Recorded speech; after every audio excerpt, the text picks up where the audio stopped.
Hey everyone and welcome to the Redmen TV. It's your uncensored match builds-up. It is Liverpool versus Manchester United kicking off at 4:30. Team news imminent. I'm Steve, joined by Jamie Cranford for this one. And over at the board we've got Dan Clubb. We've all braved the winter wonderland that is Liverpool. The game is on, thankfully, because I'll be honest, I woke up early this morning and I had my doubts. But Jay, it's massive this for a number of different reasons. It's Liverpool v Man United, but after what happened to Arsenal yesterday and where Liverpool find themselves on the table, this is one of the more significant Liverpool v Man United games, at least from our perspective.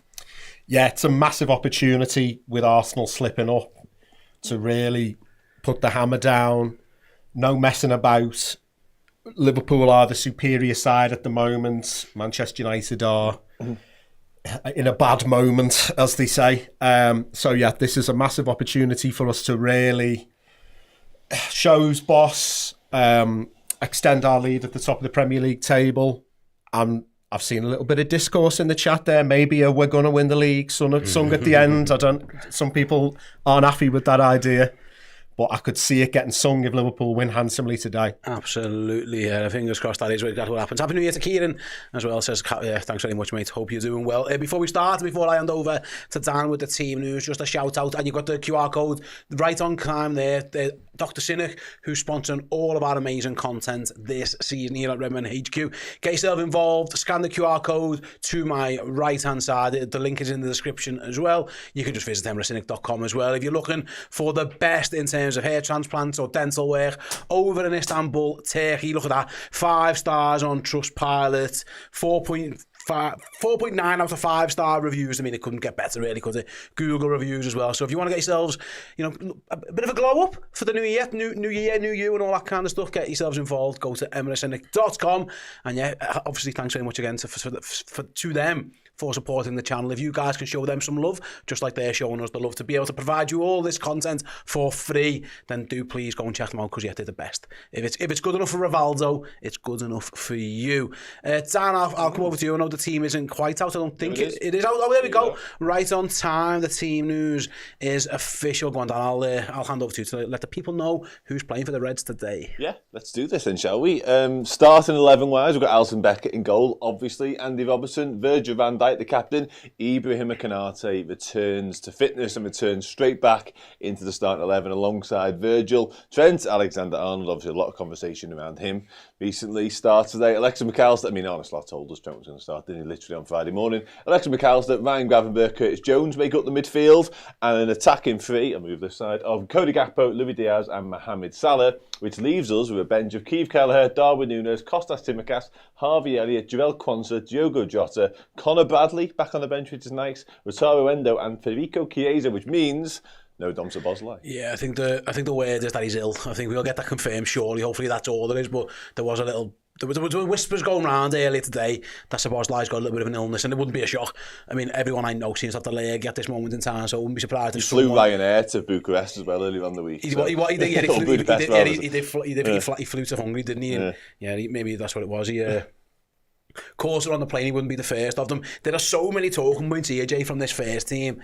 I will pick the first category and say great timing for Ibu Konate to be fit. Obviously, Liverpool lose Joe Gomez to the hamstring injury. He's going to be out a while. Fantastic news that Ibu's fit and available. Listen, if Quansah would have played, I'm sure he'd have done a fine job. But the Van Dijk-Konate partnership has been excellent, and it's nice to see it reunited for this one. Yeah, brilliant to see him back. As you say, perfect timing with Joe Gomez going down.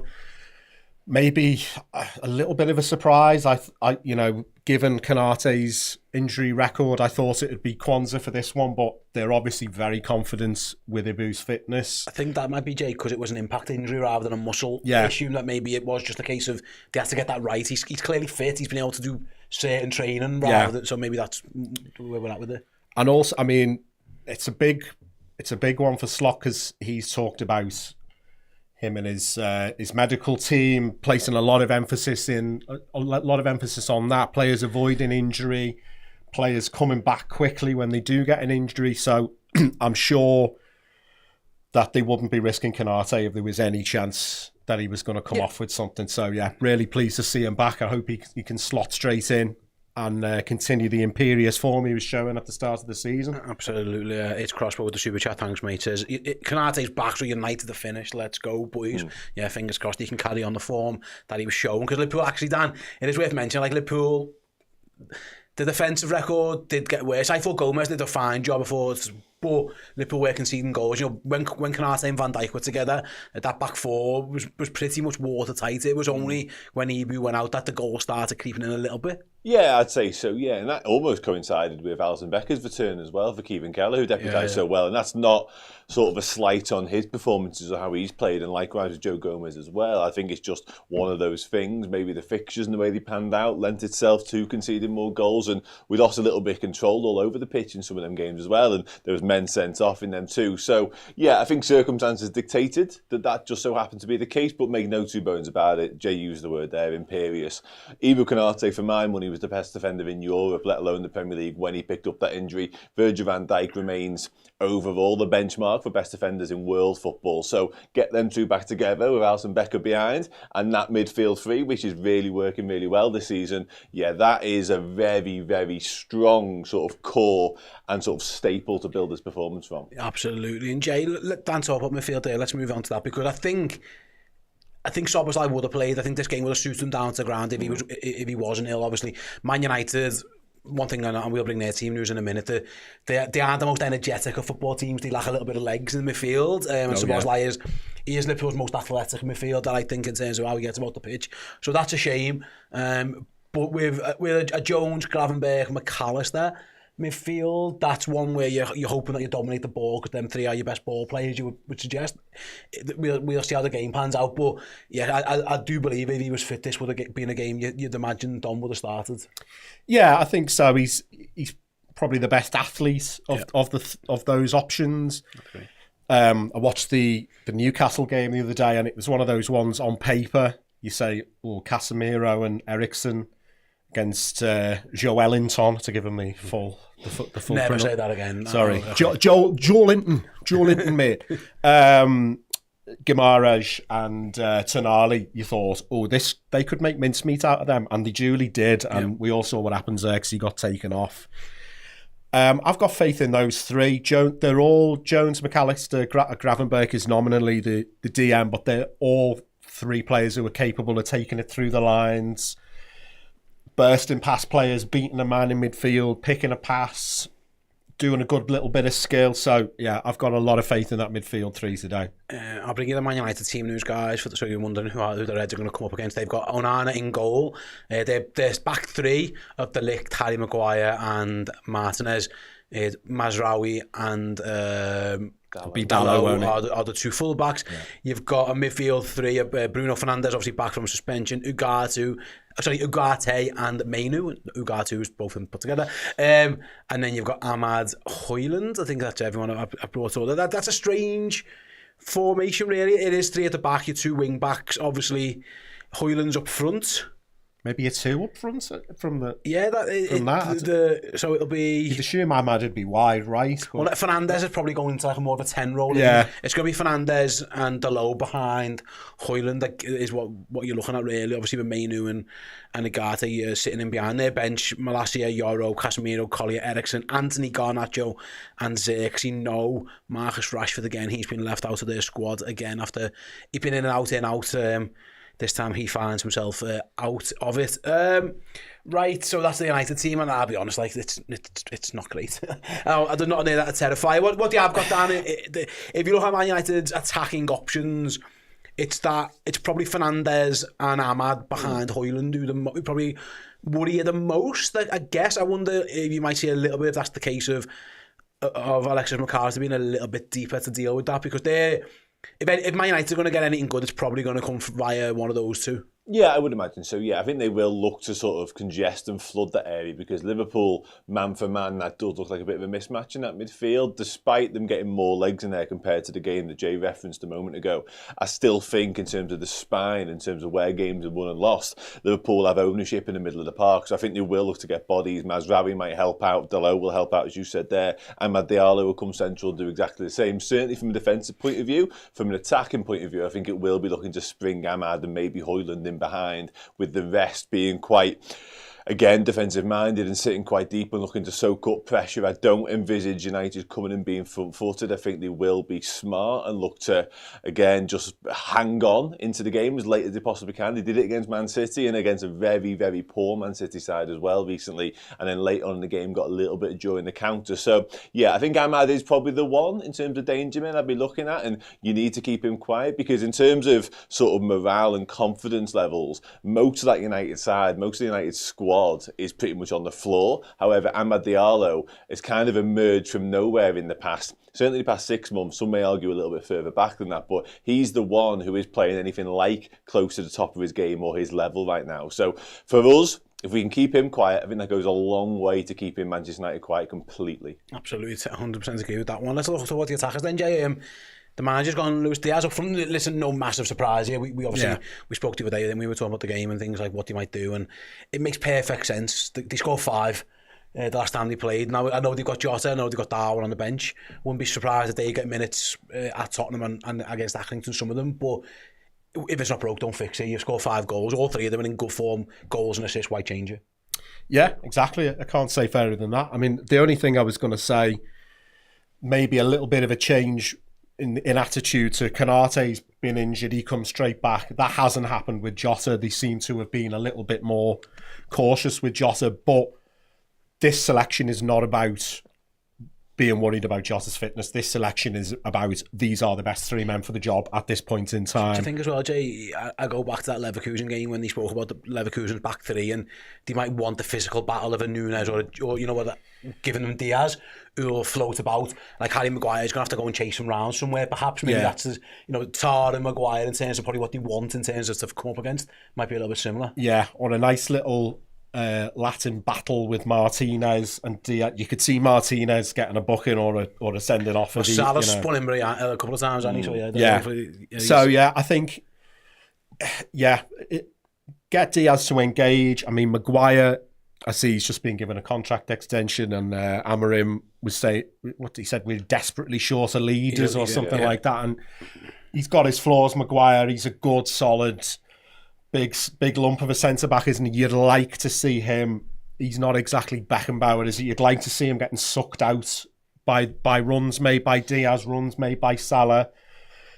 Expose them at the back, slot some passes in. You know, they looked all at sea in those games where we beat them 5-0 away, the 7-0 recently. Hopefully we can see something like that today by exposing their back 3. I suppose, Dan, it's interesting this one because I think the general consensus from Man United fans is that the Mazraoui Dalot thing hasn't really worked. They haven't scored a goal, or they struggled to score a goal when those 2 stars as full-backs.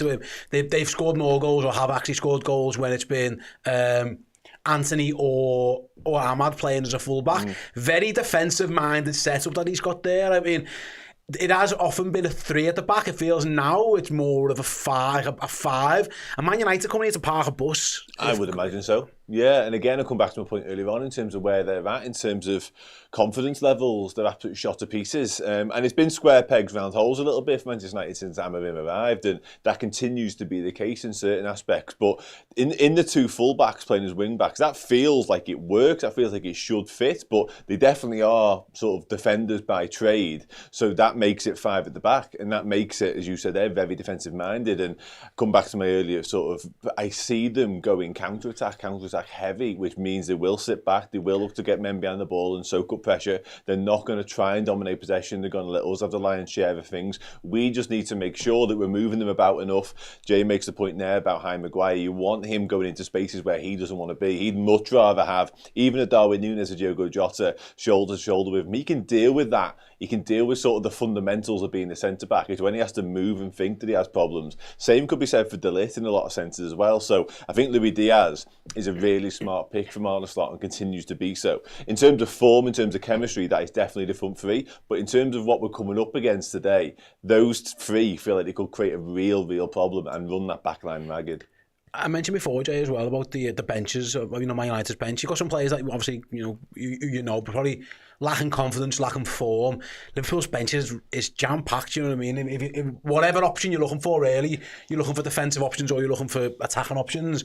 Obviously, Chiesa is back on there now after being in and out a little bit as well. But, Nunes, Jota, Elliott, Chiesa for your attacking options. Timocast, Kwanzaa, Bradley, Endo as more defensive-minded options. Like, Arna's got all bases covered there as well. It isn't just the 11. It feels like Liverpool's bench could play a part in this. I mean, Man United's bench, like I say, it's Anthony, it's Garnacho, players who have certainly got moments in them, but they've been fleeting. Xerxes, he got booed off by his own fans or cheered off by his own fans the other day, so he isn't exactly feeling like $1 million either. That could play a part in this as well. It feels like Liverpool's bench. We had a super chat here earlier from and I bring it up now, sorry, of the name. It was Craig Kendall. It says, when Dom returns and is fit, who actually misses out off that bench? And it's a good question to ask. There's a senior player misses out. Chiesa, maybe Endo. I don't know, but it's a fair point. Like, Liverpool are almost at full strength now. Yeah, that's, other than the Canate selection, that's one of the first things I noticed when I looked at the board. I'm thinking, that bench... It wasn't that long ago, was it, Jay, when we had, with all due respect, like to Nallo and James McConnell and Tyler Moore, and they're good players, but they're youngsters / fringe squad players. Trey and Yoni are the same thing. This is it's a bench full of senior pros, international players, most of them. Yeah, even talking about the loss of Szoboszlai, well, you've got Elliott there, who certainly in pre-season, we've hardly seen him in this season, was playing as more of a 10, was definitely playing as a further forward than the two linchpins, if you like. He was one of our best players last season. He was the super sub, getting goals from the bench, changing games, running at people, driving. We've barely seen him. And you've got to cope with the disappointment of losing somebody like Szoboszlai. And then you've got a lad who everybody's very excited about him eventually becoming a key member of our midfield. So yeah, really, really pleased. Even I'm actually just pleased to see Chiesa there, because we were discussing it on the transfer show the other day. Been really frustrating. He'd be on the bench one week, then he'd be off. Then it's he's ill, he's this, he's that. It's nice.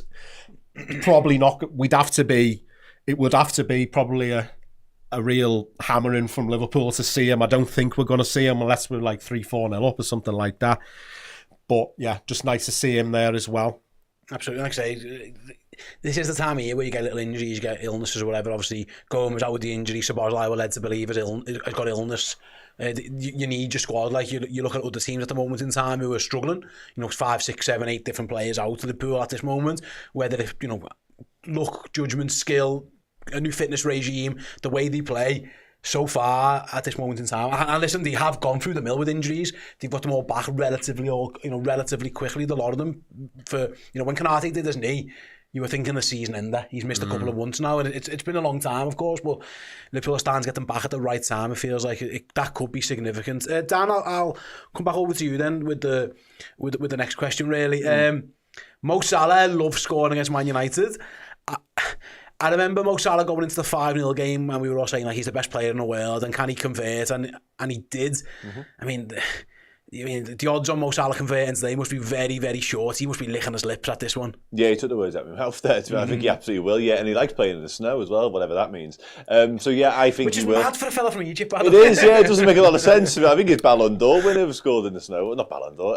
Puskas winner, yeah. But he will win a Ballon d'Or though. That was just thinking that into existence. No, then outrageously good form, and I think again he loves playing against Manchester United. Full stop. But a Manchester United that is bereft of any sort of confidence, any sort of form right now should be one whereby he's looking at it going, yeah, I can sort of fill my boots today. I know Isak scored yesterday, Erling Haaland got a couple, so even in terms of the Premier League top goal scorer chart, he'll want to pull away a little bit further in that too. So he's got lots and lots of reasons to continue putting down frightening numbers and frightening performances. Obviously, there's been a lot of talk once again, as there always is, in midweek about contracts. He obviously spoke to Sky and said what he said, but in terms of the narrative on the pitch, it continues to be business as usual for Mo Salah, and then some, because we've seen so many iterations and so many versions of Mo now since he's had the football club. This, to me, is perhaps the most influential one of all, because not only is he getting his own goal-scoring numbers, he's influencing the game around him in terms of the assists that he's providing too. So,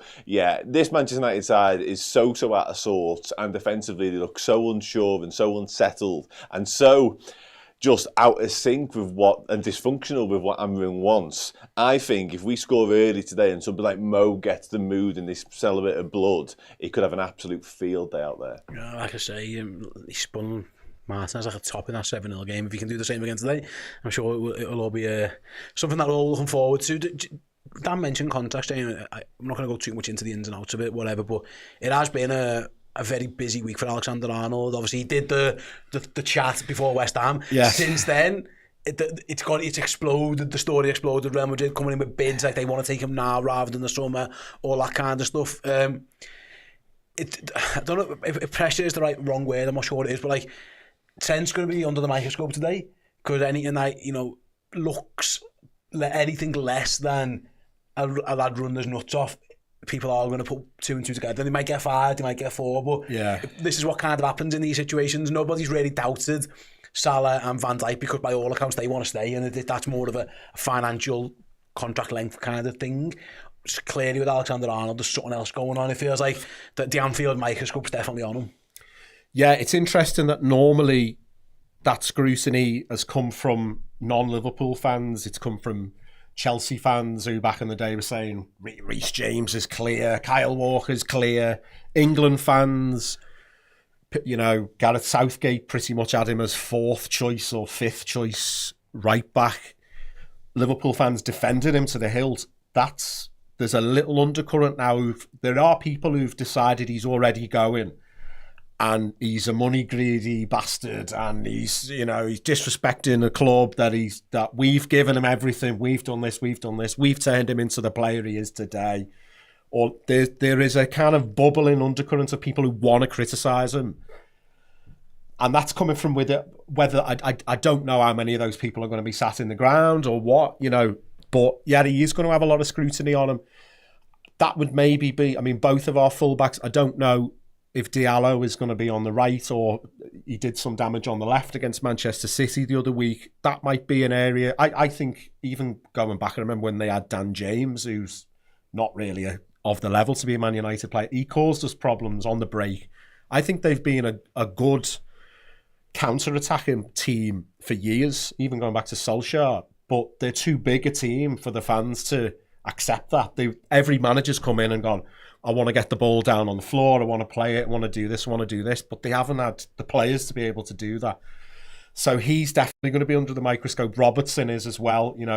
Maybe that's something that Amorim can target and say, look, Robertson's had a few mistakes. Trent, I don't think, again, we were talking on the transfer show the other day, speculation necessarily affecting Trent, his level. I don't think he's been absolutely brilliant, but his level's certainly been good. So I don't think necessarily all the chatter as he, chatter that he could just stop by saying, come on, Trent, stop the chat, sign the deal. Absolutely, yeah. That means that could mean about 100 different things, couldn't it, when he was doing that last week? I wonder why there's all this talking. Yeah, I wonder. It's got nothing to do with me, governor. I think it's partly down to you, Trent. I know there's been reports in the last few days from the Mirror and stuff like Liverpool have offered him a new deal. We don't know where we're at with that one, but it is something that we'll keep an eye on due course. Interesting, Dan. Go back to it because Jay just kind of touched upon it there, Man United. When they have had success against Liverpool, more so at Old Trafford than Anfield, it's worth mentioning. It's probably been from wide areas, but they haven't actually got any wingers, and he has gone for 2 more defensive-minded full-backs. I'm guessing you might see a lot of maybe Ahmad drifting somewhere in terms of width as well, but yeah, it feels like Mazraoui and Dalot up against Gakpo and Salah, obviously with Robertson and Trent Alexander-Arnold attacking as well. That looks like something Liverpool might look to exploit. I don't think they're going to be too threatened by those 2 lads attacking too much. Maybe you can ask Salah and Gakpo to cheat a little bit and just stay back because, the Man United have gone for, like I said before, they've gone for their full-back options rather than their wing-back options. Yeah, most definitely, and I think that speaks to the approach and what we can anticipate seeing from Manchester United today. I think it will be defence first, and if they can get something in the final third for maybe a bit of magic from the aforementioned Ahmad, or maybe Rasmus Højlund or Bruno Fernandes, then they'll take that all day long. But I think they will just look to keep it tight and not look to get overawed and not have Liverpool out of sight really in the opening half an hour. That would probably be plan A, I imagine, for Manchester United. And again, the team selection suggests that. I think where they're at suggests that. And I don't, in terms of what we can do to sort of counteract that, it is just a case of, like you said there, Gakpo and Salah just keep going at them. They're not going to need to chase back too much, I wouldn't have thought. Certainly not Salah. So that should mean all his focus, therefore, should be on attacking and finding the best way of unlocking his Manchester United defence, because they will come to frustrate, they will come to sit deep, they will come to, again, soak up pressure and just make life as frustrating as possible for us, and almost look to shift the atmosphere and to shift the tide around, because I think a lot of us Liverpool fans are going there expecting today. You can't take anything for granted against Manchester United because it's Manchester United and they have sort of upset the odds a little bit at Anfield in recent times, despite the sevens and the stuff like that we put past them. But it's still such a huge game with such a sort of stakes riding on it, away from what the Premier League table looks like. I think they will try everything within their power to keep it tight and to make life difficult for us, but we just need to be patient, stick to our game. We've got lads on the bench who can come on and lock doors if needed. So yeah, I'm really confident that in terms of personnel, in terms of what both teams have at their disposal, we should have far too much power for them. You'd like to think so, wouldn't you, Jason? Can I just chip in, with a tactical point? One of the, I remember them getting joy a few years ago under Mourinho when they had Lukaku and he'd pull over to the right-hand side away from Virgil's side, win his flick-ons, and Rashford was on the left cutting inside. Maybe they could do something like that with Højlund, but we've got Virgil van Dijk and Ibu Konate at centre-back. Yeah. So Lukaku's probably one of the only men in the world who could physically match both of those players. Højlund, is he going to be able to? But yeah, good luck. Yeah, it doesn't always feel like that's his strong point. I suppose I'm going to mention that piece, Jake, because Dan talked about it, and I think it's right to mention, like, listen, Liverpool were better than Man United in 3 games last year and didn't really get the best of them in any of them. Results-wise, in the end, was it 2 draws in the league and obviously the FA Cup defeat as well. And that's the only thing I think that could hurt Liverpool, complacency. And I wonder, having gone through what they went through last year, I'm sure that the players will be keen to put that right. You know what I mean? If you are 2-0 up or whatever, stamp on their throat like Liverpool should have done in the FA Cup, rather than half taking the foot off the gas. I understand it because it was April and there was a quadruple to chase at the time, and maybe just things kind of snowball from there. Given what happened last night, obviously with Arsenal dropping points at Brighton, Chelsea had also dropped points here and there. We were the next nearest rivals, with all due respect to Nottingham Forest. It feels like today is like one where it's the mentality, and Virgil and the leaders in this team, Amaranth lack, bemoaned as lack of leaders. Liverpool do not lack for leaders. Alisson, Van Dijk, Robertson, Alexander-Arnold, Mo Salah. Liverpool have got a team full of them. It feels like a big mentality moment for these lads. You'll know a chance to go 8 points clear with the game in hand as well. It's a real significant one. Hopefully they're switched on, because that was what let them down last year. That's been one of the best things, I think, so far under Slot. Like the games, we went into the Real Madrid game going, we're playing well here. They're not playing that well. We should probably win this game. And guess what? We controlled the game. We bossed them. We were obviously respectful to an extent, but it wasn't like, the great Real Madrid are coming to town. Same as the City game. We're thinking, we're better than these. And they're, and guess what? We were like, that's what I want to happen today. I think Klopp is very good at games where, like the City game where they got the 100 points. That, like, we weren't better than them, but you can beat them. But I think Slot has shown so far, when we're on top, taking the emotion out of it, just being like, you guys are better than these. Just, we've seen Curtis Jones pretty much running the show against Real Madrid and stuff like, and they're not overawed. They're not. It's a tough one, isn't it? Because you don't, like, people have been saying this all week. They are the 14th in the table or 15th. 14th, yeah. We're watching the Ipswich are on in the background right now. We're going to go to within 3 points of them. 4 points. Like, but they're surrounded West Ham. They are a point behind West Ham, who haven't won for ages, and they are a point above Crystal Palace. Obviously, they've got this game in hand today. Amaranth's mentioned relegation, like. That has been brought up in their press conference. At this moment in time, yeah. So we are a much better side. It was Crystal Palace coming to Anfield. We wouldn't be having any of this. Come and show it kind of thing. And it's about, but obviously that was the same. That's been the same for most of the last 5+ years, really. And we haven't, all right, we've had some absolute pastings in there, especially at Anfield. Mourinho loved the 0-0, just bore the pants off everyone. Ten Hag got one. That's probably Amarim's best, route, not to victory, but route to spoiling Liverpool's party a little bit. But I'm confident that whatever the sort of secret sauce that Slot has behind the scenes, he will get into the players. You can just win this game because you're better than them. Absolutely, fingers crossed. One thing we haven't spoken about, Dan, I'll touch on it briefly before me and Jamie nip out. Dan's going to be filling in for the next half hour on the Fan Interactive Show, where you guys can have more of your say as well. Set pieces, Liverpool have been fantastic at them. I think it's fair to say corners and stuff. They obviously tried the new regime and the new routine last week and didn't get too much joy, mainly because the actual balls into the box were the most part hot garbage. But like, Man United have been dreadful. That's one thing that the Amarim thing hasn't. They haven't got. I know this is the first time he's had like a few days coaching and maybe he'd be able to do something. But this is a team who've scored directly from corner kicks in 2 games in the recent past. Like, that feels like it could be a huge one for Liverpool. The likes of Van Dijk, Kanate in there as well. Like, if Trent and Robertson or McAllister, whoever takes them, gets their set piece delivery right, it feels like that is something Liverpool could really take advantage of. Because Man United, again, they've been terrible at pretty much everything, but that set piece defender has been borderline shambles for them. Yeah, absolutely. It should be an avenue, and it should be an avenue we explore more, not just today, in my opinion. I think you mentioned some of the names there, and you're absolutely spot on. I'd include Cody Gakpo in that list as well, even Van Gravenberch in terms of the height. We are a very sort of aerial, heavy side. It looks like we should dominate more in those sort of situations, and we don't get enough from them, in my opinion. Virgil van Dijk, ironically, I think it's 7 years the day he scored on his debut against Everton. And I know he chips in with goals on the way, but he should be in double figures every season for me, in terms of what he can do in the air, in terms of delivery from Trent, Robertson, McAllister, whoever it may be, on a sixpence. And as you say, Manchester United look all at sea when it comes to defending them. Onana, he's not commanding, he can't come out and deal with things, he can't do what you want your goalkeeper to do, which is take ownership of those situations. So that's definitely another area Liverpool should look to exploit today.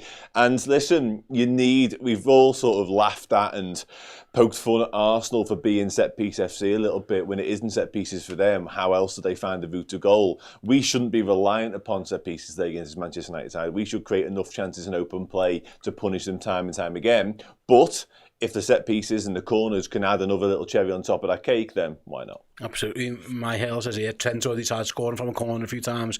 He did try and score from the corner a few times early this season, so yeah, maybe something that he'll look at. Obviously. What's it called? That it's called something Olympico. An Olympico, yeah. Can he do that viral video where he takes one from behind the line? Can you like take one from the stands? I mean, technically, as long as a bit of the ball's on it, you could do it. It's got to be in the overhanging the thing. So maybe a little bit. I wanted to do at that corner of the ground where there's like almost like a road sort of thing just to take from the road. That could be his way to glory today. If Trent wants to do that, then feel free. I wouldn't be shocked if they try it, because like I say, Wolves got some joy out of it with Onana in goal. I know Spurs did it. It was the other goalie, but yeah, it's definitely been something that they've Man United have struggled with. Is there any concern, Jay, before we nip out, like I say, and get some score predictions and that?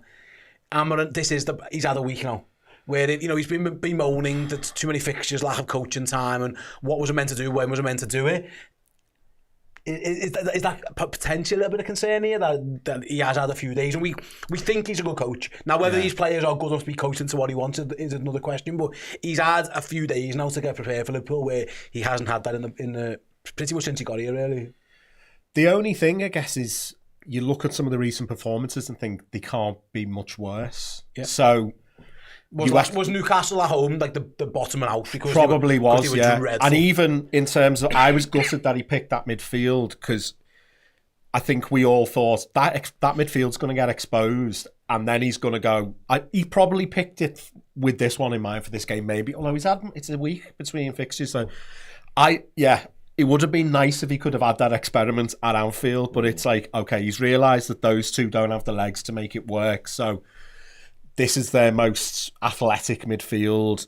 That's the only thing really, is in terms of worry, is like, has he had time to come up with some sort of tactical master plan that we haven't seen? But Slot's tactics guy, Slot, back when Ten Hag was there, was basically telling the press how he was playing and dissecting his tactics. So I'm sure if Amarim does try something, Slot will realise fairly early on, oh yeah, they're trying this, and we can counteract it. So yeah, famous last words, but I'm not too concerned about what Amarim's got in store for us today. Oh, absolutely, mate. Fair enough. Right then, everyone in the chat, let us know right now your score predictions for the game. I'll get Dan and Jamie's very, very shortly. Just to let you know what is happening here on Redmen HQ, or at Redmen HQ rather, throughout the rest of the day. In just a moment or two, me and Jamie are going to nip away. Dan will be in the host chair for the Fan Interactive show. You can have your say on all things Liverpool versus Man United. In fact, anything you want to talk about, contracts, transfers, fill your boots, you can do whatever you want for half an hour. Me and Jay will be back at 4:15. We'll bring you the watch-along in its entirety, and then afterwards we'll be staying live again with Dan with 2 post-game shows, the Fan Interactive show and the Player Ranking show over on redmenplus.com.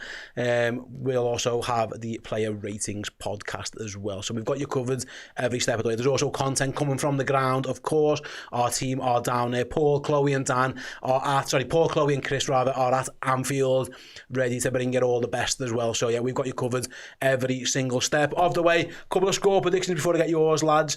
See if I can inspire you. Lewis is going for 6-0. Plazer is going for 3-0. Josh is going for 2-0. Myhale's going for 3-0. Lots of confidence in the chat. I haven't even seen a goal for Man U. There's a couple of 4-1s and 3-1s. There are some in there. We've got Tyler has gone for a 4-1. Wobbly Banana has gone for a 3-1. Dan Club prediction. Payne. No, 4-0, Liverpool. Mohamed Salah twice, Cody Gakpo once, and Diogo Jota from the bench. Nice, okay. I think I said 3-1, but it might... No, I said 4-1. 4-1. I said 4-1. I don't even know if I'm giving them that one, to be honest with you, but I've said 4-1, so I'm going to stick with that, Jay.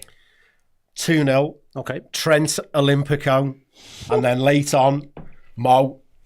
I'm sitting in for Chris's bow celebration today. So if you want to meme Jamie and stick a bit of advert all over his face as well, feel free to. Yeah. feel free to. By all means, make us memes, but just don't stick that. Yeah, it's our meme. Let us have it. It's ours, not yours. Right then, thanks very much to Jay. Thanks to Dan. Thanks all you guys for joining us so far. Don't go anywhere. We're going to bring you a little bit of Arne Slot pre-match press conference, after which you'll be in the company of the wonderful Dan Club for the next 25 minutes or so, and you can have your say on all things LFC. Catch us in a minute. Just go back to your Trent conversation.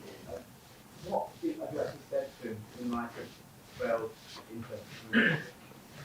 Do you really think?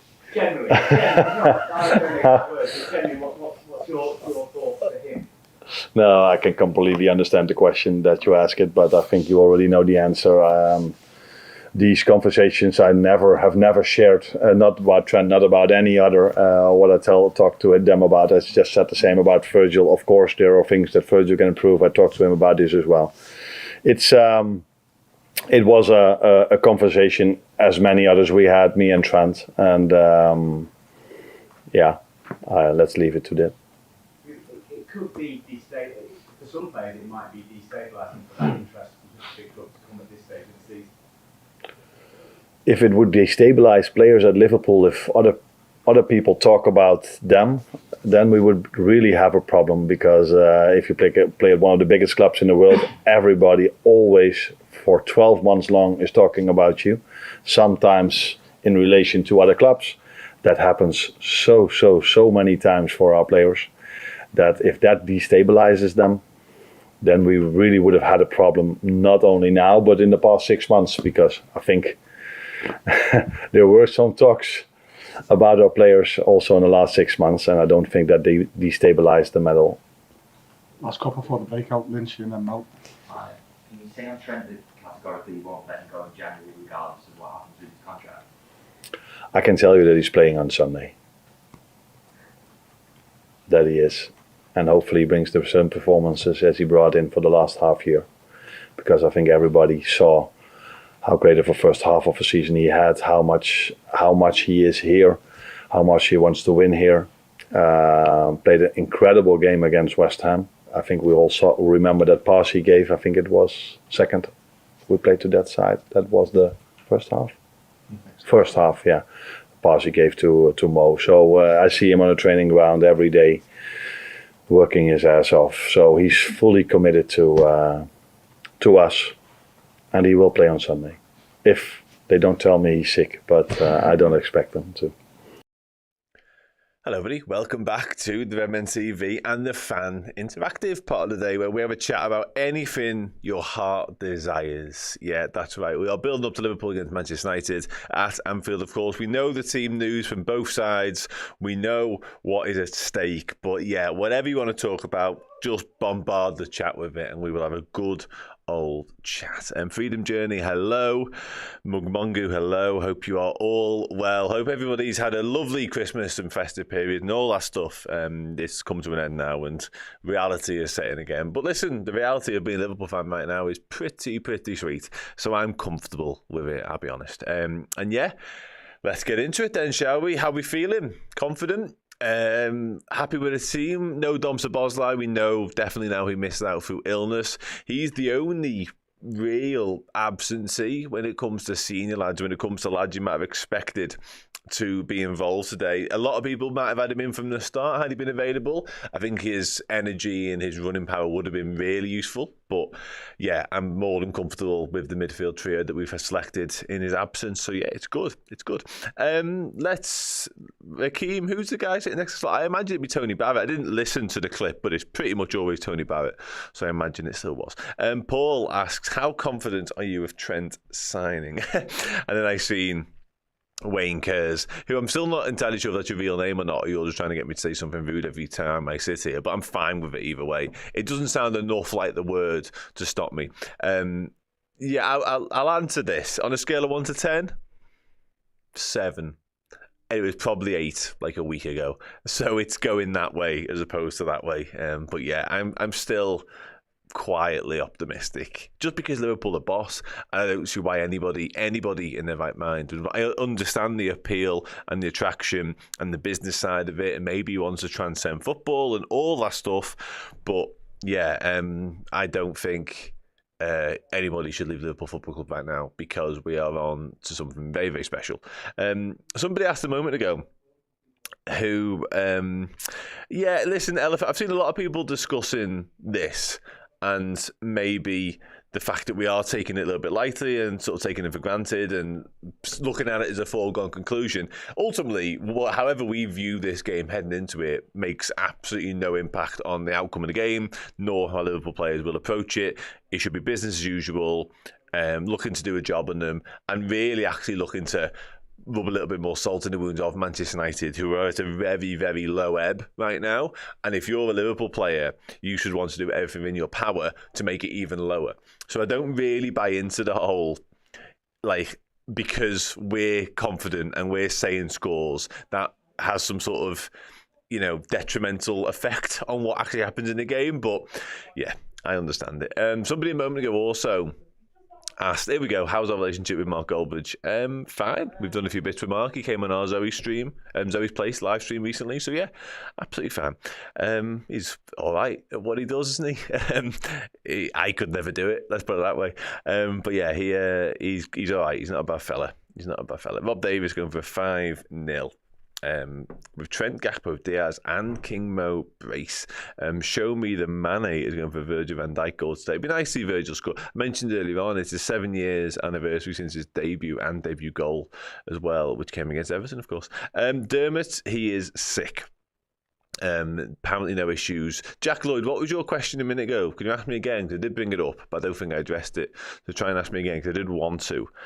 So if you don't mind. Steve Ider, how are you, my mate? Hope you're all well. 7-0 again. Listen, what I'd give for us to absolutely demolish them and put up, you know, something that's reminiscent of a cricket score is a hell of a lot. But at the same time, I've just seen this point. It kind of is that. That's the be-all and end-all. And if we can put a little bit of gloss and a little bit of embarrassment towards Manchester United on it at the same time, then all the better, quite frankly. Dom has a love sickness. Okay. Lucas gets nervous for overconfidence. I'm with you. Everyone's entitled to their own thoughts and sort of feelings around the game like this. It's a massive game. You know, the magnitude of it isn't lost on me. I spent my entire childhood growing up hurt by Manchester United Football Club, season in, season out, more or less, with the odd moment of joy along the way from a Liverpool point of view. But yeah, it was a bleak existence for a little while there. So I'm not counting my chickens when it comes to just steamrolling Manchester United, especially when you consider we were so superior to them last year, and yet we didn't actually beat them in any one-off game. So, yeah, this is not a game that I just walk into expecting to absolutely pulverise them. However, it would be nice. Charlie says 2-0, no injuries and no suspensions. Anything else is a huge bonus. Yeah, I tend to agree. It's the biggest game in world football as well, by the way, Nige. Salah hat-trick, says Jake. On the suspension point, I'm pretty sure, I'm 99.9% sure that post this game for Liverpool, the suspension reset in terms of cumulative yellow cards. And there's 2 or 3 of our lads who have got that looming over them. I think Darwin Núñez is one. Cody Gakpo might be another. Gravenberch is definitely one. And possibly Ibu Konate as well. Someone will have to fact check that for me because I obviously can't really do it right now. But yeah, there's quite a few lads there who have got that potential suspension coming were they to get booked, and it'll be the Forest game as well. So fingers crossed. I don't think they have it because we haven't played our sort of halfway point game. I'm not sure. We can't have played our halfway point game because we haven't played Everton, I guess. So yeah. Anyway, so it'll be today for us. Yeah, I thought that was the case, to be honest. Jake, somebody else a moment ago said they'd love to see Chiesa come on and score his first goal. Yeah, so would I actually. I've been quite critical of Chiesa. We've got our weekly Joe Gomez to score prediction, despite the fact he's got no hamstring right now. I've been one of the more dissenting voices when it comes to Chiesa and just what that signing looks like right now and whether it's working or not, or whether it's going to work long term, or whether we need to address it in January. However, a goal on the occasion like today, it doesn't really need to be defining or match changing as a goal, would go a long way towards paying back that 12 million, because a goal against a team like Manchester United is something that we remember, because like Andrea De Sena, for example, didn't have a great Liverpool career, let's be honest, but he scored against these, and therefore that's one thing we'll always have. So yeah, someone like Chiesa, who, listen, still has time on his side in terms of the Liverpool career to actually have a bigger impact, and Wayne's giving him till the end of next season, for example. However, a goal against Manchester United is something that you can immediately sort of tick off and go, well, at least that's done, really, and that's something Liverpool fans will remember before, regardless. Somebody asked, thank you very much for taking the bins out as well. I did see that comment, much appreciated. Who should we sign in the January transfer window? Who should we sign? In terms of name, it's tricky. In terms of position, I still think it's an understudy DM. For somebody younger, basically. I think the profile's changed ever so slightly. I think for a while, Martin Zubimendi was obviously the answer. However, since Gravenberch has just been exceptional in the role and an absolute revelation at it, I think you are looking for somebody who can play back up to him, and somebody who won't demand immediate first team, I play every minute football, because ultimately you're just not going to get that. And that's what Zubimendi would do, and he wouldn't be deserving of it, because Ryan Gravenberch, for my money, has been the best in Europe in that position, in that role this season. So yeah, I'd have somebody just slightly younger. Carlos Belieber will be great, by the way, but that feels like a tricky one to do.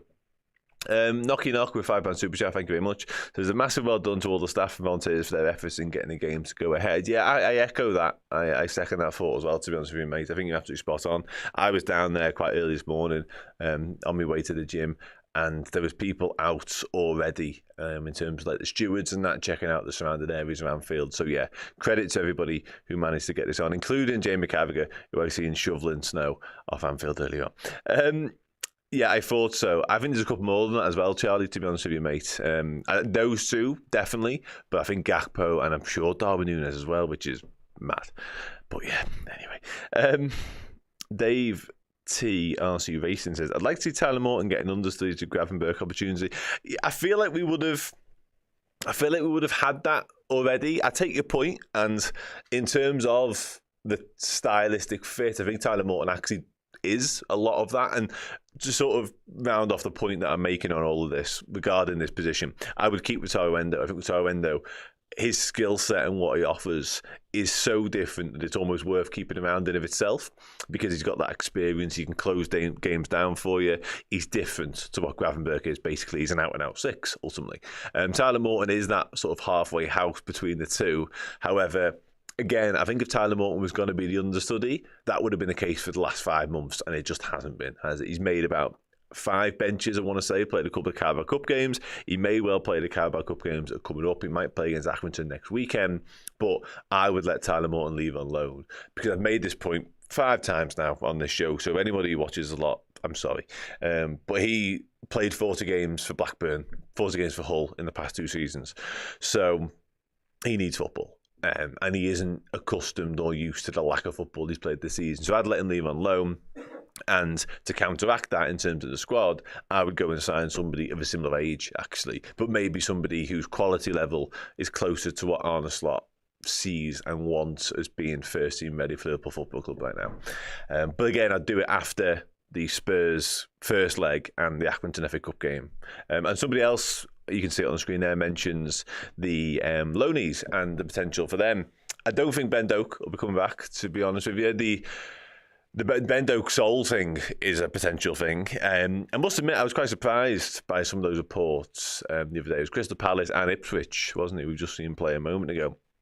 And 15 million was the muted fee. Liverpool in the summer might have accepted 15 million from one of Palace or Ipswich, which again, my own personal opinion, would have been disappointing. Let's put it that way, because I think he's got a future at the top level of the game. And whether that's Liverpool level or not remains to be seen, but I do believe he has a future, because he's just got that X factor. He's got that thing that you can't teach in footballers, that raw pace and that explosive ability to go past players time and time again. And he's shown that, hasn't he? Let's be honest. He's shown that at Middlesbrough. Got an assist yesterday for Middlesbrough. So really sort of learning and sort of honing his craft in the Championship, which is what loans are for. But I would still let him see out the rest of that loan at Middlesbrough and then reassess in the summer when he's had a pre-season with you and all that sort of stuff. But in terms of the others, Cade Gordon actually got on the pitch yesterday for Norwich, but he's going to get recalled. He's going to go somewhere else, unless there are hard and fast promises and guarantees from Norwich that he'll play more footy, because I haven't got the numbers to hand and I won't check them, but it's in the round, sort of like the 4-5 appearance mark for Cade Gordon, and handfuls of minutes here and there. So that hasn't worked at all. Calvin Ramsey's come back from Wigan as well, because he hasn't got going in that loan either. And yeah, I think that's about it. I know Marcelo Pitaluga's heading to Brazil from Fluminense. He's been on loan up at Livingston, I think I'm right in saying, but he's off to Brazil on a permanent move. But yeah, in terms of the loanees, I think that's more or less the whole story. I think the rest of them will just stay where they are. I see Reece Williams signed a new deal to stay at Morecambe for the rest of the season the other day. So yeah. Jack Lloyd thinks we could have kept Bajcetic. Yeah, that is an interesting one, actually. I just wanted to address there. I was waiting for this comment. LFC Forever, I'm so sorry for your loss, by the way, genuinely, just as a complete aside step, and I apologise for how abrupt that was, but genuinely, hope you and the family are coping, and yeah, Liverpool 3 points today should hopefully bring a little smile to your face, my mate. Yeah, going back to the point I was making a moment ago, I wanted to get that comment in before it disappeared. Yeah, Bajcetic heading to Real Betis, apparently, which is interesting. I thought if he was gone, I did wonder whether we would address his loan when Pep Lijnders got sacked. That doesn't shock me necessarily at all. However, I didn't think we'd bring him back and send him somewhere else. Like, that is a bit of a surprise, because what I was talking about a moment ago when it comes to Liverpool maybe looking at the market and maybe looking to get somebody in as an understudy to Gravenberch, I actually think Stefan Bajcetic could do it. He definitely has the ability to do it. He's definitely got the type of profile to do it, but there must be something. He mustn't be happy with his workload. He mustn't be happy with where he's at in terms of his fitness levels, his match sharpness. I'm not sure, but yeah, he looks like he's off to Spain anyway. Which I guess half a season in Austria and then half a season in Spain is good, and it will help him. He's obviously came from Celta Vigo, so he'll know the Spanish football quite well. But yeah, I'm still somewhat surprised that we aren't just bringing him back and keeping hold of him for the remainder of the season, because at the minute we've got 4 trophies to be going for. Thanks for the super chat as well to Bree. Unfortunately, there's no words to it right now, unless the comment says anything. And no, sorry, yeah, it's thank you ultimately, but I can't respond because there's nothing there. Sound. Let's start. I'm not going on Wednesday. No, I did try and get a ticket for Wednesday though, but the queue was not pretty, so I didn't get anything ticket wise. But yeah, I am there on Saturday for the Accrington Stanley game instead. Don't get to go to many games these days because obviously I'm sat here most of the time. But yeah, I'm looking forward to getting back to Anfield. Just read the story. Think it's BS. He's betting Zubimendi. I don't know who you're talking about there, but yeah, do let me know. Another super chat from Rakim says, could we perhaps be risking the squad homegrown quota being too low if we keep selling off our academy players? We seem a bit low. Yeah, I guess so. They will definitely have one eye on that, because ultimately you need to get it right when it comes to balancing the squad in that sense, because otherwise, you will end up being short on numbers, because if you can't get the adequate amount of homegrown players, and that's just not just homegrown players in terms of from the country, it's homegrown players in terms of literally from your academy. If you can't get those numbers, then you have to name less players than you'd like to in your squad. So it's absolutely something that Liverpool will be conscious of and be aware of. In terms of how sort of close to the wind we're sailing, it's not a catastrophe. And what Liverpool do continue to do, whilst, you know, the likes of Ben Dope may well be sold and other people could also fall by the wayside as well, from those ranks, we do continue to recruit these types of players. We've been linked to a lad from Sunderland's academy recently. Obviously, Rian Gamoa came in the summer too. They got very high hopes about him. So fast forward 18 months, there's a chance he's in the squad. Kelleher's going to probably leave this summer, which will be another homegrown player out of the system too. So there will be situations to address, I'm certain of it. But yeah, right now, I think we're more or less okay. And again, Liverpool will be fully versed. Charlie Moss, it has been asked, but no problem at all, my mate. Dom Szoboszlai is ill. And not at all in the squad today. Fingers crossed he can get over that quickly and be involved in the week. Last couple of comments now, and we'll start to do some more score predictions before we wrap up. Yeah, how are we feeling?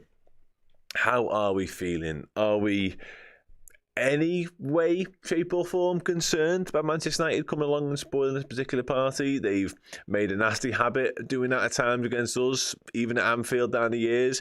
We've had our days out against them where we've absolutely ran riot. But yeah, somebody mentioned earlier on maybe a Mourinho type performance and setup from this Ruben Amorim-led Manchester United team, and I think that's absolutely spot on. Because that is 100% the way I see them setting up. I don't see them being over-ambitious in anything they do, really. I think it'll be deep, look to soak up pressure, low block, look to cut off our passing lanes, congest the midfield, flood it with bodies, and just try and stop us playing, really, and then use Højlund and Ahmad on the counter. And I'll be honest, as negative and as mid-table, which Manchester United are right now, as all that seems, I still think that's the best route for them to go down. And that actually, in a roundabout way, gives them their best chance of winning, not just getting something out of the game in terms of a 0-0 draw. The longer the game goes on, in that game state at 0-0 or 1-0 or keeping us frustrated, the more likely they will be to get something on the counter. So we have to be ruthless. We've got to be on it. We've got to be relentless in our approach. And early goals will be the absolute key to that. I think if we score early, I think, yeah, the Elon Musk thing can go, absolutely go. I think if we score early, I think we can just overrun them completely, because they're so fragile right now in terms of where they're at in a mental state. I think an early goal has the potential to give them flashbacks and a little bit of PTSD, to sort of put that out there, because they've been to Anfield and they've played against Liverpool, full stop, Old Trafford or Anfield, a lot of these players before, and they know what it's like to be on the end of a hiding. And if we look at it and in the mood, and Anfield's up for it, and all those things come together at once, and we do look sharp, and we do start creating chances, and again, scoring goals, a lot of their heads are going to go, and they're going to be in the bin quickly. So that's what I want to see from Liverpool today. And I want to see us just overrun them and show our superiority. It's nothing frustrates me more. And I know the game means more because of who Manchester United are and the proximity and the history and the rivalry. Same could be said for Everton in lots of senses as well. But we're so many levels above them in terms of where we're at in the league table, quite literally, but in terms of where we're at in terms of personnel, in terms of quality, in terms of manager, in my opinion, it's on the screen right now. We just need to make that reflect in today's performance and today's scoreline. So fingers crossed we can do all of that. Let's get some final score predictions in now before I wrap up, and I leave you in the more than capable hands of Steve and Jay Cranford. Knocky knock, I like that a lot. I would give a lot to see 90% of that away end empty before the 90-minute mark today, and that would fill me with such joy, because that's one thing we haven't really had. To be fair to them, we don't give them a lot of praise on this show, because obviously one of the things you can't really criticise them for is sort of their fleeting fan base and their fleeting support. It is pretty unwavering, certainly from the away fans. The Liverpool are the same, of course, and there are a handful of other clubs that are the same, but United's away fans are pretty loyal, so it takes something pretty spectacular for them to start turning their backs on the team early doors today. So fingers crossed for that. And Edwin, yeah, it was actually Stefan Pacetis that made him just throw in the towel, wasn't it? But yeah, something like that would be just joyous. And I can't stand him either. A lot of tight scorelines getting predicted all of a sudden here. I don't know whether people are getting sort of the pre-match nerves kicking in for 17 minutes before kickoff now, but it's gone from a lot of 4, 5, 6s to a couple of 2-1s and 2-2s all of a sudden, which I don't like that. 3-0 victorious. I'm all for Chiesa coming on and getting his first goal for the club against United. Yeah, that would be, again, the icing on the cake, I think, wouldn't it, for Liverpool standpoint. We've all been questioning Chiesa and what he's got to offer. To come on in a game like this today and just to round off the scoring with like the 5th goal would be... 2-0 says Mac, Salah and Gakpo. See, this is the scoreline that I'm not enjoying.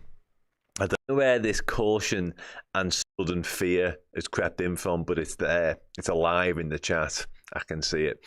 Seth, I like this point as well. It's a point we discussed earlier on about Liverpool being just comfortable with their own superiority and their own favouritism, really. And Liverpool under Jurgen Klopp was a lot of things, and what it was probably primarily was very dangerous as underdogs, I would describe it as. Whenever it felt like the world was against us, we were a problem for teams then.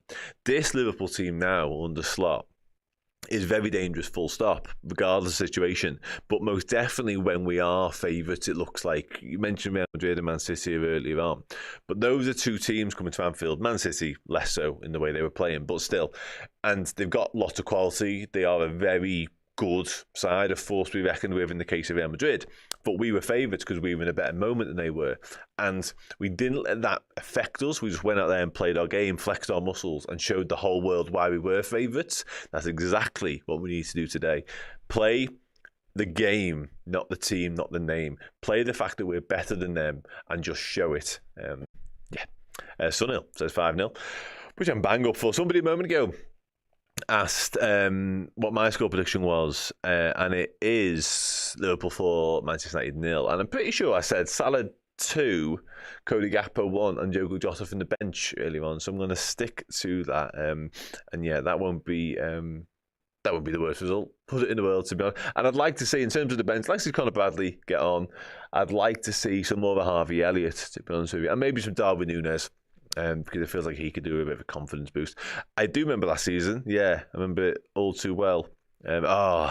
See, this is something I've been wrestling with all day, actually, to be honest. Will that be a thing? I don't know. It feels like it's heading that way. And a victory over Manchester United is one of the sweetest ways to announce it and to first unleash that song for the season. But might it be premature? Possibly. But what isn't premature is me leaving this room and leaving you in the aforementioned capable hands of Steve and Jay Cranford. So I will do exactly that. But before I do, there's a little bit more me. I'm sorry. It's me and Gaz Drinkwater from BBC Radio Manchester, and we looked ahead to this game, and he gave us the Manchester United angle. So listen to that and then listen to them. See you soon. The problem is I've not seen much quality attacking from Manchester United, so I can't necessarily tell you where they are best at when going forward. Like I said, they're a lot tighter in the middle and at the back, so I don't think it'll be Liverpool having chance after chance after chance after chance, although I do think they will dominate the game. I just think United's best hope in this is similar to the derby. Firstly, hope that Liverpool have a bit of an off day, which I don't know how possible that is when you look at the results this season. I mean, there's only really one that you've had against Forest, and look at them this season. I hope that Liverpool have an off day. I hope that we get lucky in the sense that you don't convert any of the chances that you get, which, like I say, won't be as many as usual. And then we've just got to hope for a bit of genius from for me, there's only one man that can do it, and it's Amad Diallo. And when there's only one man up front who has really any sort of sign of quality, then you know how to deal with him. Maybe there is something like Alejandro Garnacho off the bench if he decides to show up, because he's been so poor recently as well. But off the bench, I do think he is more threatening. If United can keep the game either, if they can keep it at 0-0 in the 65th minute, I will be very, very happy with that. Even 1-0 down in the 65th minute, I would probably take that right now, and then hope that we can just somehow find some quality up front. But it'll be pace down the wings with the wing backs. I'm not sure whether he'll go with two full backs as the wing backs or play someone, not Amad Diallo necessarily, but someone like him as one of the wing backs. Dare I even say someone like Anthony might start this game as a wing back. We'll wait and see. But yeah, to answer your question, I have no idea how United are going to win this game. Welcome back. Thanks to Dan for the last half hour or so, and of course for speaking to Gaz as well ahead of the game. Right, we are just coming up towards 11 minutes to go until the kickoff. So yeah, it'll be me and Jay guarding you through the entire game. Hopefully, as Liverpool can get 3 points against these dirty Mancs. I think I can say it. I'm going to say it. We're all thinking Why it. not, yeah? We're all thinking it. We're all thinking it. Yeah. Absolutely. Hopefully they can get the job done. Like I say, Liverpool currently sit 5 points clear at the top of the Premier League table over Arsenal. They have 2 games in hand. One of them, of course, is this game they're about to play against United. The other is the Merseyside derby, which will be rearranged, I'm guessing, some point next month. So massive opportunity for Liverpool. Yeah, their rivals yesterday stumbling Liverpool. If they don't do that, I'm not saying hand on the title, but they'll be thinking they're not too far away. You would like to think that's where this is all heading, if they can do it. But they've got to get the job done because, like I say, Jay, Liverpool battered Man United 3 times last year and didn't win any of the games. So there's a precedent here. Like the best team on paper are us by a country mile. It depends if you believe in the whole, form out the window, derby, whatever you want to call it. But that's the only thing that I could see really upsetting Liverpool is like if the Reds just don't show up. Yeah, I guess maybe a similar thing would be there was the games against United last year, but the Everton defeat at Goodison, we'd maybe slipped a little bit, so our form wasn't as good as it is now, but we turned up at Goodison, stank the place out that day, and that pretty much killed our title bid and all of that. I don't think that's going to happen today. I've just seen Slot's pre-match interview there on Sky, and he was kind of simultaneously striding the Man United are a good team with good players, but also, he's basically saying we are going to be taking them seriously. But he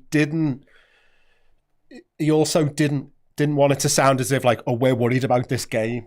He did refer to where Man United are in the table, and he said, we've seen them on these poor runs, and they were playing really poorly, but then they won the FA Cup. So he did mention a few times that they've basically been crap for a while. So, he's trying to do what I think we want him to do, which is simultaneously ward off any kind of complacency, but also instill into the players, these are beatable here, and that's what we need to go and do today. Absolutely. On the flip side, Keane asked a question, what do you make of Amorim coming out and saying his players are anxious of the game? And he's said a lot, Ruben Amorim, actually, and fair play to him, he's been brutally honest with his Man United team. I'm going to stick to my guns, we're not there yet.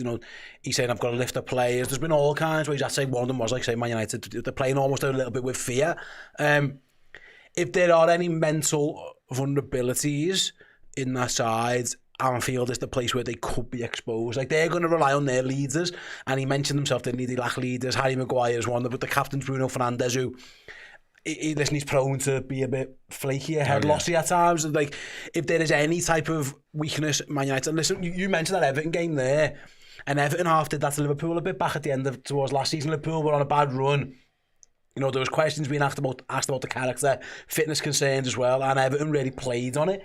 They did it in a very Sean Dyche way, of course, long balls and free kicks and whatever, and Ali kicking it. But Liverpool will be hoping to exploit that, because Man United, I watched the first opening 15-20 minutes of that game against Newcastle, and it was as bad as I've seen a Premier League team look. They kind of regrouped, and maybe Newcastle took the foot off the gas, but if they start anywhere remotely like they did that game, again, albeit different players, etc., Liverpool it feels at this moment in time we're being really ruthless. The likes of Salah, Gakpo, Diaz, and they could jump all over them, hopefully, anyway. Yeah, that game, it could have been maybe 5 or 6 at half time. It did get slightly better for him when he put Mainu on. They've seen it's happened against us, and you think, well, that's Newcastle, who, with the greatest respect to them, are not in the title race. Newcastle were nearly and it was at Old Trafford. Exposed, at home. They've lost consecutive seasons heavily to Bournemouth at home, which you just think the Man United that we grew up with, that is inconceivable. Even losing, they lost to Liverpool when they were the better side, but it'd be a 2-1 or a 1-0. It's partly Liverpool, because I think we saw it like the Manchester City game earlier in the season. All right, it only ends up 2-0, but there were points in that first half against City where I thought, if we'd have made it 3, it could have been 6 or 7, because they looked like they were ready to go. Man United, we've seen it in them that it doesn't know if it's a mentality thing or what. Everybody mentions Bruno being the captain, like you say, head falling off. He doesn't seem to be one of those inspirational characters who goes, we do not let this happen. Like, he fuels the fire when things are going wrong for them. His head falls off, or he sulks around the pitch, doesn't put a shift in, stuff like that. So yeah, that's what we're all hoping to happen today. That's what Amarim's guarding against. In terms of his comments, it's weird. Like, there's parallels with some of the stuff that Roy Hodgson was saying when he was in charge of us. Like, I think it was the reporter mentioned relegation, but he didn't go, don't be ridiculous, we're not in a relegation battle. He was like, yeah, we need to watch, he took the question seriously. He said something like, we're 3 years away from challenging for the title or something like that. And I think a lot of that stuff, he is probably being honest, and he is being realistic, but it's not necessarily what you want to hear. I'm sure he's probably trying to reverse psychology it, so it's like the players go, yeah, this isn't acceptable. We're not in a relegation fight. We're Man United. We're better than this. We need to be pushing for top 4. Let's throw them into one today. Yeah, exactly. I'm hopefully that's for them. That's what he's trying to do. He's trying to almost flip it, and so they go, come on, we are better than this. Absolutely. But they're not loads better than this. I don't think they're top 6 material at the moment. No, they're crap. Exactly. Like I say, that's where you've just got to hope that there's no complacency, because I've just asked in the Discord actually about a few of the guys watching, how are we all feeling? Are we good? We've got No from Adam rather. We've got Castiet, who says, I should have no anxiety at all because they're shite, but I'm full of anxiety. Cam doesn't like everyone is expecting us just to batter them. Never good before playing United, says Milesy. Ladies, I'll feel better if we get a nice early goal. It does feel like last year, after what happened and certain games like that, it is a little bit of a mental scar for the fan base. I'm hoping the players aren't, and like I say, fingers crossed they're not, because they shouldn't be, because they've been absolutely fabulous up to this point. Right then, we're only about 4 or 5 minutes or so away from the kickoff of the game. So what we're going to ask you all to do, whether you're in the Discord or you're on the YouTube chat right now, let us know what score you think this game is going to be. I want to know where you're watching as well. Where in the world are you watching from? What time is it? Your score prediction? And make sure you press the like button on the stream as well. If you're not subscribed and want to do that to the channel as well, that would be a help. But yeah, like button, where you're from, score prediction, what time is it? We'll be back with the full watch-along of Liverpool versus Manchester United in about a minute. See you in a sec. Hello over there, just want to tell you what you could win if you were in our Club Legend prize draw for January. This is a biggie. We're starting the new year off with a bang. It's this, a signed Liverpool shirt signed by Ian Callaghan, proper Liverpool royalty, the record appearance maker for the Reds. 857 appearances he made. Not all in this shirt, you'll be glad to know, but if you want to get yourself a chance of winning this, head to redmenplus.com, sign up as a Club Legend, or upgrade your existing subscription, and you might just be the lucky winner. what a prize that is. RedmenPlus.com. Join us as a legend. What a time to join us. Not only are you going to get some extra amazing bonus content in your ears and in your eyes, but also, yeah, join us as a legend. Monthly prize draws each and every month. I mean, we're giving away a Kenny Dalglish shirt on Boxing Day, signed Kenny Dalglish shirt, rather than we're giving away a signed Ian Callaghan shirt. I mean, we are spoiling you guys. They are sometimes, for some, money can't buy prizes. Right then, both sides have made their way onto the pitch. Is it snowing where you're watching it is another question, because we've had a lot of snow on Merseyside. We've definitely had quite a We've bit got of any snow. Reds in Canada, Scandinavia? I don't know. Where Bootle. Bootle, yeah. Might still be Bootle. Might still be snowing. Right then, who have we got in on the chat? Who's in? LFC Forever is going for 3-0 from Birmingham. Dennis is in Cork, going for a 3-1. Anthony in Edinburgh. We're going all round the local vicinity, but we can go a little bit further afar to Storm Shadow, 2-1 watching in Norway. Even further is James at midnight in Taiwan. Nice. Scouts abroad going for a 4-0. Anxiety from the Philippines joins us every week, is going for 9-0. Wow. I like it, Anxiety, yeah. You'll be up till the morning if it's 9-0, I should imagine. You can't go to bed on that, could you? No. Paul's in Belfast going for a 2-0.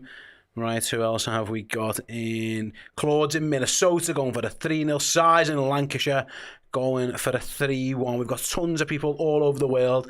Aryan's in Dubai. Shouldn't imagine any snow there. Yeah, I'd be shocked. Apart from in the indoor ski slope thing. I'd be shocked, yeah. Quite a sight. Josh is in Malaysia going for a 4-0, saying it's 26 degrees, hot and humid. It's 2 degrees in Liverpool, genuinely. It is cold. I just want to say the wiper on my car is broken, so I might be sleeping here. Really, yeah? Yeah. Oh, no. It's Get going to out have with your visibility problems. I'll give it a lift home. Oh, thank you very much. Colin's got thunderstorms in Texas. Doesn't sound great.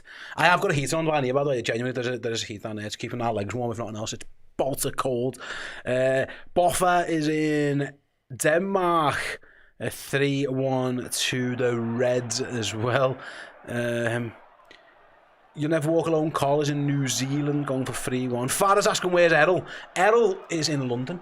Oh yeah. Yeah.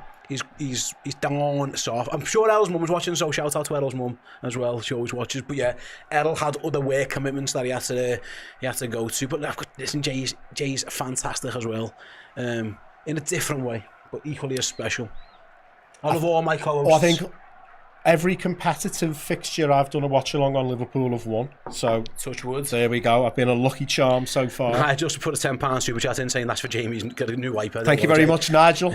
As Liverpool kick off, then they are towards the Anfield Road, then to obviously won the toss. Nice to see Ibrahim Konate back in action, winning his first header. The pitch looks magnificent considering it was buried under snow a few hours ago. It should zip about loads, shouldn't it? Because it's going to be slick. Slick and slushy on that surface. Could be a good one for a knee slide if you. If you score. Yeah, if you score. I'm not going to do I'll do the bow, but I won't do a knee slide if Mo does a knee slide. I like it.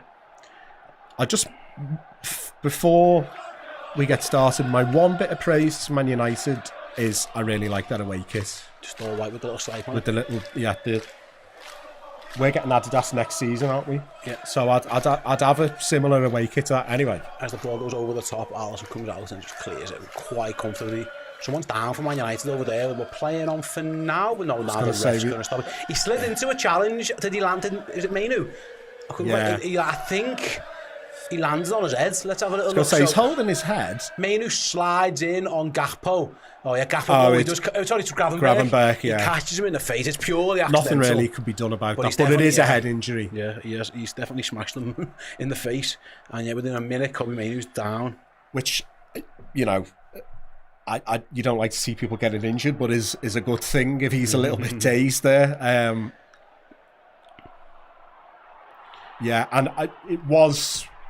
It was necessary for the ref to stop that, because that's been a thing recently. There was a game the other week players faking head injuries. Well, we were getting booed all ends up because we didn't kick it out. I can't remember who it's against, But it was the typical one and we didn't kick it out. Their fans were absolutely going mad. And then as soon as he went out of play, the fella gets up and you're like, well, that's why you don't kick it out. It was Leicester, wasn't it? Yeah. Leicester, it was Daka for Leicester. Yeah, Daka, that was it. Yeah, wait for the ref, you know. No problem. He did get kicked in the head. He was right. Like, he did get kicked in the head, so the ref stopped it correctly. Might just be a little atmosphere killer as well, which Liverpool are going to have to go again. That similar thing happened in the Fulham game. Robertson got injured straight away, and then that kind of sucks the energy down. But I'm sure the Anfield faithful will be able to I can do it as well. lift the volume. Oh, here we go. We love you, Liverpool. The people at home can, as Liverpool have continued with Cogman still on the sides of the pitch. He'll be let back on in due course, but for now Virgil's got the ball in the centre circle. It's a little overlapping run by Trent there on the right hand side, but he didn't see it. Yeah, Diaz is up front nominally, but he has the licence to go wherever he wants. That's the joy of playing him there. Jones nice and far forward as well. He likes to pop up with a goal. I mean Liverpool's entire outfield tenor in the Man United thing. Yeah. Sloppy touch by Trent. No, it was Mainu who come off the side of the pitch. He maybe didn't see him. Knew he was there. Yeah, and Man United countered. The ref shouldn't allow that. He shouldn't have never allowed him back on the pitch while the ball. But then again, I suppose if he did it when Virgil was there, but it's a bit of a snide one. But Mainu took full advantage, and there come United on their first real attack. Liverpool aren't exactly best pleased with that. It was a bit shady. Not great from the referee to have allowed him to come on when the ball was right by him, but at least it's gone back to the halfway line now. But sneaky, but clever from Kobe. It was sneaky. I think he didn't. It wasn't like the most instant control. Dalot's gone down the outside, but he comes back. And Kanate needs to clear and does. Good defender in the end by both of them. Yeah, good little early test for Trent there. He looked like he'd lost the battle for pace. But he did get beat. Yeah, he came back.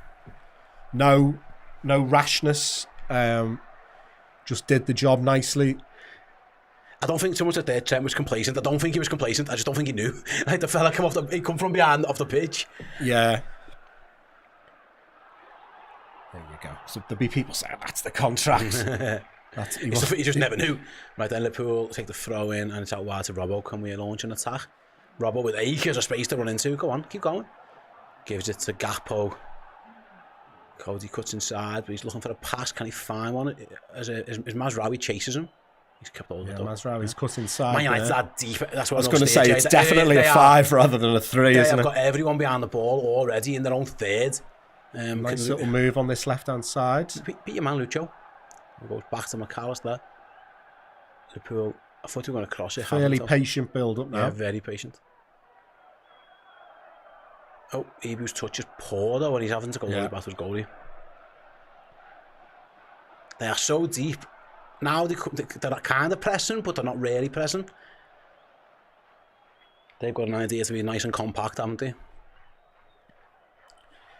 I mean, Alisson's playing as a third centre-back here. Yeah, it's probably not worth them expending a load of energy on pressing us in our own final third. No, Jones and Gravenberch between them have sorted that one out. Robertson going long early, I don't think that's the ball. Yeah, hopeful that, wasn't it? Might get the seconds though off Jones. Jones has done well. Then kind of stood on the ball a little bit, didn't he? Man United are going to be able to play. Mainu did well there, quite slick in that midfield. Yeah, he started quite well, hasn't he? As Liverpool cut it out again with McAllister. He's done really well. Calmly done. Yeah, it was excellent that. Yeah, you can see go. There's room for Trent. He's got it, and he's running into it. You can see the water coming up off the pitch as the ball rolls along the surface. Salah cutting inside, goal, cross goal. Maguire cuts it out. There was 3 Liverpool players in the box, just waiting to tap that one in. But fair play to Harry Maguire, he did well. Mo Salah took that nice and early. He tried to catch them off guard. Liverpool again.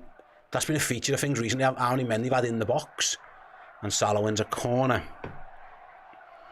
Images and Birds, thanks for the super chat, says my footy pub is closed and I can't watch the game, so I'm back with you guys. Love a good watch along. I'll be looking at you covered, pal. We've got you covered. We said before the show, Man United and corner defending hasn't exactly been something that's gone well for them recently, so can Liverpool exploit it? Well, it's not going to be an Olympico.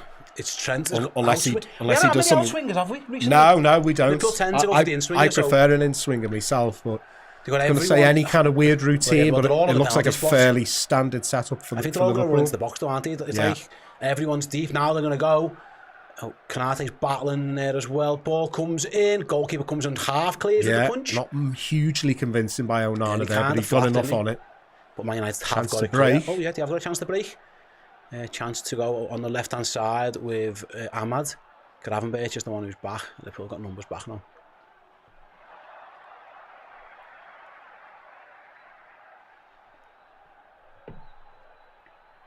Get the likes up, says Nick, and we make sure we give them a spanking. Yeah, I'll let you know where we're up to on that now.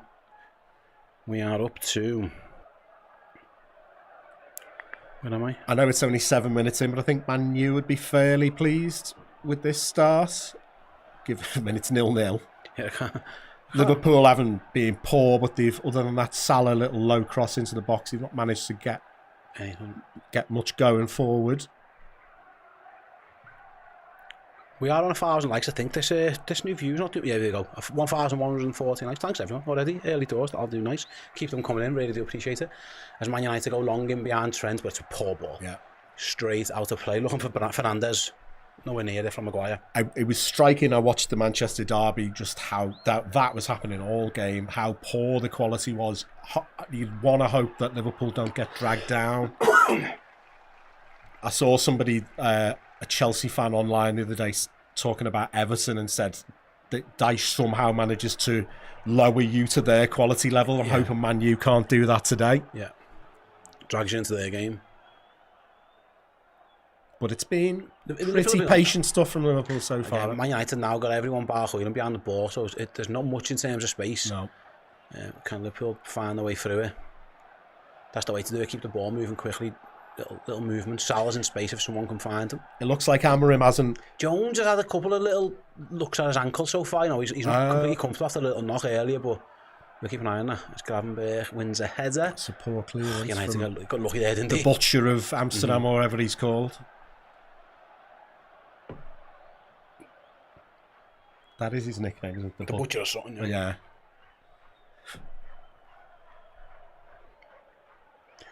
To be what I would say to United, they are trying to pass it a bit.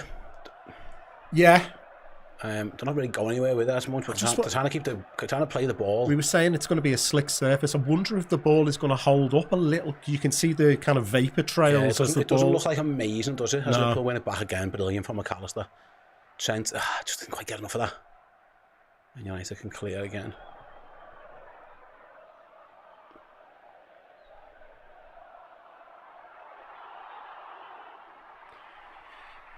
Yeah, so everybody hoping for I'm sure we all were hoping for a Liverpool charge out the blocks like they did against Man City. That hasn't come to fruition. No, not yet. Early days. If Man United trying to launch an attack of their own. Mazraoui with the big switcheroonie. Yeah. Sadalo. He had a little bit of joy against Trent before Trent got back, but it's very slow build-up from United.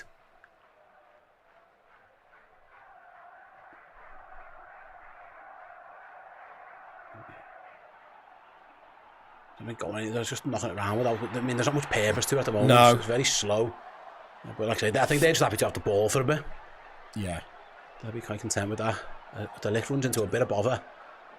Nice closing down by McAllister there, but there was no threat from Man United there. No. They never looked like they had the ball, but they were never trying to do anything with it. It was just very slow and laboured. Yeah. I wonder if that is just part of the game plan, just like you said, just make it a bit turgid for a bit. Yeah. I wonder if it looks like Amorim. He's not got the kind of collective ego of we're Man United, we need to impose ourselves. They're getting back in numbers when Liverpool have the ball. That attack there, it was slow, pretty turgid build-up, but it wasn't.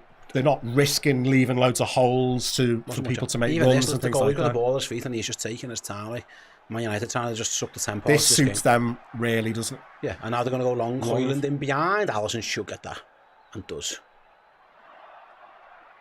Van Dijk wasn't happy with he was one of those defenders. I don't know, he wasn't happy with his shouting a bit there, wasn't he? Anyway, thrown for Man United.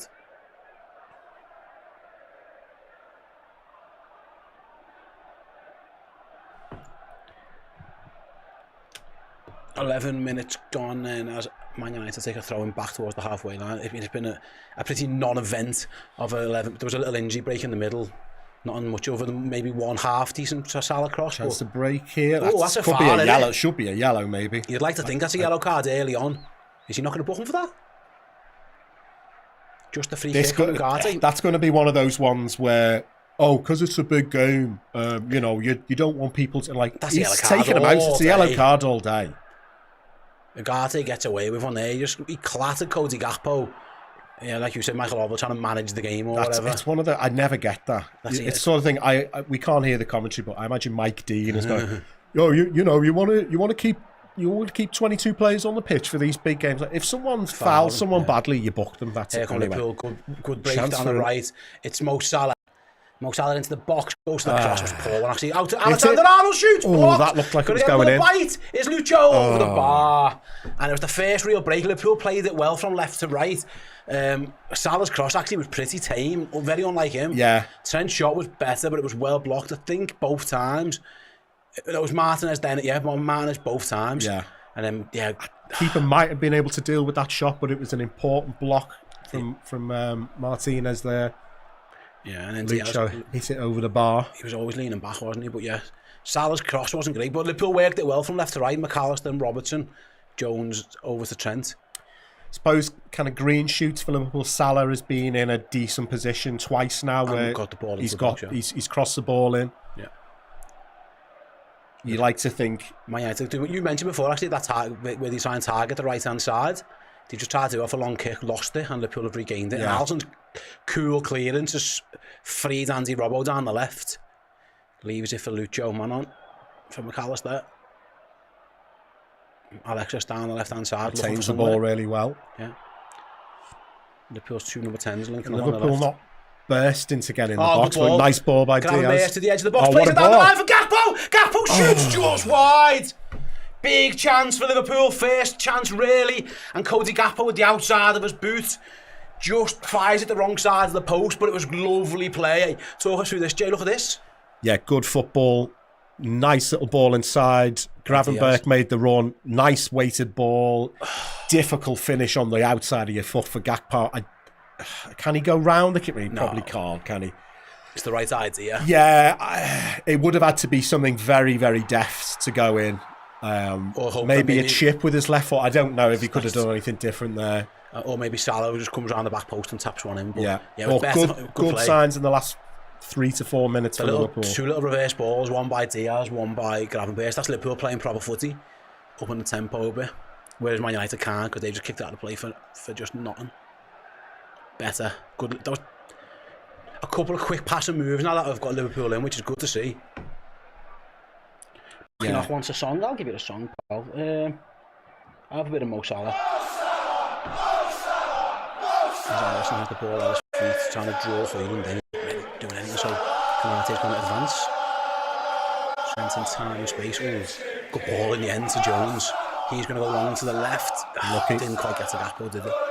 Andy Robbo from Watchalong. Liverpool's first intention is to pass it forwards, though, where they can. Yeah. Through the lines.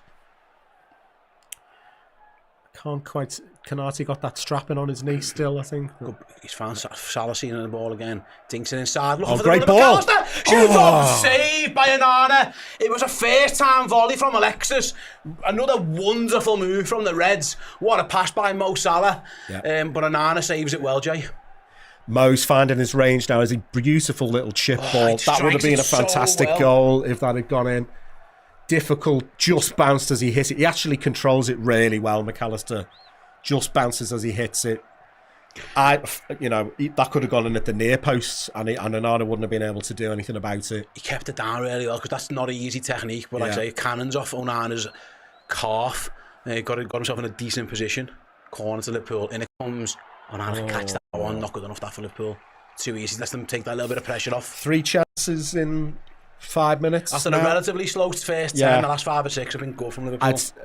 I don't know how far we're going to get with cricket metaphors, but feels a bit like, you bowled a few decent overs and you can feel a wicket coming. I hope so. Liverpool's going to they've took it off. I don't know if our fans in Taiwan are on board with that metaphor, but there you go. Decent bit of skill by Ugarte in the middle. Oh, Hoyle, is that a dive? Should he get booked for that? I think it was the first Has a one. foul been given? Yeah, I think it was the first one on Ugarte. He had some nice little footwork in the middle. Went down after playing the pass. Garty's got the foul rather than Hoyland. Yeah. And then Man United, are they going to go long direct with the free kick? Yeah, they're going to send everyone up. Proper Big Sam. It's Big Sam ball. Get Radhi, Jaidi in there, Bruno and Gotti. There's ones for the Maguire, for the Barclays era fans. De Ligt, they're all up. I mean, it's a very direct free kick over the top. Maguire won the ball. Liverpool win it back with McAllister. And he's on a break. Done really Can well. he find a pass? He has.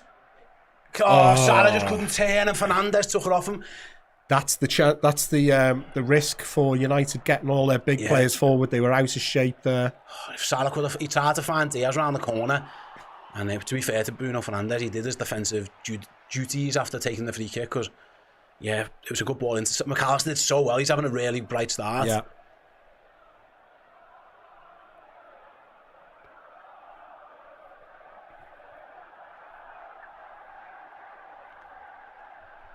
Man United go long. Van Dijk will lead that's that. meat and drink for Virgil, isn't it? Yeah, you'd like to think so. Maybe they can pick up the second ball. It's Ahmad up against Robertson and the force backwards. You'd like to think in that situation Virgil will be relatively comfortable. As a round of applause goes for young Max Greenhouse. Tragically passed away, young lad. 17th minute. Anfield applauds, rightly so as well. I know Max's family were in touch with a few, including ourselves, to raise awareness of that. Anfield acknowledging the young lad. As Man United play another poor pass. These are crap, these are. Yeah, the quality from the back. I mean, there was De Ligt there, launched the ball forward straight onto Virgil's head. Virgil passes out of play. Anytime they've tried to be even remotely adventurous, it's not worked for the them. problem with the midfield, they've got what somebody like Ericsson brings you is that little bit of class, although he doesn't have the legs anymore. That's the problem. Those really line breaking balls through the middle, they don't seem to have anyone who's Fernandes is the key for that. But he's playing further forward. Yeah, they can't really get it. He's almost like the left. The left winger for them. As Van Dijk plays a lovely pass into Trent. That's fantastic. Can Trent free Salah? I just under it. You are right. I think the ball's being held up a bit, isn't it? Yeah, you have to put a bit more on that. Anfield's usually much more slick than that. The conditions aren't allowing that.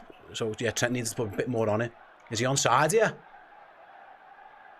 Put a ball across for Ahmad. He heads it backwards. Did the flag not go up? No. Must have just, Man United still got it. Still got the ball. Mazraoui shoots. Edge of the box for Mainu. He shoots, deflected over the bar. Liverpool a bit all over the place there. Almost caught out. Ahmad's gone down. Would he been offside? No, he's on. Oh, yeah. He was onside.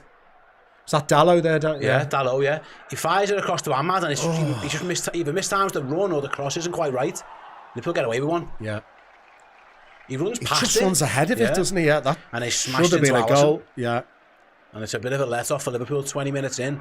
Even afterwards, they couldn't really get in shape, and Manchester United had a few more bites of the cherry there. Ahmad doesn't look in the best of shape. I think it's maybe Alisson's knees. Like I was saying about the knee slides, his momentum's continued into Alisson there. He's getting up now. Might be a bit winded. He's a whack on the back, hasn't he? Man United are going to have a corner at the end of it. I think it was a Mainu shot deflected over the bar. I think blocked by Konate. It's a big chance, that. Yeah. So I don't think there's anything wrong with the ball. He just mistimes his run. Yeah. Goes past it, ends up heading it backwards, and then, Alisson smashes into him.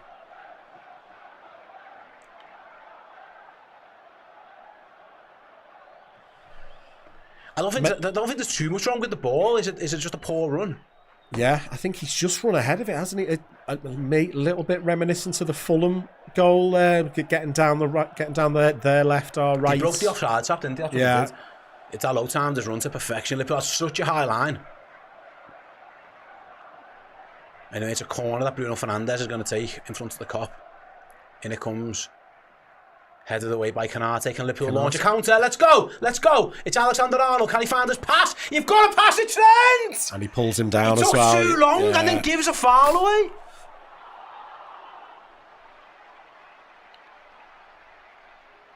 He's looking, and then He beats his man, but Fouls De De Ligt Ligt. is getting back, isn't he? Yeah. Maybe That's a gonna be chip another- left United- foot. He is good on his weak foot. He could have chipped the ball over with his left foot there. United are going to do what they did earlier. They're playing set pieces. They're going to do that. Very high line again from Liverpool. Yeah, they're going to try and think it over the post. No, they're playing short this time. Trying to go and work a different angle on it. Fernandes whips it towards the back post. Headers away. It did in the work. End. It was. They were offside anyway. Oh, okay. It didn't work in that case. 2 Man United centre backs. I think Maguire ends up in the cough at one point. So they took it short. It's De Ligt's offside, isn't he? There, yeah, as he goes, he's off there as well. Yeah. Twice De Ligt was offside. You probably, you'd say De Ligt You can was see what Man interfering United- first time. they're just whipping it in that area opportunity. Referee! You've got to book him for that, surely, yeah. The goes into the book. He just went for a ride on Mo Salah's back. I mean, Target that. Keep targeting that now. Classic Salah treatment there. Just hold I on mean, to it's him. silly, isn't it? Yeah. Angelo, get him off. He's been sent off at Anfield. Remember that like last second, Yes. wasn't it? But yeah, that's a good sign for Liverpool now. He can't be doing that again. Salah was much too strong for the low there. He just jumped on his back. He's so good for a And that's a tough assignment. smallish man.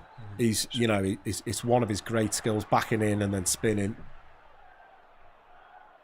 Yeah, he's now got best part of 70 minutes. Oh, it's a poor ball, man. McAllister, Manchester United on the break On now. the break, Fernandes looking for Højlund. Oh, Konate nearly defends threaded it that well. through Konate's legs. Yeah. Højlund. To the byline. He's done all right, actually. I Konate was puts it going over to his say, own it doesn't bar. look like he's going anywhere with it, but he did all right in the end. Man Good, United are showing good a bit of spell atta- for yeah. Manchester I was United. gonna say This. that they're showing a bit of attacking threat.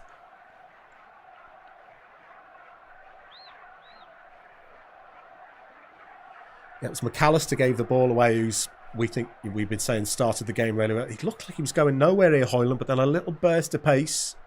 It was Mazraoui who was in the centre forward position, actually looking to get on the end of it, but Yeah. Konate cleared. Another corner to United. Fernandes again. Most of Manchester United's joy down the left. We mentioned the fullbacks in the preview. Robertson has been the one who's been getting a bit of grief Corner recently. comes in. There's a mad scramble. Someone's got to clear it. It has been cleared. Fernandes with a Rabona back into the box. Alisson can claim that all day. Unnecessarily, but yeah. Can Alisson launch a counter? Højlund's going to try and stop him. So Alisson's going to throw it out to the left. And Liverpool have got numbers forward on the counter attack. Here goes Gravenberch carrying it. He's looking for a runner. He's going to hold He it might up and just, start I was in. going to say recycle this because they didn't have a numerical advantage on the counter. And Liverpool- Gravenberch over the left now. I think that's all right. Liverpool It's could mainly make- been Liverpool have- McAllister so far. Diaz has been on the left quite a lot as well, actually. Yeah, Liverpool haven't seen much of the ball in the last few minutes, so this is good. As Diaz tries to play the 1-2, but Gravenberch goes backwards. And United... It's well kept him. Oh, was it? No, It wasn't. Throw into Liverpool. Ahmad thought he kept that one in. The assistant disagreed.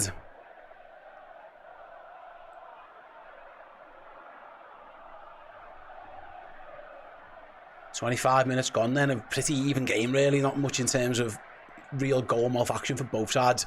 Ahmad with a header, but he got all wrong. That's Probably the best chance, so yeah. far. As Curtis Jones battles in midfield, loses out to Mainu. Man United are battling, but Liverpool have won it back again. Chance to break here now. Yeah, a little mini counter-attack for Alexander-Arnold. Goes to Salah. Mo. Who's he looking for this time? He dinks it inside. It's a bit of a nothing Really to ball. anybody, yeah. And United can clear.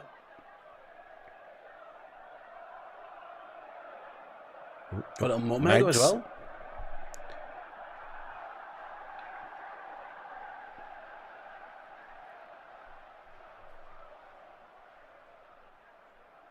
Yeah, it's like, I wouldn't say massively worrying signs, but Manchester United are Well, we haven't been feeling more comfortable in their skin now, I think, aren't Yeah, they? they've seen more of the ball, and I thought it was 50-50. What I would say is that Liverpool's attacks have been one-offs. Liverpool are at their best when they can box you in for a few minutes. You know what I mean? It's been like Man United are seeing way more of the ball than perhaps I would have expected them to. As Konate wins himself a little throw-in. What Van Dijk and Konate have done, they've defended really well, both of them, though. Nice. Even hasn't looked rusty at all so far. No. You wouldn't, yeah. Nothing to suggest that he's feeling the effects of that knock.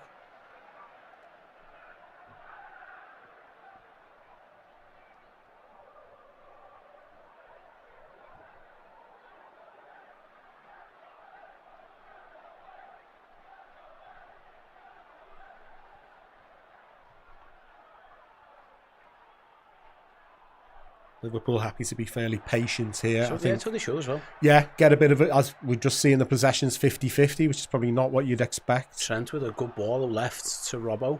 Can Diaz have Gakpo, sorry. Gakpo up against Mazraoui, cuts inside, edge of the box, McAllister across to Gravenberch, was a poor ball. Gravenberch had to slide to get it, goal kick. Yeah, Decent move until that point. Yeah, it wasn't great by Alexis. I said he's had a good game, but that was a poor pass. Yeah. I don't know if it's the conditions or whatever it is, but it wasn't a well-timed pass.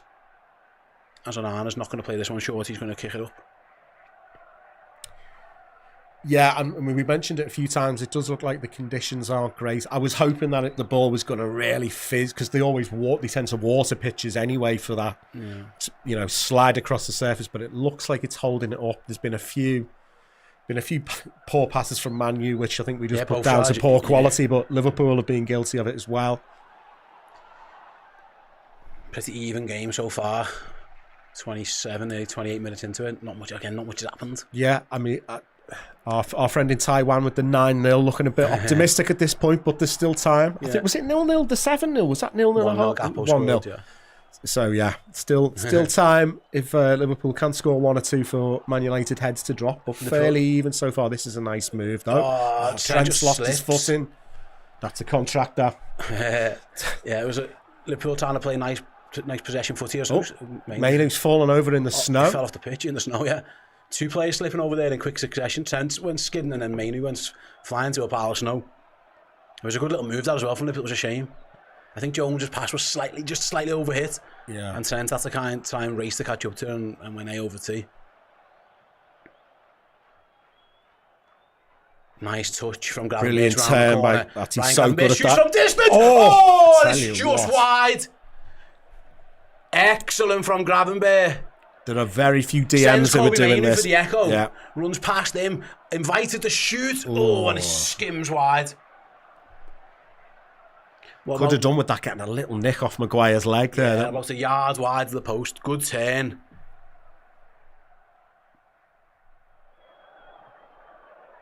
And I know some people have been praising Kobbie Mainoo's start there, but Gravenberch just made a show of him. Yeah.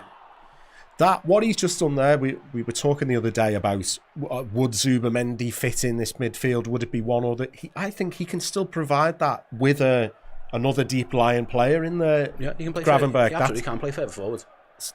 Liverpool just go long looking for Salah, but easily cleared by Delo. Although Gakpo's won it back. Gakpo's got in.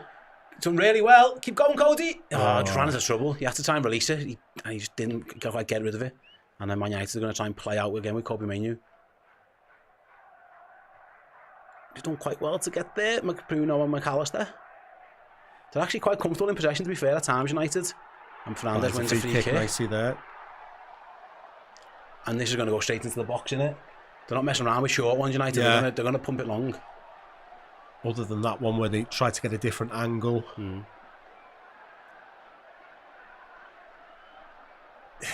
It's very, very slappable face, hasn't he, Bruno Fernandes?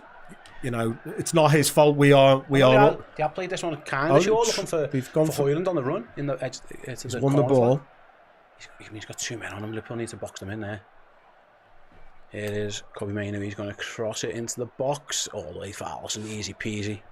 I've that all day. Right then, half an hour gone, Jane. It's been what Man United to be perfectly happy with this. No real saves for the keeper to make. I mean, there were a few 0-0s when Mourinho was in charge. There were absolute stinkers. I think there's been a few decent chances for nothing clear cut for Liverpool, but McAllister's probably had the best one, hasn't he? And then Mainoo, and then Ahmad for them who couldn't get his header right. Probably the 2 best chances. There's Curtis Jones. Yeah, so it's not been a spectacle of football, but it's I think in the ranking of Liverpool Man U 0-0s, I don't think it's the worst so far. Here's Salah up against the low. He's on a book, and remember already.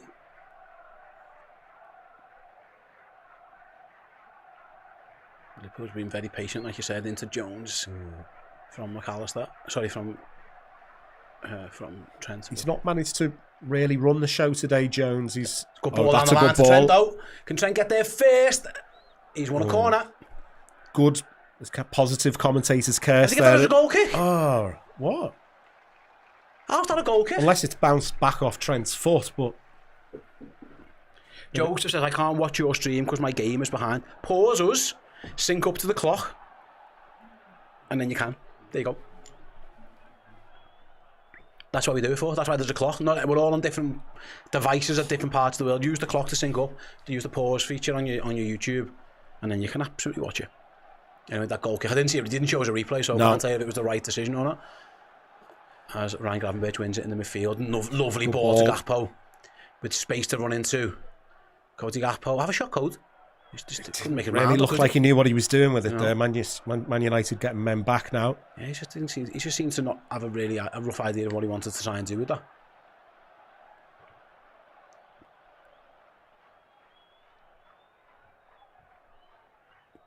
Jones and McAllister are so high up when we've got the ball. I wonder if one of them can just come a little bit deeper, just to drag them out. So it's not. I think the heat maps. Oh, it's chance. Jones comes in. Gravenberch plays a poor pass. Yeah, Jones did come deeper, got it, and but that's where the space is in front of them. I was just going to say the heat maps would be interesting because there were triangles on the left with McAllister to start with, but now we've seen a bit of a agricultural challenge, but he won the ball. They seem to be swapping positions, popping up in different places. Head into Hoyland. Hoyland just fell over, and Robbo can mop that one up and clear. Diaz does well on Ugarte. Oh, watch out! Strong challenge Diaz has been from smashed Maguire. by both United centre backs, and to be fair, they're both in legal challenges. Yeah, two like almost hospital passes have led Lucho into big challenges there. He gets up though, he's fine. Anfield's starting to liven up, maybe sensing the players need a little bit of a boost.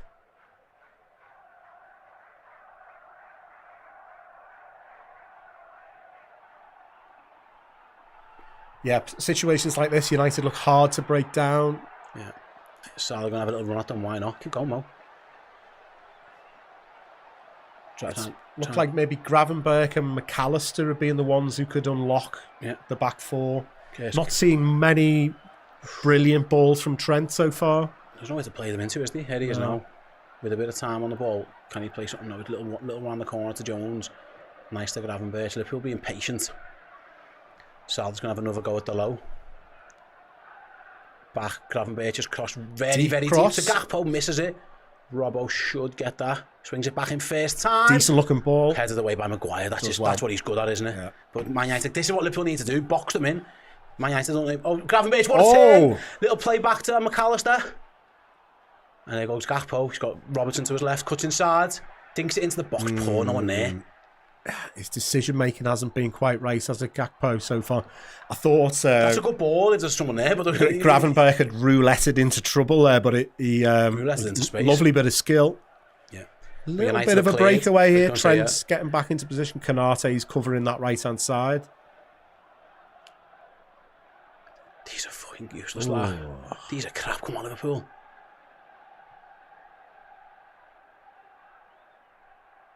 Alisson with the ball, roll Van Dijk tells him to get on with it. Yeah. Real lack of quality from United in the final third, and Liverpool haven't been much better, but they've looked a bit more dangerous as Diaz comes deep and runs himself into trouble. Luckily, gets a foul. Yeah. As Hoyland kicks the ball away, ref. Gonna let him off that one.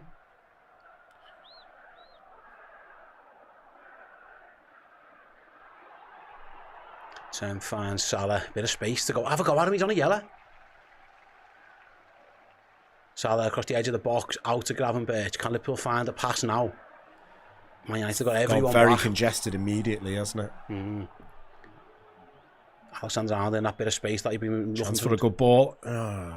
Blocked, edge of the box. Liverpool are at least sustaining the attack. Ball comes back into the box. Oh, it's good defending by Mazraoui though. I don't know if McAllister would have been offside.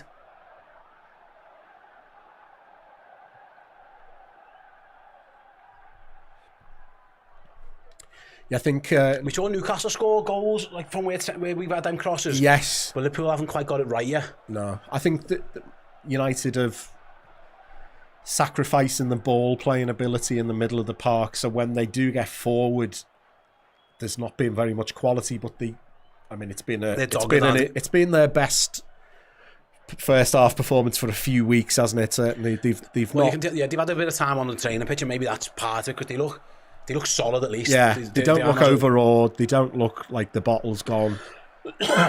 They don't look brilliant. I mean, they did carve Liverpool open down the left hand side for that Ahmad chance, but other than that, They've sent all the big guns up again for this. They're going to web it. It's not pretty, but it's straight ball. Virgil all day, and there was offside anyway.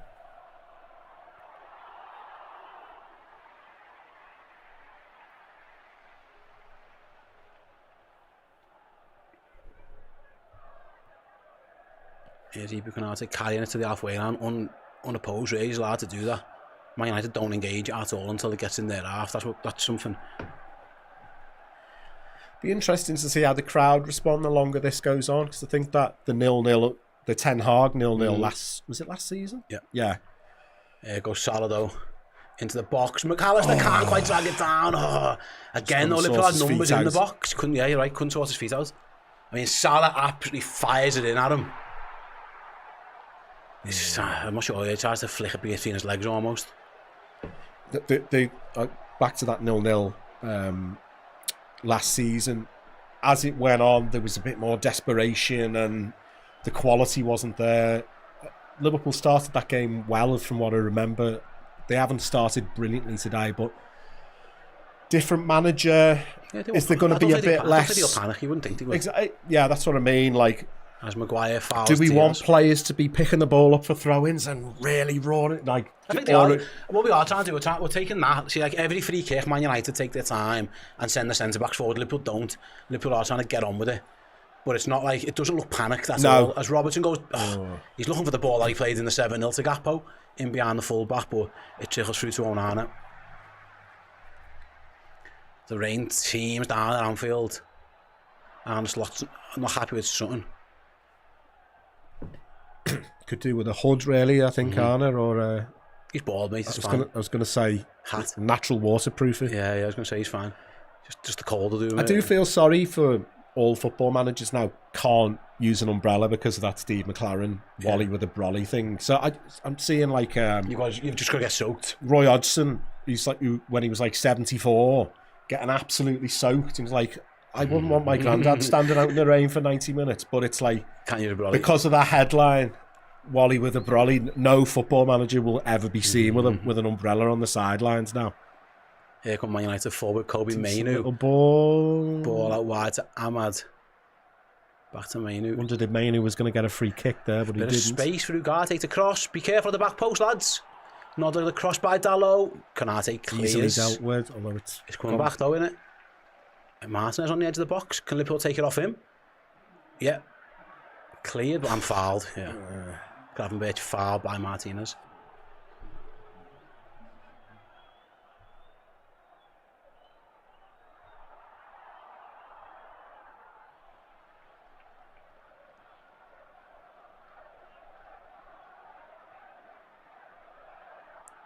It went out. Oh, it was well out, yeah.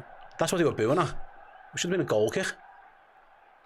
Man over here for United. Oh, yeah, they have it. Dalot into the box, plays it across. Van Dijk clears it. There's getting a bit of joy though. Definitely down that left-hand side. It was Fernandes, sorry, it wasn't Dalot.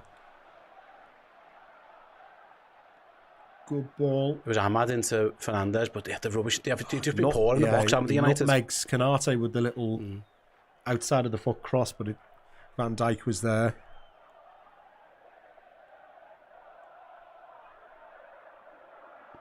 They're going to send a big long throw in now, it looks like, if they can. No, it's going to go back instead. Played the dupe. Martinez, is he going to cross it in? No, they're going backwards to Ugarte. Now, over Trent's head. Trent gets a nod to it though. Still manages to get there though. And ball comes in. Van Dijk clears again. He's been brilliant. Curtis Jones does well to win it. He's normally really good in those tight spaces, but he lost it. He had like 4 men around him. Doesn't want to give a foul away. He doesn't. Man, you retain the ball.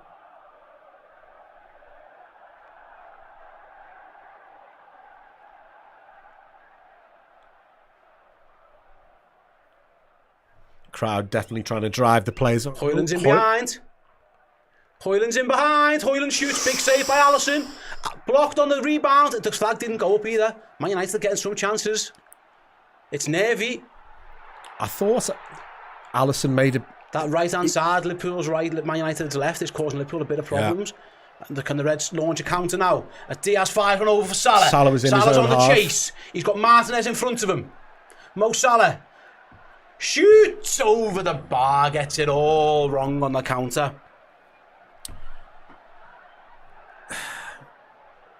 Let's have a look. He was well onside. Oh, he's miles onside, yeah. Trent plays him on. I wasn't sure about Alisson kind of coming then going back, but It's a good save, he knows what he's doing. Does the Brazilian. It's a big moment for Hoyland. He just hits it straight at Alisson, really, don't he? There's no composure from the striker. No.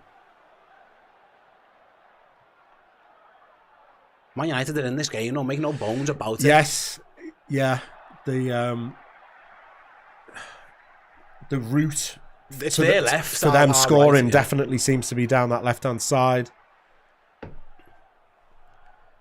We had a lot of wins to nil predictions from Liverpool, and you could maybe before a ball was kicked, you could understand why people would say United weren't going to score a goal, but they definitely look like they've got at least one in them. Oh, that's so poor. That just sums up Liverpool's first 43 minutes as Canate just kicks it straight out of play. There's been some bright moments from Liverpool, but some poor ones as well. Same for Man United, but they'll feel the better. I'd say if it was a boxing scorecard, you'd probably have United slightly up on points at this moment. Trent's just been turned by Fernandes and throw in for United. I imagine the daggers are going to be out for Trent online. But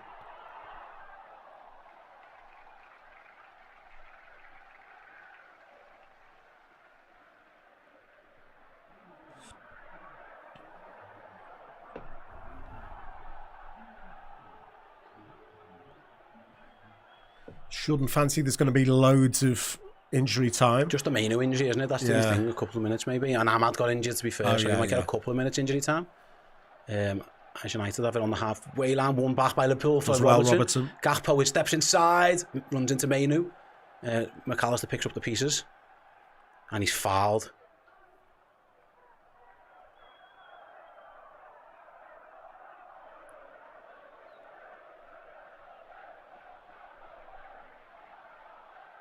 As we approach half time, still 0-0.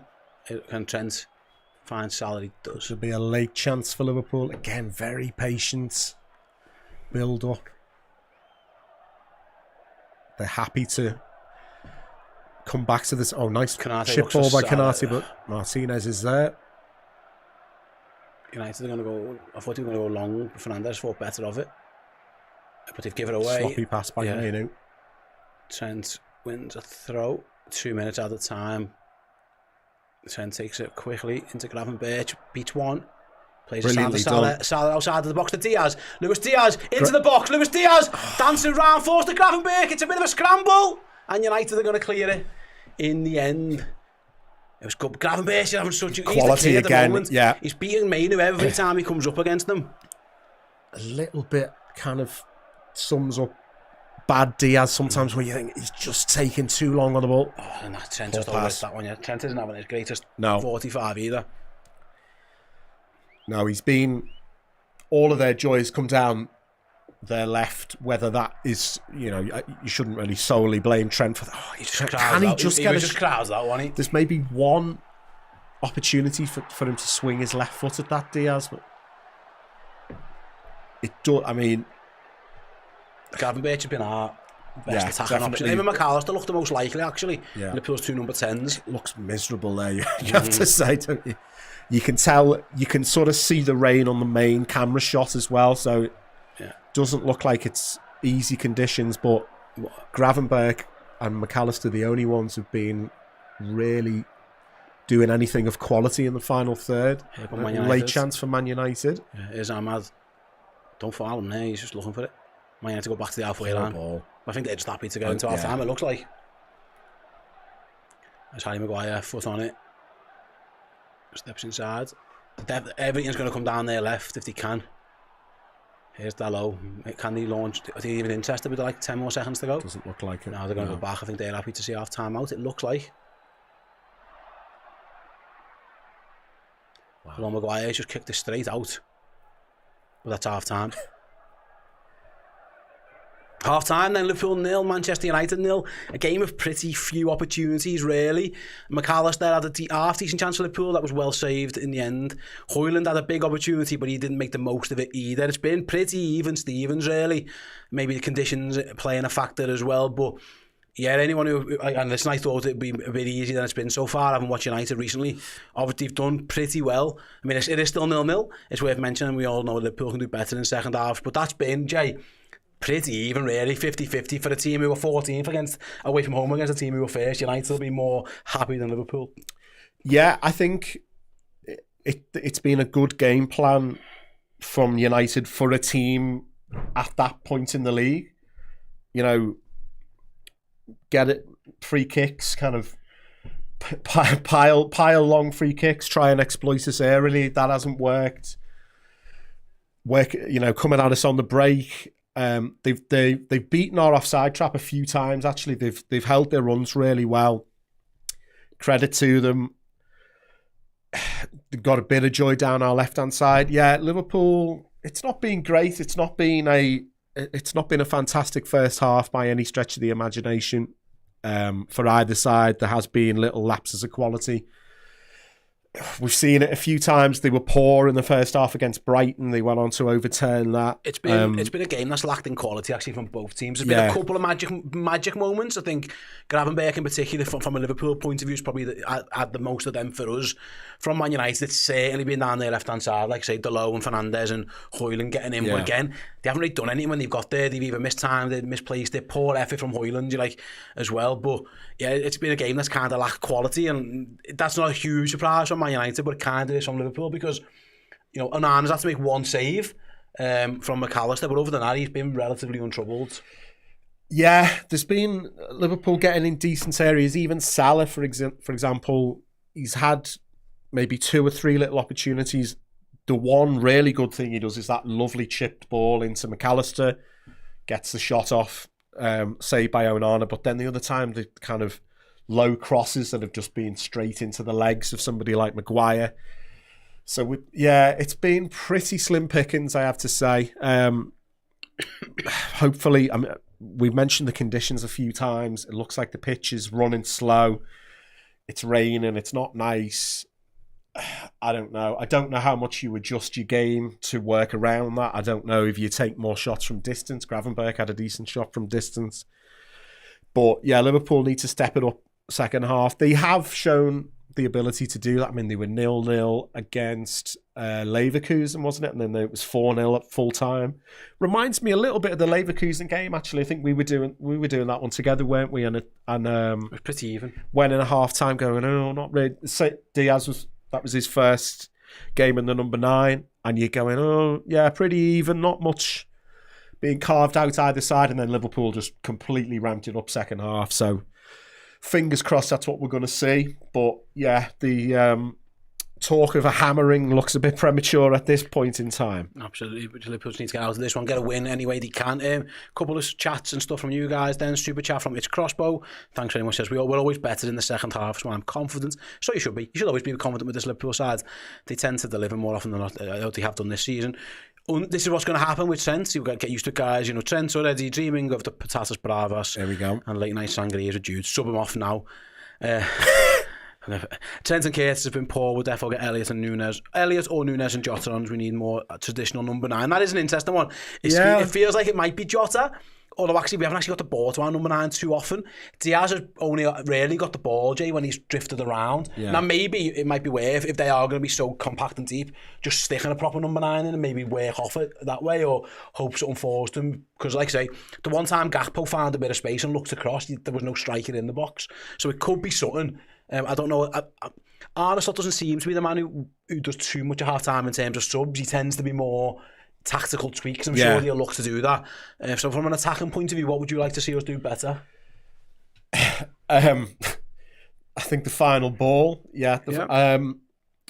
Just so it is difficult though, because they're getting very compact. They're getting It's not 2 banks of 4, is it? But a 5 and a God knows what they are. When I think we're partly to blame in that we've recycled the ball loads, a bit more pace in the pass. You know, those little 1-2s, like pinged passes, something like that. It's going to take a lot to get through this. In terms of bringing a player on, I think the Nunez of this time last year, I'd fancy him because he was running all over the place, hassling people, getting shots off, getting chances. But his form has been iffy recently. Maybe this is the game for Nunez. Maybe I don't think he's going to be coming on. It feels more Jota than Nunez, doesn't it? I agree. I don't think you'd see Nunez before maybe the 80th minute, something like that. I was mentioning the chances before. Like I say, Gakpo had a good chance. We've seen them play a bit now. Like Liverpool have created bits, they just haven't quite got it right at the end. But they've certainly made enough chances. United have had chances as well. I think this is probably the best one. A great run by McAllister. Yes. He doesn't do an awful lot wrong, really. No. It's a good save. Salah's ball is fantastic, which hasn't always been the case in this game. Mo Salah and Trent Alexander-Arnold have been wayward at times. But then also times like that, Salah's been great, and then I think Gravenberch's been magnificent. I thought Mainoo's had a good game for them, but every time he's come up against Gravenberch, he's kind of been schooled a little bit, and maybe that's something that Liverpool could work on as well. In terms of defensively, there's definitely something on our right there, left. That I don't know whether it's the setup, if it is just Trent getting beat. I'm just looking at the offside tap. Liverpool just get that all wrong. Yeah, and actually the cross to Ahmad, I don't think that's a bad ball. I think Ahmad just gets ahead of it. Yeah. And Liverpool get lucky. I think, they're just showing the highlights now, showing the chances. The Liverpool's chances have come from the rare moments of good quality, like that Gakpo chance, 2 good passes in a row, and then we're in. Good pass from Mo for the McAllister chance. The Højlund chance is just one ball over the top.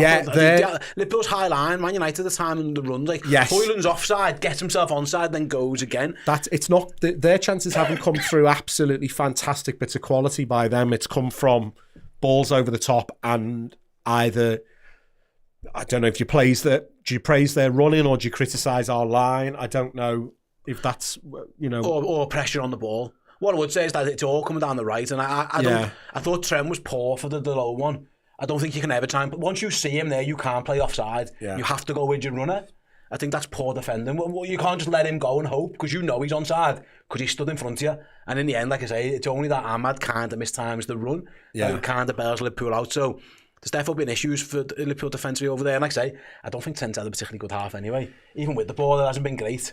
So, a couple of overhit or underhit passes. He fell over at one point, which is hard lines, but he hasn't exactly been lighting it up either. It has been interesting. Very tight game, like I say, game of few chances. I'd probably say Liverpool, maybe they had McAllister and the Gakpo ones, but then the Højlund one's a big opportunity. But I never really fancied him to score there. That was the only difference. No, I think that's the issue for him. As much as he puts himself about, when you see him bearing down on Alisson there, you think there's only going to be one winner. He doesn't have the composure to slot it past Alisson. I mean, it must be difficult. Alisson's a big bloke. He's a brilliant goalkeeper. Yeah, frustrating half, really. Although I think our centre-backs have been good. Yeah, Van Dijk and Konate for the most part. Like I say, the offsides have a couple of times have been beaten, but they've been, Man United are clearly they've got a tactic of just going to lump every free kick forward. Liverpool have actually defended them pretty well. Van Dijk's got his head on a lot of crosses and blocks. Konate the same. Yeah. It's just the setup. I think if we're going to be that high, you can't give them time on the ball. Otherwise you are going to find yourself in trouble. Yeah, all the stuff in the air they've dealt with. It's just they could do with shutting that off, because you think United may eventually come good down that right-hand side. Maybe it's partly Trent needs to up his level. Do they need to get together as a back four and say, let's not get caught out? Do they need to drop back a bit? That wasn't really in their nature, especially under Klopp. They persisted with that ultra-high line, catching people offside all the time. That's something. This is where Slot earns his coin, isn't it? He'll have the example of those chances. He'll be looking at it on his iPad. You'd like to see a little word in the ear of Trent, a little word in the ear of Ibu, and Vert's like, can you do this? Can you do that? And then we can start cutting those chances out. Yeah. That's something that I don't want to carry on in this in the second half. It's worth mentioning, Jay, as well. Like, Liverpool can get way better than that. Man United are playing pretty well for them recently. Yeah. Like, that's about as good as they've been recently. Liverpool have been 5 out of 10. Like, there are way more gears for Liverpool to go through, and Liverpool's benches, there's certainly options there. So listen, it's not like a complete disaster so far, but you are right. Like, I think we'd have to up it. Both defensively, because they have got in and they might just get one. You know, if that's Ahmad running through, he might score rather than Højlund. So Liverpool have got to up it, but I think there is room to do it. United are doing about as well as they can in terms of their general play, so hopefully there's something there. Looking at our bench as well, someone like Elliott, we've seen him come on, we've seen him score, we've seen him play little intricate little passes, that little bit of quality, a nice 1-2 on the edge of the box, a curling shot, something like that. He could come on and do something. There's still more to come from the players that are on the pitch before we start thinking about subs, before we start thinking about, do we throw Nunez on in the last 10? I still think the players on the pitch can, as I say, that Leverkusen game, similar vibe. They came out the second half. We were saying that, I remember actually on that day saying, a bit low on quality. And then as soon as there were a few great passing moves in that game, Diaz gets his hat-trick. It was on the hour mark, wasn't it? It was bang on the hour. Exactly. So it reminds me of that a little bit. That we're perfectly capable of doing that again. Jones hasn't really got into the game. Gravenberch has a point. Just any kind of quality involving Gravenberch, McAllister, Jones, Salah, any of them, then I think United won't be able to deal with it. So we just need to step that up second half. And sustain the attacks, because it's been sporadic. Liverpool are at their best when they bang, keep going and they don't let them out. United have found it pretty easy to get out. So again, that's where you miss the balls, like sometimes in it with that press. Right, just over 3 minutes to go until the start of the second half. So we're going to go for a quick break. Stick around, we'll be back with the second half of the watch along in a couple of minutes. See you there. Hello over there, just wanted to tell you what you could win if you were in our Club Legend prize draw for January. This is a biggie. We're starting the new year off with a bang. It's this, a signed Liverpool shirt signed by Ian Callaghan, proper Liverpool royalty, the record appearance maker for the Reds. 857 appearances he made. Not all in this shirt, you'll be glad to know, but if you want to get yourself a chance of winning this, head to redmenplus.com, sign up as a club legend or upgrade your existing subscription and you might just be the lucky winner.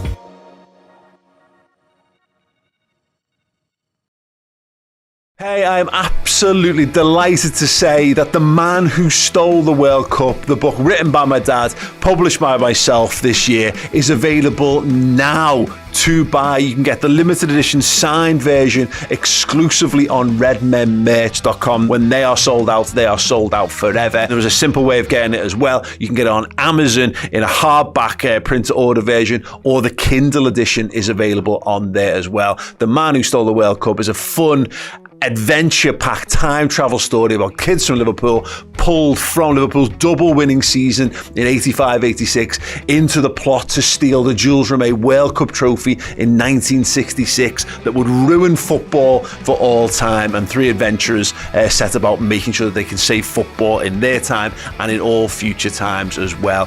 Something to be enjoyed by children, by young adults, and actually anyone who's got a little bit of love for football and geeky culture in their lives. Yes, get it. It's a perfect stocking filler for someone you love in your life this Christmas. The Man Who Stole the World Cup. You'll love it. Welcome back. Yes, here we go. Second half is moments away. Take your time, Jay. Don't worry, mate. It's all good. I've got us covered. We are about a minute or so away from the start of the second half. Ruben in the rain there, encouraging his players. I'm just looking. It's funny because the Stretford Paddock guys have tweeted this midfield though with Ugarte and Mainu. I mean, I thought Ryan Gravenberch had Kobe Mainu on toast. But, I mean, it's been. I think when you've been watching some of the stuff that their midfields have served up, I mean, you remember last season, there's that famous image, isn't there, of they basically have 4, then nothing, then all the rest of the players. So this midfield probably is a revelation to them. I think, Mainu's, I think he's had a decent game. He's done all right in attacking areas for them. But Gravenberch's beaten them a couple of times. They've not they've not bossed the game. They've not looked impregnable. It's not been a midfield masterclass, I would say, from United. So yeah, we'll see how this 45-minute pans out.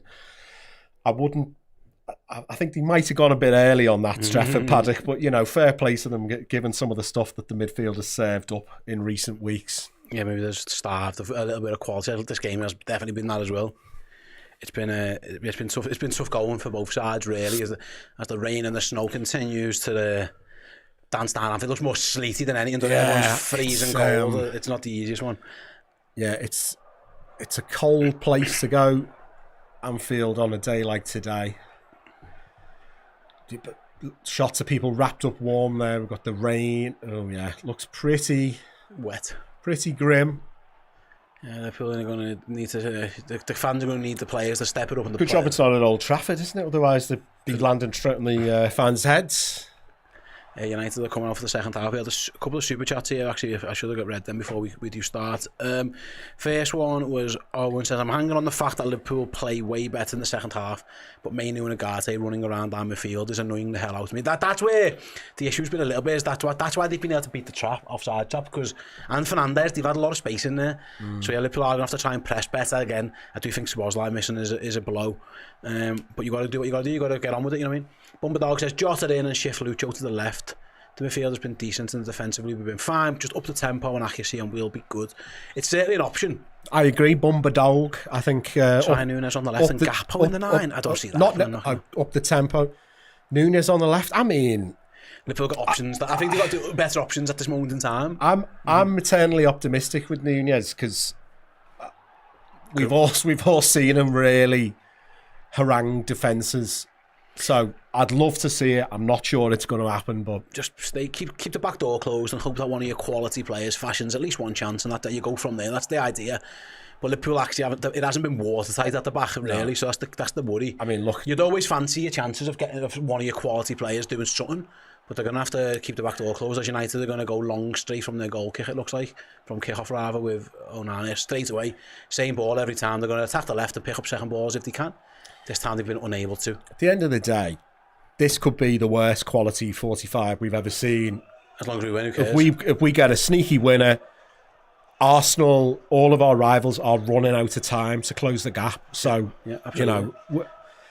Hopefully we will see an upturn in the quality. Yeah. Can Liverpool attack down their own left-hand side now? Here they go. Here's Curtis Jones. You've got Robbo to his left.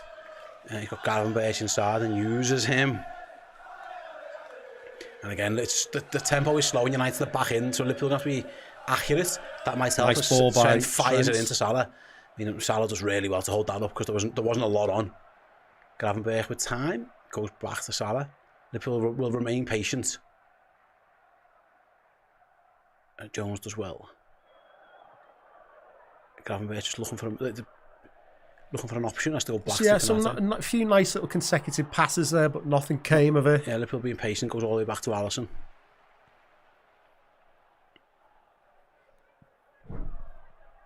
Liverpool tend to do better in second halves. We know that. An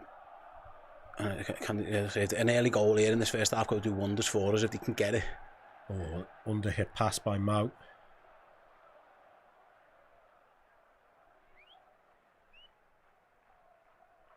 Trent goes back to his goalie.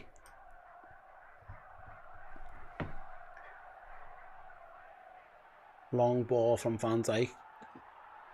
Liverpool win the seconds with Robertson. They can. Yeah. He's done really well. Come on, Robbo. Fashion a cross, wins a corner. Wins a corner, nicely done. Early corner in front of the cop. Early chance to get the crowd up. There's the Trent Olympico that I predicted. This was the see where the little road is there. That's where you want. He needs to take it from where the police are. He's not going to do that. The first couple of corners, one was an outswinger that United dealt with. One went straight to the keeper's arms, wasn't it? Yeah. Can Liverpool? It's McAllister. It's going to be a McAllister Olympico. McAllister in swinger. Can Liverpool find a header on this corner? Van Dijk's telling them to wait. Oh, he's sending everyone to the back, and he's going to have the middle to himself up against. That's the plan. Here we go. No, it's Liverpool. What's happening here? The referees. Referees having a little word. A bit of argy-bargy, as it always is on these corners. Van Dijk against Mainu. You'd fancy Van Dijk in a battle with Mainu, wouldn't you? So, wouldn't you? Here we go. Corner comes in deep into the box. It's flapped Oh! around everywhere. It's scrambling about. If you haven't dealt with it, Salah. Gives Never away a a foul. How close was that? It was very... Liverpool put it on top of Onana. Does he do well in the end? They're all slapped. Let's They're all see. high fives for Onana, but it wasn't convincing. He Punched put all it right, onto actually. Kanate, Yeah. didn't he? Yeah, just about gets enough. Liverpool definitely have done the homework. Yeah. Trying to cause a bit of chaos. Yeah, Arne Slot was like, oh, and then he's not happy with the foul by Salah. I think it was a soft one. Yeah. I think he was more not annoyed at Salah, more annoyed at the referee. I think. Onana, it wasn't the most convincing punch. No. It was But it very. didn't go in, which is it was improvement very, then. very congested in there. Yeah. Oh, it's gone off Kanate. to Dallow's in the box. He's shooting. Van Dijk's forced to cover, and he had the ball in behind. That left-hand side is causing issues.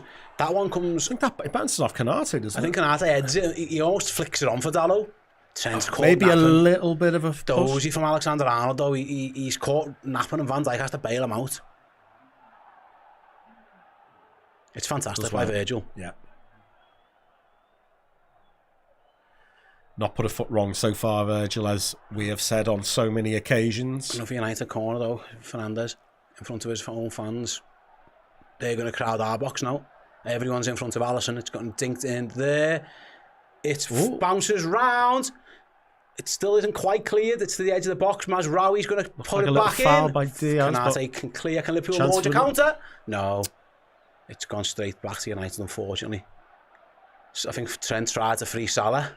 Yeah. Didn't get it quite right. Maguire, is Fernandes. that on the back post? No. Edge of the box for Mainu. Don't foul him, Lucio. Mainu, Liverpool have won it. McAllister, can they launch a counter now? It's Salah. Takes it. Heavy touch. Just can Liverpool win the loose one? Get there. Oh, no. And Man United just get to the loose ball, and then they got Space over on the left-hand side. It's gone a bit scrappy here. Everyone's out of shape, and Liverpool... Robertson's just coming over to cover now. Van Dijk's playing left back, or right back at this moment in time. Left back, rather. It's fallen over. Mainu's just fell over, thankfully. And then Van Dijk just kicked it What out. on earth? It was Ahmad, sorry. That was all a bit mad. Liverpool There have been moments where it's got a bit Sunday League of like bodies going up. Again, maybe a conditions thing. Liverpool ended up there with Virgil van Dijk at left back, and it was a bit all over the place. Yeah. Johnny Heitinger showing something to Slot there. Anyway, back in a bit of normal formations as United again, left-hand side, looking for... I don't know what they're looking for. Similar pattern to the first half, that United have got an option down that left-hand side. It's happened again and again. So something for Liverpool to worry about. You're not, you're not in fear as such, but it's there, isn't it? It's a concern. Yeah.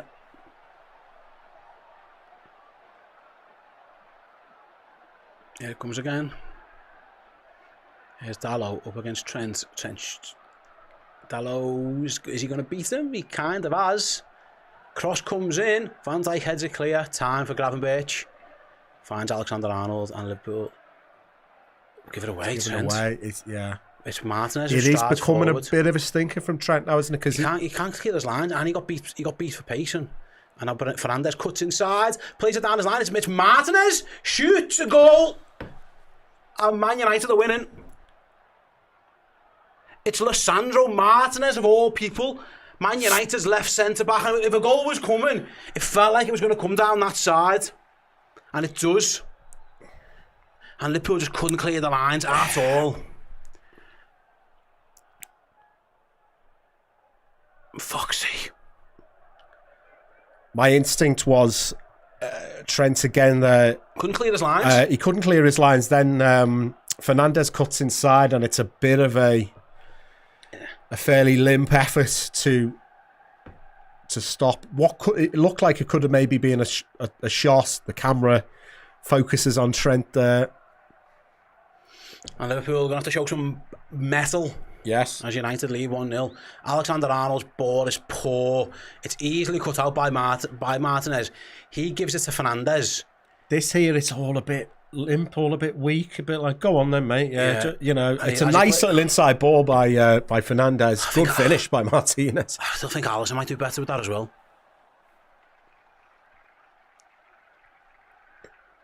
Oh no, maybe not. Yeah, It's a great it's sight. it's one of them where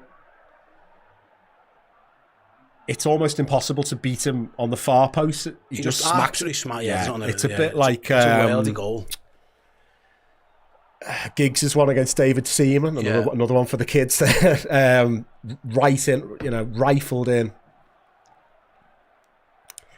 And Liverpool got it all to do. Yeah, I mean, if you want to go and win the league, these are the challenges that you've got to overcome. Maybe, hopefully, that will shock Liverpool into the response, into turning up. Yeah.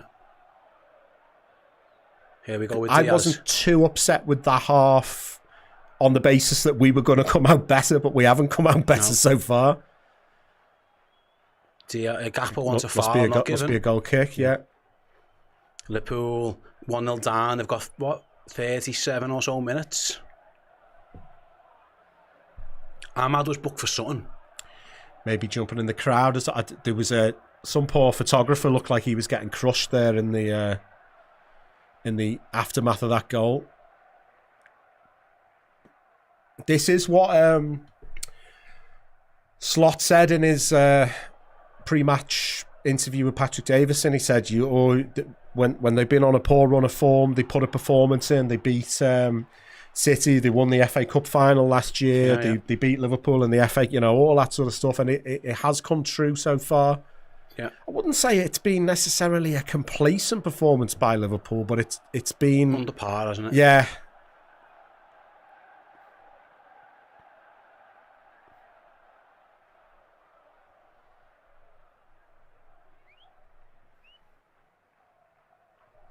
Trent's having a stinker here. Yeah. Man United, to be fair, I'd say, it's as well as they've been played at Anfield. They haven't been amazing, but they've been in the game and they've shown threats. Usually, like the 0-0s, I never really thought there was much of a threat for them. No. We knew that if a goal was going to come, it was going to come down that side, and it did. Well, Liverpool just need to respond because they haven't really done anything for 10 minutes in this half. Yeah, I think the credit you've got to give them is some of those Mourinho 0-0s, he had no interest in winning the game. It was just damage limitation. They have, when they've been able to have a go, like I was saying, like a team in 14th, like a Fulham or a Bournemouth or a Brentford, that's what they would, this is how they would want to play it. Defend well, strike when we get the opportunity. Yeah, they come again, left hand side, quick free kick, Darlow crosses into the box. Oof. Kanate heads it up. Come on, Reds, wake up. Let's it bounce, which you don't. Yeah, what are we doing? It's panic station. It's all very. It's all a bit Sunday League at times, isn't it? Kobe Mainoo whips the Man United fans up, and at the minute, United are in the ascendancy. Virgil van Dijk shakes his head.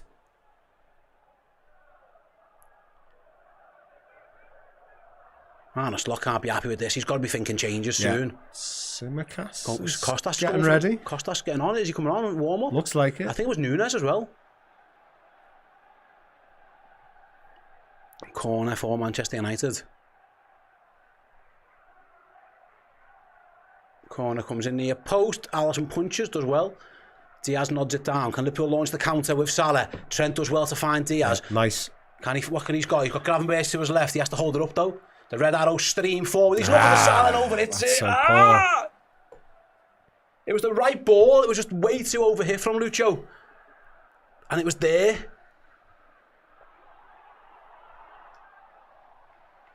Just overhit it.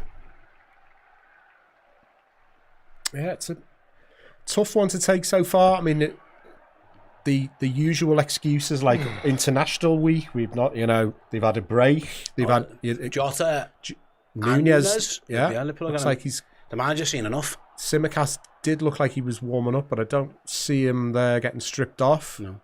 As Kanate wins his header, Liverpool are going to go to the bench for the reinforcements. As Harry Maguire just kicks it up in the air.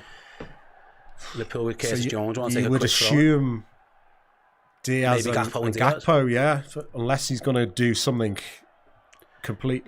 That might be Nunes left there, mightn't it? Yeah, potentially. Or it might be like two up front, we'll see. Anyway, here's Ibu Konate, plays a poor ball. Curtis Jones is fouled. It was an under-hit ball, really. Anyway, Liverpool have a set piece. Are they going to try and cross it this time, or are Liverpool going to just play? I think Trent's going to ask, can Liverpool get a cross in? Take him out of the Man United playbook of just taking their time. Yeah. No, Trent hasn't had a good 57 minutes. I to just say the hope least, he's can he? not Has he gonna- got a little bit of moment of quality with a set piece, maybe? I hope he isn't thinking, I need to sort this out, because I feel like when he has that desperation, then he doesn't produce his normal quality. Ball comes It's into a good decent one. ball. It's headed clear by Man United, though, and Ugarte is just going to web it clear. Liverpool win it back, nice touch by Gravenberch, and then by McAllister down Nice the line ball. to Gakpo. Can Gakpo fire across goal? He cuts inside. Cody Gakpo! Get in there! And Liverpool are level. Man United are screaming for an offside. It's not been given yet. Cody Gakpo once again. He scores big goals. He's done it all season. When Liverpool have needed something, an equaliser or a go-ahead goal, it's often been Cody Gakpo. And once again, he cuts inside and fires it past Andre Onana. United screaming for offside. I haven't seen a replay, Jay, but that's much more like it from Liverpool. Didn't feel offside to me. That he might have just about to be getting taken off there. Again, we were just saying, need a little bit of quality. Good ball from McAllister. Just, He's well on. He's fine. Yeah. Get in! Maguire's playing him on in the middle, number 5. Great bit of skill by Gakpo. Brilliant Who does he finish. send for the? Is it the licked? Yeah. He sends the lick. Just waiting for that quality, weren't we? And there we go. He sends the lick for it was El Telegraph. That's the Dutch paper. See you later. Have a bit of that. And Liverpool are level. What a finish. Cody Gakpo, another massive goal. He's done it so often when the Reds have been up against it. It's a wonderful strike. And Onana doesn't even smell it. Liverpool were just about to make the subs. Like you say, that might have been him coming off. Yeah. Diogo Jota, Darwin Núñez are made up for it. What are we checking here? Who's offside? Yeah, I was going to say, the initial pass, Maguire's definitely playing them on. Yeah. Is What did he check offside? Slot He was changing clearly his substitution now? I don't. Anyway. Who was that? He was miles on side. Yeah. Checking there. Diaz is going off. Darwin Núñez is going to come on. And it's Curtis Jones. So I mean, my goodness me. Arne Slot is going for this. He hasn't changed his mind. No, he may. I think it'll be Jota in the 10 then, because when when 4-2-3-1. The Fulham goal, he corrected somebody in the press conference saying actually Jota was playing in the 10, and I thought, well, he was right in front of goal. He played in the 10 against West Ham in the cup a little bit as well.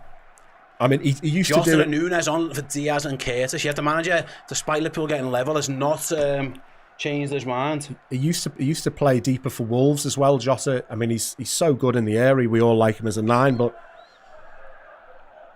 I'm now looking forward to the end of this game. I just want Núñez to do something to put himself about.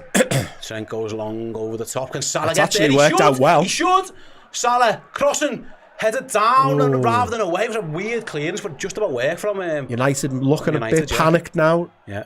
And the game's stretched because they go the other way. Kanate's always going to win that foot We race. might have a proper football match on our hands now. Even Kanate's like trying to get Anfield going. Yeah.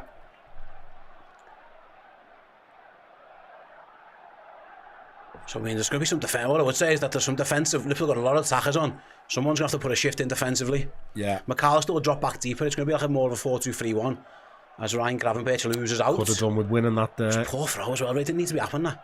And here comes Mainu. We know where this is going. Right down Liverpool's left. Liverpool's right. Man United's left. Here's Dalot. Beats Trent. Again, too easy. That's so Ball much in again. joy. Van Dijk cleared. I mean, honestly, Trent's having a stinker. It's like, if it, you know... Yeah, Van Dijk just bollocks him as well. You can understand... He's not getting rinsed by, like, he's not worldy left wing. Yeah, I was just going to say, if it was Alphonso Davies or Anthony Robertson or one of those real flyer left backs... It's Dalot. It's Dalot, who's... I mean, he's fairly two-footed, but he's not even massively left-footed. He hasn't got a trick, really. You know, it's just... It's easy, isn't it? He's being beaten for pace on his outside all the time. Fernandes knocks that one in, Alisson punches. Martinez knocks it back in. Liverpool, can they go another counter? Trent goes long. Oh, I couldn't get it. Can we get the rebound? Oh, someone's got to get there. Everyone ran for the ball and no one went and get it. Keep it, get back. Everyone ran past the ball. Fernandes keeps that one in. Everyone ran to pile forward and no one actually picked the ball up. Here's Ahmad. This game's the box. Be careful, Reds. It's gone a bit wild now. I was going to say, it's gone a bit mad. Van Dijk, is it? Or Konate flicks it behind. No one got the ball. Liverpool were on the counter and everyone ran past the ball. I think it's really good, this one, Konate, you know. Yeah, just flicks it on. Maguire's about to pounce at the back post there.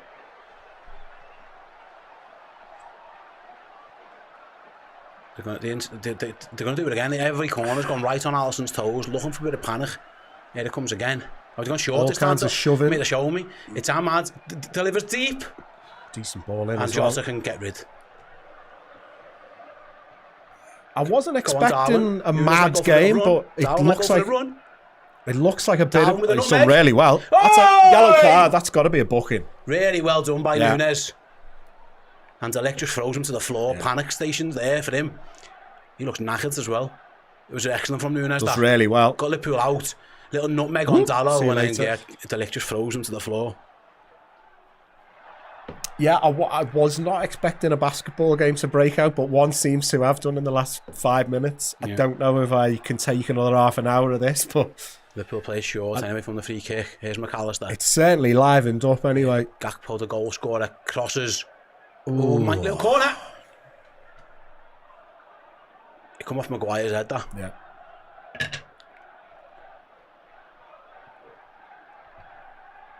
Man United, of course, they have a little bit of chaos with their corners. Can Liverpool do better this time with one of their own?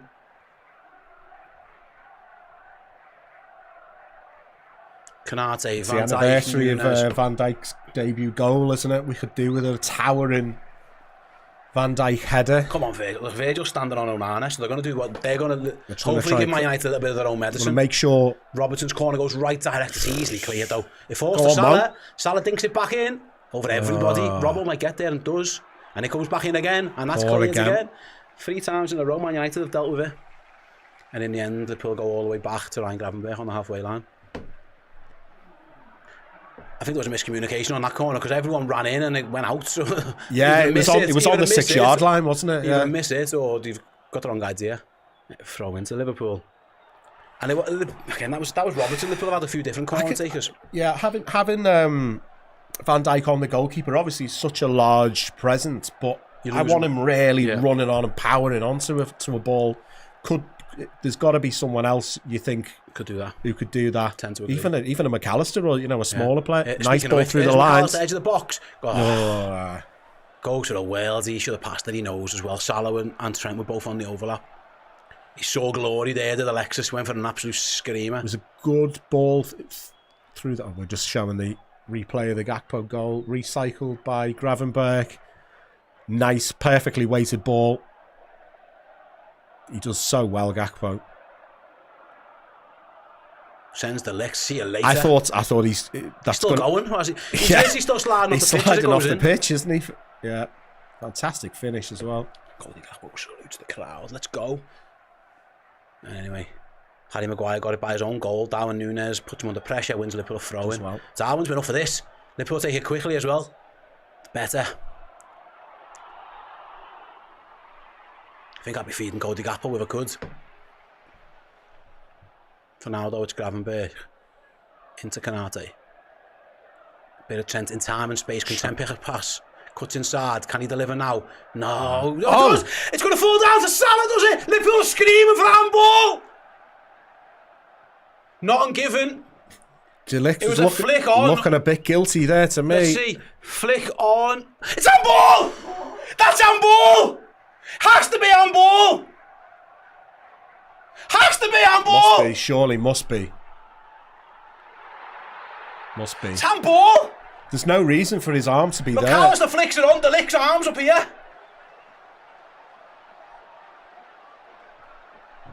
Has to be a penalty. Surely, must be. We haven't got David Coote on VAR, have we? We're checking it. Must be. It's got to be a penalty. His arms up here. Move away. Move away, you dickheads. I was going to say, does he... Get away! You can't chase the referee. Fuck off. Your hand was up here. It's a penalty. Yeah. His arm's here. It's a pen, isn't it? There's I know he's a yard away. Yeah. Why is his hand up here? Yeah. It's a clear handball. It's handball. Yeah. It's handball. They're going on about natural positions his and all that. He's doing the fucking YMCA. Yeah. Have a bit of that. Yeah. It's handball, lad. Yeah. And it is a penalty to Liverpool. His arms up here. They've got no complaints. I think even the Licks just saw the replay and thought, yeah, fair enough. When it cut to him just after, I thought, you've got a really guilty look on your face. I didn't see it, Jake. I was too busy looking for Salah on the rebound. Yeah. He absolutely called it. He looked like a hand in the cookie jar. He'd been caught. Yeah. His arms up here. He looked like my dog after he's just stolen some food. He's doing this. Shout out to Cobble if you're watching. So it's going to be Mo, isn't it? Man United doing everything they can. Gakpo's got the ball in his hand, although this is a... Onana is well off his ladder. What the hell? I mean, is he trying to get to Salah, I'm guessing? I don't know. Gakpo's got the ball in his hand, but this is now a tactic. Yeah, Liverpool just protecting Mo Salah. Yeah. Get out the box, you dickheads. I can't even see Salah where Salah is. Get out the box. Yeah, he is. Go play a song again, stuff that long. Man United have tried to delay tactics. They tried to slow it all down. I think we would all say he's probably not the best penalty taker at the club, but he's been on a good... Come on, Mo! Yeah, he's been on a good run recently. Come on, Mo. The man for the big occasion. Mohamed Salah in front of the cop. Come on, Mo. Come on, Mo.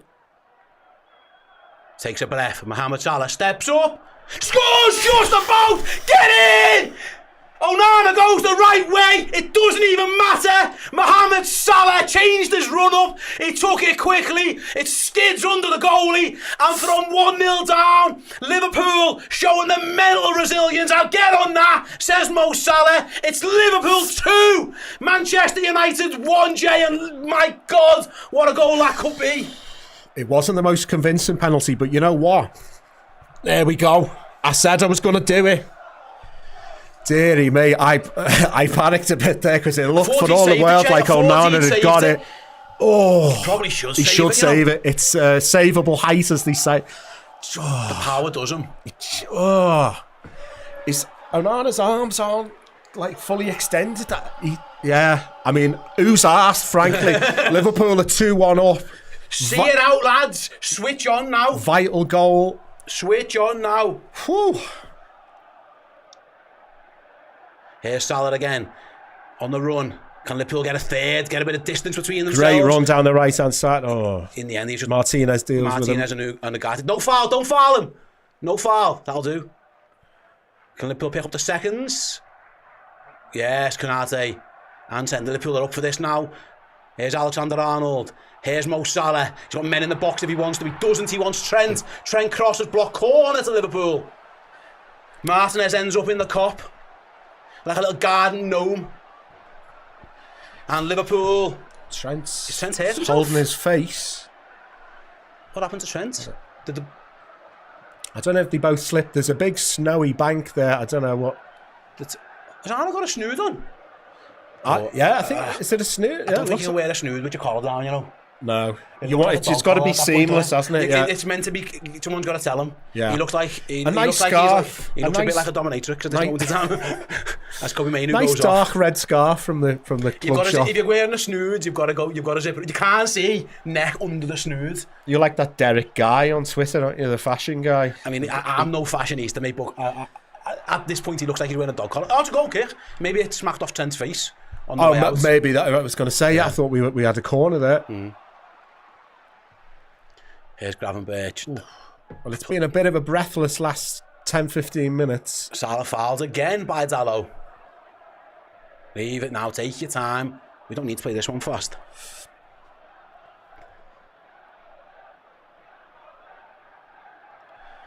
Real body blow for United there after, you know, they played it pretty well to that point. They got He's had a stinker to lick all game though. He yeah. hasn't played well at all. Got skinned for the goal. Just what's his hand up there for? I don't know what, but he'll take it. Jota turns. Nice turn. Jota makes. Harry Maguire just couldn't quite get on the end of it. Couldn't Nunes. And United can clear. Can Liverpool stop? Liverpool needs to stop this. Yes, Alexis. Brilliant. Here's Trent. Look at the Jota. Get Salah. Salah. Still Salah. Fouled. That's a foul, ref. Oh, fuck off, you fucking fat-headed knobhead. What are you complaining at? Jota and Martinez, it's going to be feisty. Fuck off! Darwin, the peacemaker there, which is not something I expected to see, but Harry Maguire just it looks a foul all day. It's a foul! What are you complaining for? Fucking brickhead. I don't know what they were complaining for, because Mo, he goes down, but he gets up straight. He doesn't do 15 rolls, does it? It's great position Jota for... and Martinez having words. Mate, shut up. Yeah. Oh, I'd love Jota to score in front of him now. Good position for, you would think, Trent. He's had a stinker all game. The only problem with this is, it's on the D. Yeah. It's very close to get this up and down. Can you smash it at Onana and hope he gives you one, or up to a rebound or something? That's all I can think from it. I think it's more of a left footer's angle, don't you? But I don't really trust Mo on it. It feels like a little back heel to Trent. Around the wall jobby. Yeah. You knew that before. Yeah. I just don't think you're going to be able to get this up and down. Trent must have got the ball in the face. Look at that, he's got a big red mark. Oh, he has, yeah. He looks like he's got a bit of a swell in there. I mean, it's a left footer's free kick usually. Yeah. Man United taking the time. You're losing, lads. You do what you do that. Free kick to Liverpool, then it's, I mean, what is it? 20, 21 yards out. It's not. Just at the edge. Can you get it up and down is the key. It won't be easy. I think if Trent could place the ball, get it on target against him. That's the key. A bit further out, wouldn't it? Just get it on target against him. He could maybe curl this round the wall here. Is it going to be Salah? Is it going to be Alexander-Arnold? A bit of a Let's find out. On that right hand side. It's Salah. Oh, blasted over the bar.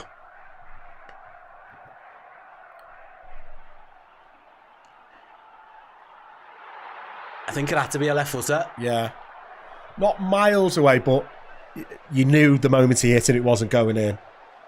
Yeah, that was always going to be too hard to get up and down. I think Liverpool needs to be cuter with that. Yeah. There has to be a shift.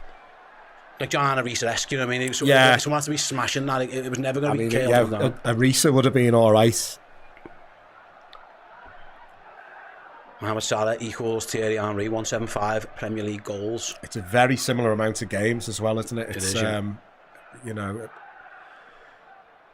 I'd say the best player I've seen in the Premier League, Henry. And I didn't see him. Thought Salah was in, but Harry Maguire was there on the cover. He's played a loose ball low, and Alexis McAllister's stolen it, and Jota's done well. Nice from Liverpool. Just about keeps the ball. And Gakpo's done well. Oh, it's getting very feisty and physical, but Liverpool have got the ball. That's the main thing. Some challenges going in here, Jay. Both teams proper, like I know it's not a derby, but like a derby atmosphere. And Virgil van Dijk's had enough of that. Jota looked like we'll slow this down. He looked like he was going to lose it on a few occasions there, but he kind of body strength, funny. Did what he always does and kind of barreled through. Van Dijk's poor ball over. Yeah. Can Liverpool win the loose one? Van Dijk needs to. He owes his team one. Half wins it back. Although Robertson has just smashed it down. Foul against Nunes. It's going to be a yellow for that. He's hit the lid in the face, I think. I thought it was. I thought it was a foul. I thought it was a bit of a body check. Did he book him? I think he got booked there. Super chat from. He is looking at him. Yeah, it's a foul. It's a yellow. Yeah. 3 points is the most important. Get them with 2k likes. Says Mamagoo Gaming. Where are we up to on those likes? I'll let you know. Come on, get them up. 1,800 likes. Press that like button. 5,000 of you are over watching. Press the button. Press it now. Let's go. Right then, 76. The first half flew by. This feels like it's dragged, but in a maybe that's just because I want it to end now.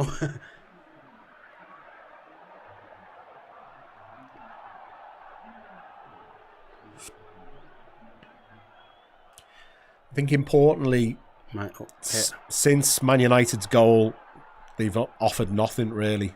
I know we've scored 2 and. If they're going to do something, it'll be from here. There's Dalot down this left-hand side. Garnacho's, come on. I was going to say, I miss him coming on as well. Ball goes into the box. Oh, Trent misses his header again. And Konate's forced a battle and wins the first one. Garnacho is offside, I think, anyway.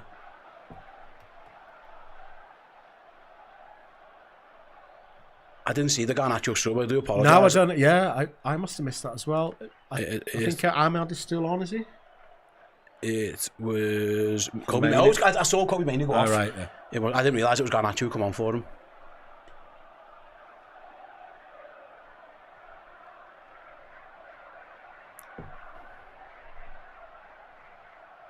Gakpo just can't take it in his stride, and United have got it on the halfway line. Close him down, don't let, there we go.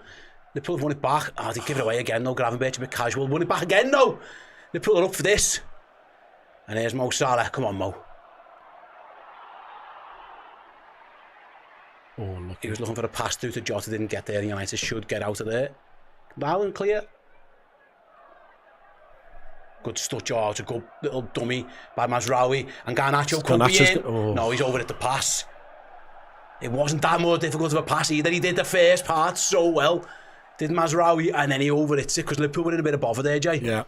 Be careful on those counters, guys. You don't need to be getting given that. Another loose pass. Both teams finding it difficult to play, a few under hit, a few over hit.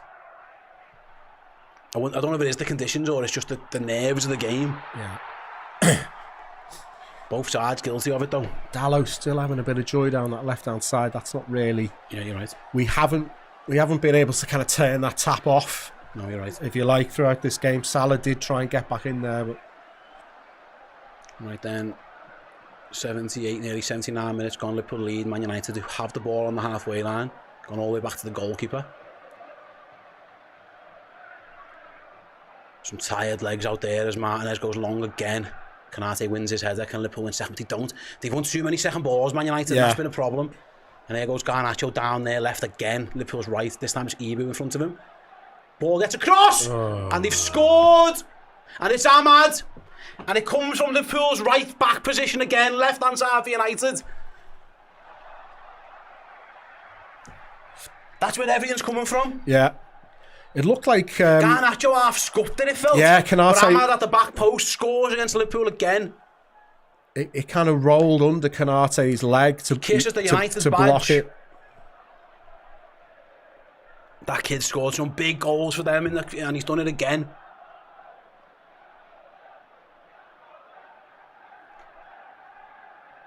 Virgil's furious. Liverpool are going to have to go back to the well again. Yeah. Second ball picked up, easy as you like.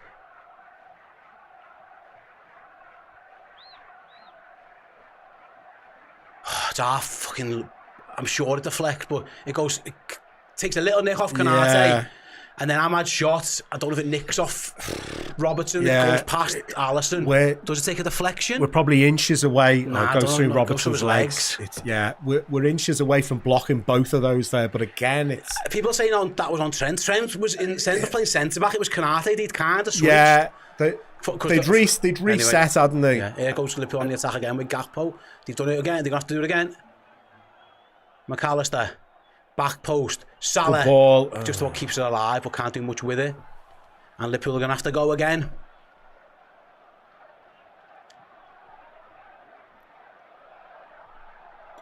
We said Cody Gakpo scored big Liverpool goals. Ahmad has scored big Man United goals. Yeah. He's done it again. 2-2. He hasn't really seen him had much this game, to be fair. But Liverpool had a problem down that right all day. Yeah.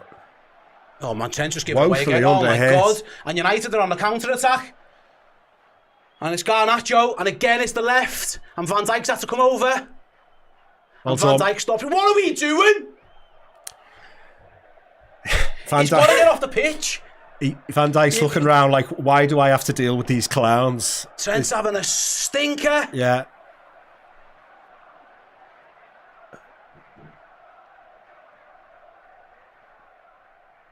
Deary me. And there's a corner to defend. I mean, can the manager get Conor Bradley on? I mean, he's on the bench. Just terrible. You feel like if that was Jarell Kwanzaa, he would have hooked him by now, or somebody else, you know what I mean? Corner for United swings in. Alisson does so well to punch that clear. Second ball, though, Reds. His heads are clear. Salah, can he get under control? He can. Good touch. And he's done really well. Can Liverpool launch a counter? No, Salah over-hits it. And Bruno wins it. Foul him! Just fucking foul him! There you go. Take the yellow, you have to. Trent takes the yellow, yeah. I think he's got... I don't blame him for that one. No, Bruno did so well. He did really well. Yeah, it was a big risk, Bruno, there, trying to take people on in a dangerous area. It's the first thing I think Trent's done right for about 3 minutes. He had to foul him. Yeah.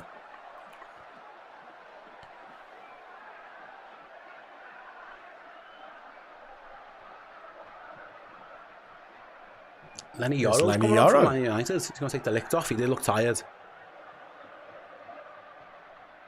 Looks like De Ligt is bleeding there. It seems to have a bit of blood on his shirt. Anyway, Lenny Yoro. Could have been a Liverpool player. Yeah, Liverpool Bradley is coming on. He's going to say the manager's going to wait. Switch on Liverpool. Man United. Ball on the halfway line. There's going to be a cross coming in. They've got everyone forward. Can Liverpool stop the cross? They can't. It's gone really deep over everybody because Harry Maguire was half free there. Are Liverpool taking it quickly, have they? Or do you, I think they were going to try and make the sub, but they haven't had. Liverpool decided to play quickly, which I don't blame them. Maybe try and get Man United caught out up the pitch, but they haven't really been able to do that.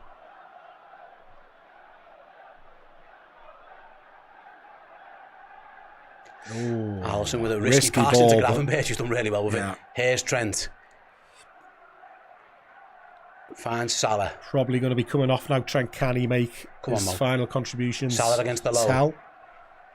Plays it inside to Jota. Well. Come on, Diogo. Jota goes round the outside. Looking for some space, maybe a foul or option. something. Oh, he's done really well. Brings a cross out. United don't clear it well. Can they clear a second time? They sort of. Oh, they got a bit lucky, but they're away. And here they go again. Trent's now out of position, left, of course. Oh, this is tense. This is tense. All three results are definitely on the cards at this point. Yeah, absolutely. And I mean, none of them would be a surprise. Like you could see either side win, or you could see it staying 2-2, or be 3-3. You know, who knows? Yeah, here's Højlund. Bit of space for Højlund down the right hand side of United for once. Yeah, never really looks like he knows what he's doing with it, does he? And Liverpool will make that change now.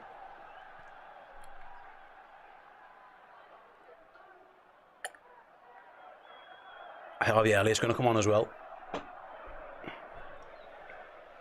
Yeah, I like that change for Elliott as well. Just, I mean, he's not good at... I wonder who come off. Maybe Jones. Is he what? Oh no, Jones came off. Did Jones come off before? Yeah, he did, didn't he? Yeah. It's Gaspo. He's going to ask Nunes to go and play wide left, maybe. Yeah. I think what Arne Slot's saying is we might not win this. We can't lose it. Listen, the draw will keep Liverpool top. Yeah, I mean, we've still got enough attack. Obviously, it'll take them a point away from Arsenal. It won't be ideal.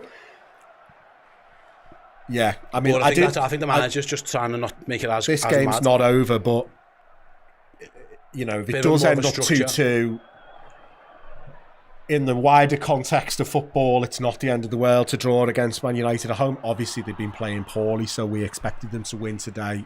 But there's still 5 minutes plus injury time. Is Xerxes? They're going to bring Xerxes on. It must be Højlund. He hasn't. Yeah, he's had a torrid time.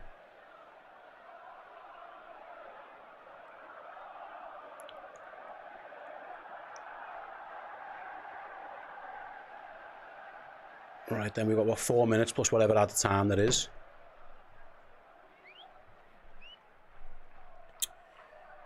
Man United away fans giving Xerxes a better reception than the yeah, fans definitely, yeah. Maybe because of that.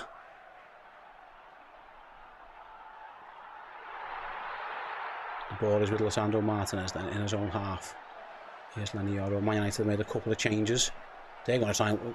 Robbo wins it, but they lose it again. Second ball, the public kick. How's he got out of there? Well done. It's Nunes.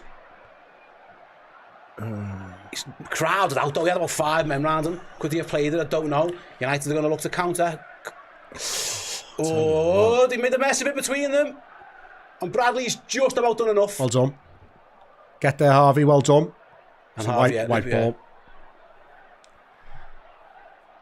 Yeah. Liverpool made a bit of a meal of that. Bradley Canate, but in the end, just about got away with it.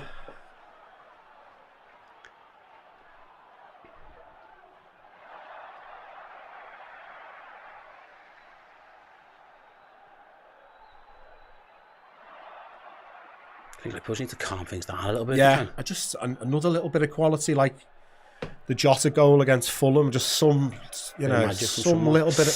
Canate's played a poor pass now.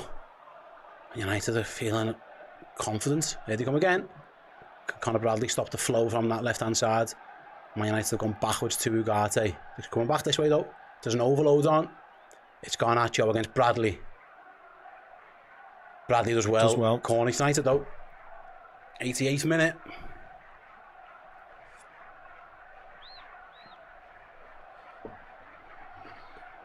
Probably looking at maybe 6 minutes of injury time. I don't think it's going to be a 10 minutes or whatever, Because the VAR for the handball, yeah, and there's been some subs 4 goals, yeah. Man United are going to go corner again. It's going to go right on top of the goalie again. Have they gone? It's not. They've gone short. Liverpool aren't really awake to it. Ooh. Alisson's corner again. He's gone for the goal. It was Fernandes who went for the near post. Yeah, Alisson he was trying that, it. wasn't he? Yeah. And it's another corner. Just snuck under his body there. Yeah, but just about got. I mean, that's what goalies are taught: get your body behind in case you spill it. Because that could have gone anywhere. I mean, Liverpool will be disappointed that he didn't claim it, but it's another corner to defend. This time, this corner does go right towards the back post. Ahmad's shot blocked by Konate. Fire back across goal. Half clear by Liverpool. Hasn't gone so far away. Can Liverpool? Here we go. Can the counter happen? It's Jota. Who's he looking for? Salah. Go on, Mo. Left hand side this time. Salah plays inside for Free Nunes. ball. Penalty. No, Oh, has he play won on. the It's ball? Jota. Saved. Oh, Carry on. Bradley. he's done really well. Across goal. Save. And it's a corner. Did Bradley go for goal? I think he did, yeah. 3 chances there. Oh. This must have been a perfectly timed tackle by, was it Yoro? I Yeah. think it was. Wasn't it? Does Great well. tackle. Jota's strike was well saved by Rana, sort of. Bradley does so well. He skips around his man. He beats Fernandes. All ends up. See you later, yeah. No, he's crossing that. He just gets it wrong. Oh, yeah. Salah's furious at him. It does really good tackle by Yoro. Yeah. I thought he'd come through the back of Nunes initially, but no, he's... Either way, Liverpool have a corner. 7 added minutes. There's a long way to go, Reds. Andy Robertson. Corner comes in. Flicked on! Oh! Saves at the goalie! I think it was Van Dijk, and United are going to look to counter. Be careful, Liverpool. United are looking for this one. They're not sitting back for a point. They're coming for a win. Liverpool need to get back. It's Garnacho. Cuts inside. Down the line to Dallo. Cross comes in. Konate clears, but not all the way. Garnacho shoots. It just hits Konate, who's on the floor. Oh my God, this is chaos. United have still got it. Anything could happen in this game, honestly. My nerves are shot.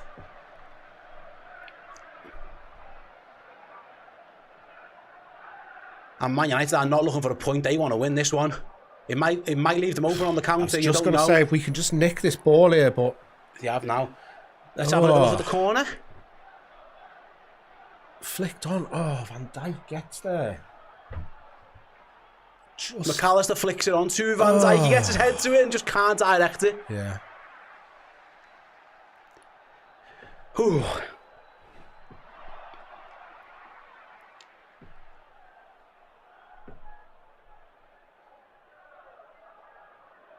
Right, got a space in the middle. Lovely turn. Nice spin. Finds Elliott. Ricochets round. Clears by Man United. They've been tough tackling to say the least. Yeah. Can Liverpool win? It's a throw into United. They'll take the time with that one.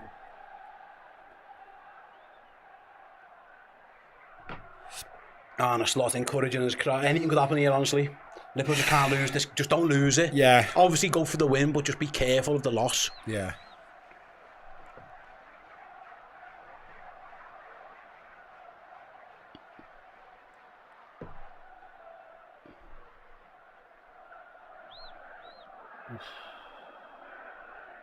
That was a difficult one for Andy Robertson. Yeah, a horrible one to try and flack it over. He just control. Not the worst thing in the world to put out for a throw-in. United taking the time now. They were pushing for the winner before. Maybe now they're just settling things down a little bit.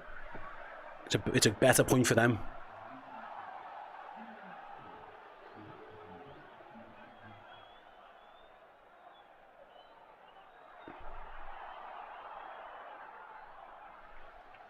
Liverpool have stolen it, but they've given it away. Loose ball, United collect. Harry Maguire's got it at the back, gives it to Euro. Can Liverpool, Man United, good move by United. They've played it through the lines really well. They are confident on the ball today, this Man United team, I'll tell you that. Big switch is coming. Here's Garnacho. Oh, 2-on-1, be careful here. Yeah. Oh, he's offside. He's offside. Oh, thank God for that. He shouldn't have been. And Liverpool get the free kick that they played quickly. Liverpool going to go long, looking for Salah, and he'll get there. Yeah, great ball, you're right. Mo Salah against Martinez. Mo Salah steps inside, goes for goal, blocked, corner. Liverpool had a big opportunity off the last one. Can they fashion it again off this one?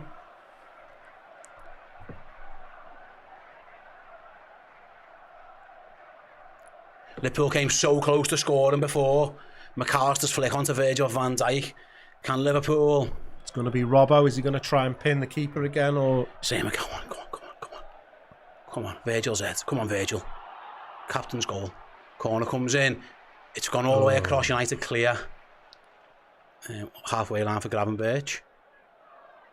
And Liverpool are going to have to try and build it from there. The defenders are staying forward, so Gravenberch's going to lump it in. United wanted an offside, it's not given, so Liverpool throw in. Elliott takes quickly to Conor Bradley. Go on, Harvey, get a ball in. No, okay. Alexis can do that if he wants. No, Liverpool are going to be patient.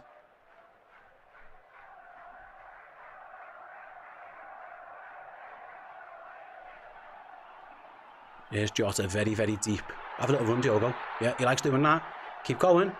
Jota shoots, blocked. Second ball, Alexis wins. Goes back to his goalie. Liverpool start again.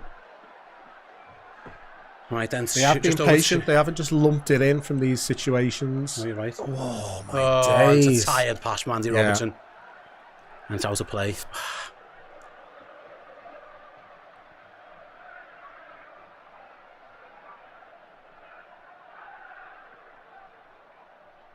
Yeah, I agree with you on Slot Snood. I think you want a scarf there, or you can't have a gap there, because you'd be getting a bit of cold on the top of your chest, wouldn't you? Anyway, Mazraoui's throw in. Can Liverpool fashion one more chance? Can Man United fashion one more chance? They're going to try it on the right hand side. Robertson is in a battle with Ahmad. Ahmad's got the ball. Don't foul, no free kicks, no silly fouls. Oh, yeah. Oh, Andy! He was holding onto his arm there for too long. Just let go with those dozy. And the last chance of the game, it looks like it's going to be a Man United in-swinging free kick, you would think. Just Andy Robbo, he had hold of him, just let go. He was going nowhere. I think once Ahmad stopped dribbling with it, it was obvious that he was going, I'll have a foul, and he still kept hold of his shirt.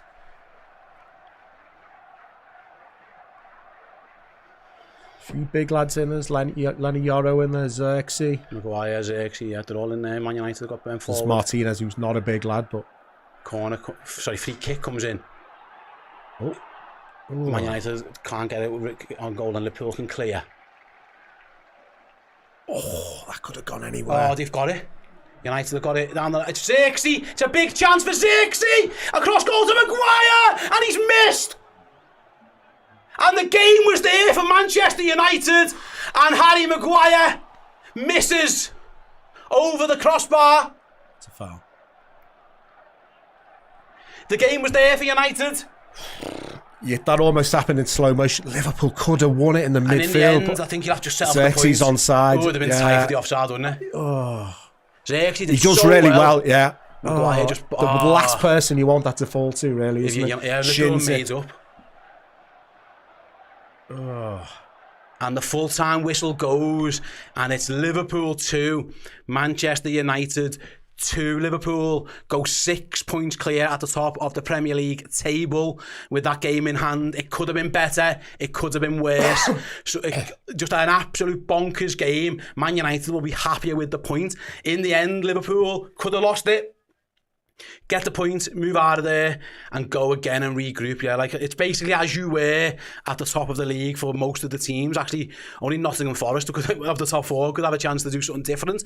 Chelsea draw, Arsenal draw, Liverpool follow on suit. And that was absolutely bananas. Absolute bananas. Like I say, Liverpool could have won it. Liverpool could have lost it, Jay. That in the end, I think a draw is actually probably a fair result. Yeah, no, I agree. Yeah, I think both teams were good at points. Both teams were poor at points. I think credit to Manchester United. I think they came here with a good game plan. The miles better showing than we've seen from them in recent weeks. Credit to Liverpool for coming from behind. They put them through the ringer for it was a little 10-minute spell where Liverpool, just it had to be, the tempo had to be turned up. They did turn it up. They got the 2 goals. Concerning stuff for Liverpool, I think definitely that left-hand side, it was they didn't really sort it out. It's we were saying at half-time, Sloss, he tends to come in at half-time. He figures out what needs to be changed. They still managed to get joy down that left-hand side. That's where that goal came from. Fair result, all in all. I'll tell you what, Man United could have won that at the end there. The camera's just showing Maguire. And I don't know. I think Liverpool, it's a 6-point gap, and game in hand. Listen, it is what it is. Like I say, what I would say about Liverpool at this moment in time, they're tough to beat. They're very resilient. Yeah. They are tough to beat. If they're not going to win, they'll draw, kind of thing. Like I say, the idea there was obviously to win that. You wanted to win that. You wanted to go 8 points ahead of Arsenal with that game in hand. 6 with a game in hand is a very healthy lead for an Arsenal team who, by the way, they're averaging 2 points a game themselves. They're not flying themselves. But like I say, could have been better. Could have been worse. Liverpool had some real poor performers, though some good ones as well. Dan Clubb will be in the studio very, very, very shortly with the fan reaction show. You guys can have your say on that. He'll also be at the board a little bit later on with the player rankings show. Me and Jamie will be on redmenplus.com with the player ratings podcast. So yeah, that is the full-time whistle on what was a chaotic, crazy, mad watch-along. Honours even for Liverpool and Manchester United. Thanks very much everyone who joined us. You guys are the best. Stick around. Have your say on all things Liverpool v Man United with Dan Clubb in a bit. See you later.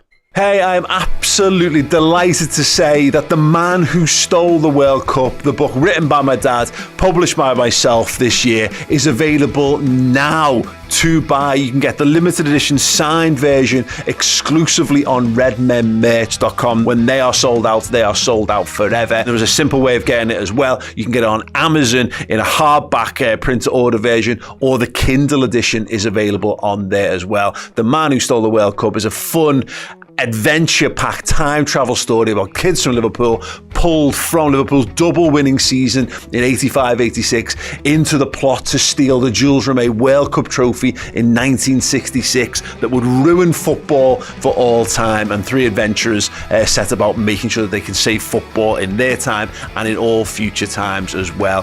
Something to be enjoyed by children, by young adults, and actually anyone who's got a little bit of love for football and geeky culture in their lives. Yes, get it. It's a perfect stocking filler for someone you love in your life this Christmas. The Man Who Stole the World Cup. You'll love it.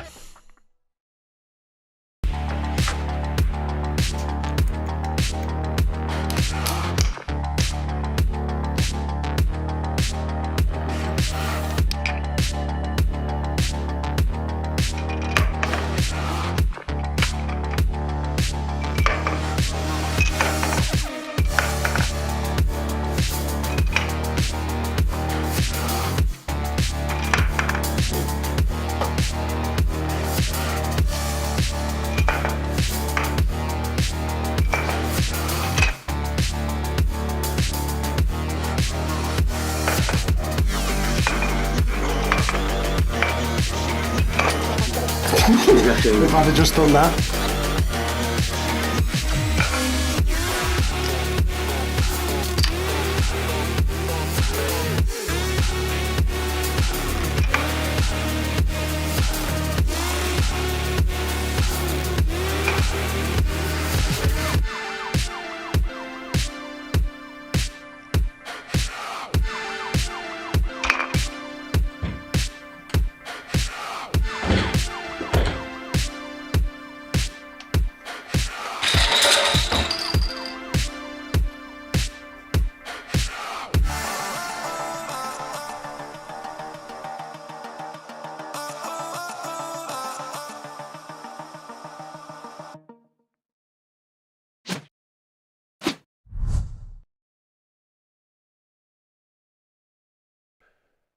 Hello, everybody. Welcome back to the Redmen TV and the part of the day where we have a chat about what we just watched, which was Liverpool 2, Manchester United 2 as well.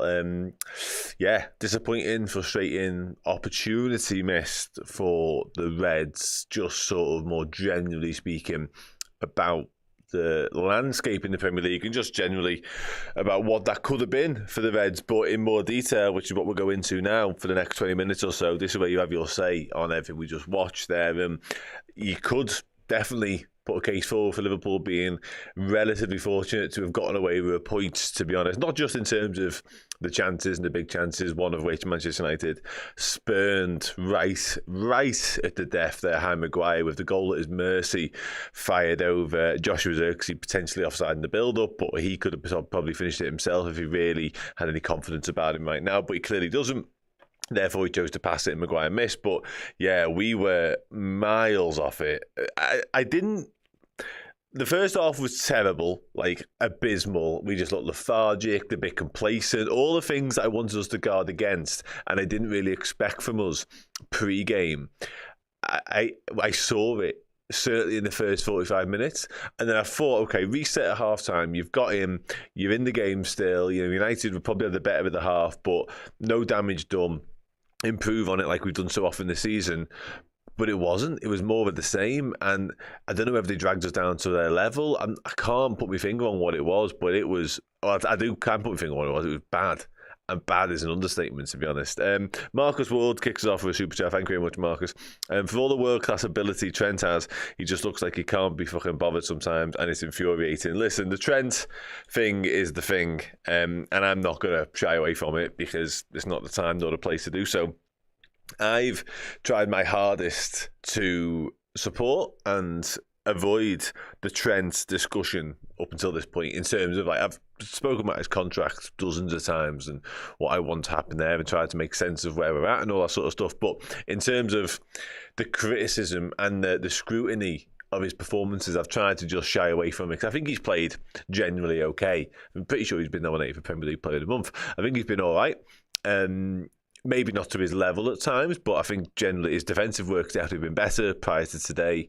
And yeah, I think all in all, the whole lethargy and the lethargic nature of his game is something that I think has always kind of existed. But there's no shying away from, or there's no denying, he was terrible today. Absolutely terrible. Just off it. Gave possession away far too many times, lost Jules out of position.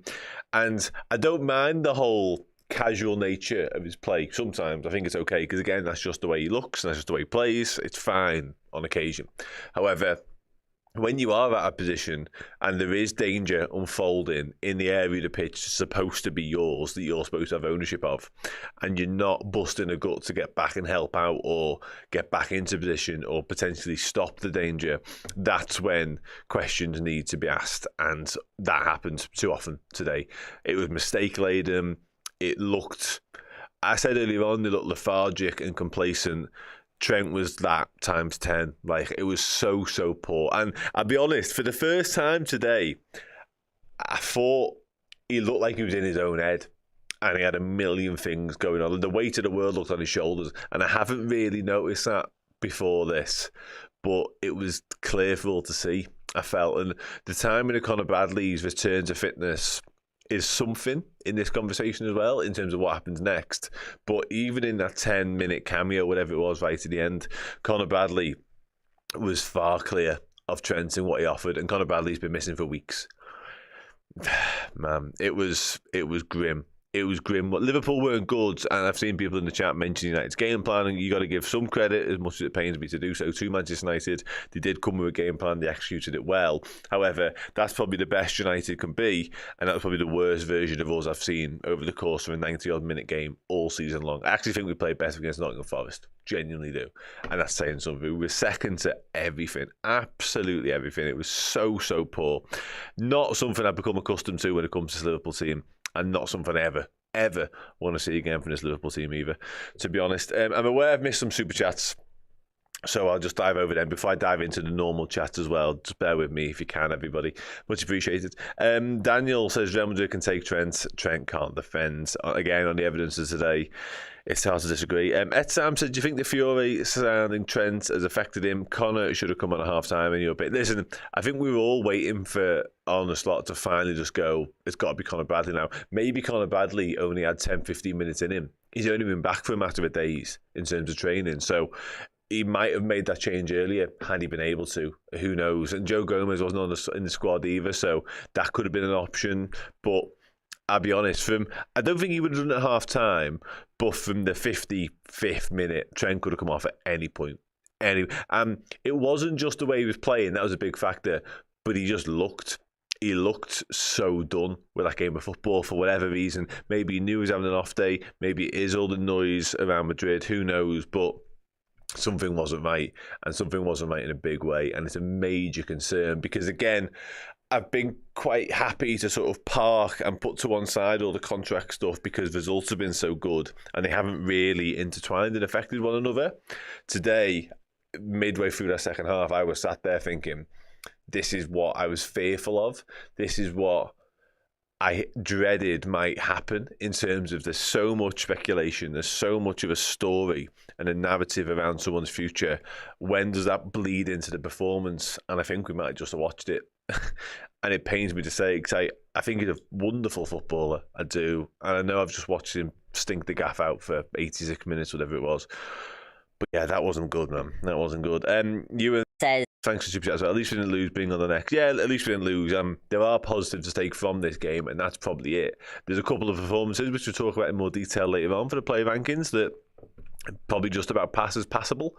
But yeah, not losing, which we could easily have done, is a major positive because, my word. And it's actually sort of status quo, and as you were in terms of the title race a little bit. I know Forest play tomorrow. That's a conversation. I know City won, another conversation. But yeah, with Arsenal and Chelsea both dropping points, it's not too damaging. It's just, like I said, right at the top, just an opportunity missed. Alexander, Man United usually up it versus LFC, so I wasn't surprised. They were decent, but I really thought Trent had improved his defending this season. Even Virgil was visibly angry with him. Even his passing was shit. Everything about Trent's performance today was below par, and that is a massive understatement. And you're right on the Virgil point as well. He was furious. Because the second goal, albeit you can put a lot of the blame at Trent's door because he wasn't there, but he wasn't there. He was just in a different position further up the pitch. But it comes from that side again.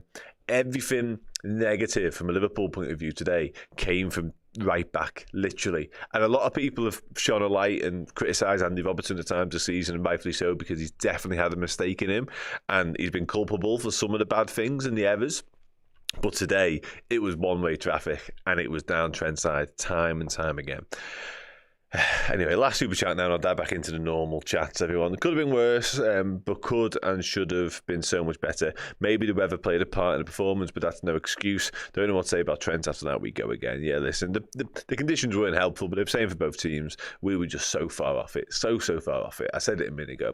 The basics and the fundamentals of being able to compete in a football match are winning your duels, and being active enough and busy enough to win second balls. We didn't do any of that. Almost exclusively to a man.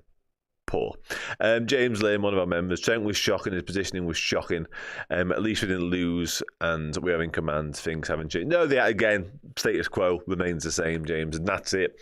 You know, once the dust has settled, maybe in the morning, we might be able to take stock a little bit better and realise the position that we are in remains one of great strength. However, in the immediate aftermath of that performance against them, you can't help but scratch your head and just dissect it to an inch of its life because it was so poor. Hawks, thank you very much. Thank you so much for the super chat, my friend. Connor was better in all ways in 10 minutes than he moaned for Trent before it. Canate ran himself into the ground to make up for him. Virgil, like he wanted to chin Trent, his worst ever performance. Listen, it's hard to disagree. And the Canate point's interesting. In the same way that Bradley's only been back for a matter of days, and I agree, looked miles clear of Trent in that little cameo. Canate's just back into the fold as well, and he looked knackered by the end of it because, as you say there, he had to work overtime in order to just try and stem the tide over there because Trent was often nowhere to be seen, often sloppy. Mate. Owen, Trent can get a fucking plane ticket to Madrid tomorrow. Imagine him versus Barcelona. Absolutely pathetic. Yeah, listen, the reasons as to why he was so off it, we will discuss and discuss and discuss. I'm absolutely certain of it, and rightfully so. But yeah, all I know is right now he was off it. It'd be interesting to see if anybody asks Arne Slot about it. And criticising an individual player doesn't really feel like Arne Slot's style. But given what's going on in terms of the contract and the Real Madrid noise, it wouldn't shock me if somebody outright said to him, maybe that's affected Trent's performance, because, again, that's the only conclusion you can really draw from it, because that level of performance, and again, his demeanour, his whole facial expressions just look like a fella who was just battling with himself, really. Really, really tough to watch. Lewis says, all Slot had to do was change Trent when we went 2-1 up. We had a lead to hang on to, and United obviously still a big threat down that side. It is what it is, though, and not change the league. But, it's a good point about making the change. Yeah, absolutely, because we kind of somewhat fortuitously found ourselves in that situation. Bit of Gakpo magic, don't get me wrong. Wonderful, wonderful finish. The best moment of quality from a Liverpool perspective all game long, more or less. There's one or two here and there that are decent, but that's the one. And yeah, Salah gets the pen, nailed on penalty. Don't know what to complain about in terms of the handball. And just about manages to get it past Onana. So yeah, once we found ourselves in the lead, maybe then Arne Slot should have gone break glass. Let's make sure we keep this. You could have gone Endo. You could have gone Bradley, as you mentioned. I do wonder with Conor Bradley, and I made the point earlier, maybe he isn't or wasn't ready for anything over like 15 minutes. I know that sounds extreme, but you never know. We don't know how little or how much training he did yesterday, really. So yeah, man, tough, really, really tough, and so frustrating, so disappointing. And I know we all got somewhat ahead of ourselves prior to the match, but I think we all, almost to a man, woman and child, said there is no room for complacency here, and you can't take anything for granted because football doesn't work like that. And this is Manchester United; they're gonna be up for it. And lo and behold, they were up for it, especially with a new manager at the helm. They were always likely to put up somewhat of a fight.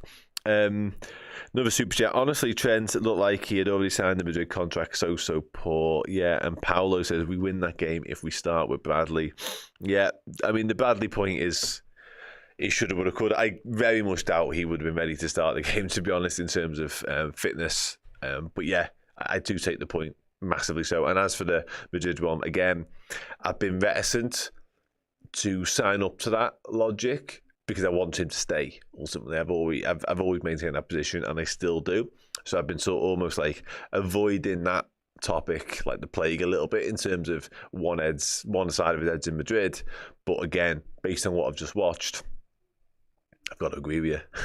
I've just got to agree with you. It was properly put. I'm going to get the trend stats up in a moment just so we discuss it. The Tattoo Gardener says 6 points clear. That's two very niche jobs you put together there. 6 points clear, game in hands, and yet feel very frustrated with that. I hope we stay focused and respond. Yeah, the response has to be with a win. Obviously, it's Carabao Cup action next. What I was pleased about in terms of positives today was the response to Liverpool, because we were absolutely stinking the gaff out. We were horrendous for so much of that game. Huge chunks of the game we were under the caution.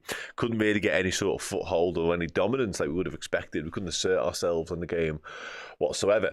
But then to find ourselves, whichever manner it came about, ahead, and again it was a moment of quality and a little bit of good fortune with the penalty.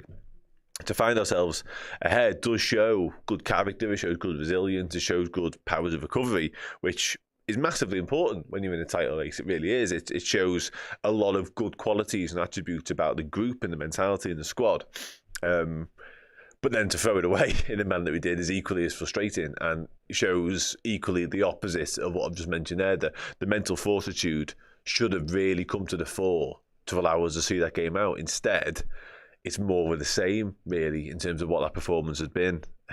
So yeah, bleak. Okay, let's dive back into the chat, shall we? Dan, I'm overreacting when I say Trent was lazy, unwell, and deserved a tier below your mess in state. Cyan Roy, my friend, you are not overreacting. Not at all. It was all of those things. He was, so far off the pace. I hate criticising any Liverpool player because that's not who I am. but I can't sugarcoat it. It was. I think Hawks earlier on says the worst performance he's put in. I can't think of a worse one from Trent Alexander-Arnold, and his level's been astronomical through the roof. He's one of the best footballers I've ever watched play for Liverpool Football Club. Well, certainly one of the most technically gifted. But what I saw today, and that's what leads me to the unwelcomed conclusion, stroke suspicion, that there's more at play here than just a bad performance. That's what my concern is, because it was so poor and his head looked so done in that I can't grasp that that's just him playing poorly and him having an off day. Because, yeah, Johnny, I tend to agree with you, mate. I know I'm the one talking, but listen, the chat controls what we talk about. Fan of Drac says, Mackett and Gravenberch, the only players deserve praise. I'd throw Cody Gakpo into that mix as well. For what and arguably Alisson Becker as well, who made 2 or 3 decent saves, and probably couldn't have done a lot with the goals. Abdu says, another one there. Just a shout out, regardless if it comes or goes in the next 6 months, we have Alexis fucking McAllister. What a play. Yeah, he was the standout for me today, to be honest. I haven't done the man of match thing yet on socials. I will do that later. We'll do it in the player ranking show as well. But yeah, I think McAllister was exceptional. And one of the few, for large part, who looked up for the fight, really, and did win his duels and did sort of show some intent and some purpose for what he was doing. I thought Gravenberch was decent in moments, but I thought across the course, McAllister was probably the one real sort of prominent figure for Liverpool, to be fair, in a good way. Anyway, Trent proved today why he will never be Gerrard. Listen, I just wonder, in many ways, I hope it is the conflict in his head that's causing him the problems, because once it's resolved, hopefully in the way that I'd like, it means we can all move on with our lives and he can get back to playing the way he can, because whatever's going on with him now ain't pretty, and it ain't doing Liverpool any favours. Not at all. Not based on that. Bradley brought on too late. Yeah, possibly. No possibly about it. Absolutely he was. Again, my caveat would be, how many minutes did he have in the tank? Slot has to be called out too for not seeing what we saw on TV. Slot will have known. Trent said is gone, he's off, lads. Yeah. I don't know how to say that name. I wish I did, though, because it's a beautiful name. But I really don't, so sorry. We need to put in a way better performance on Wednesday against Spurs. We are capable of better. Come on, you Reg, you never walk alone. Yeah, listen, we have to bounce back from that performance. Absolutely. We're capable of miles better. I maintain, and I'll be stand corrected on this, I think that's our worst performance of the season. I think we've played worse in patches, potentially. A couple of 20, 30-minute spells here and there. A couple of first halves here and there, arguably as well.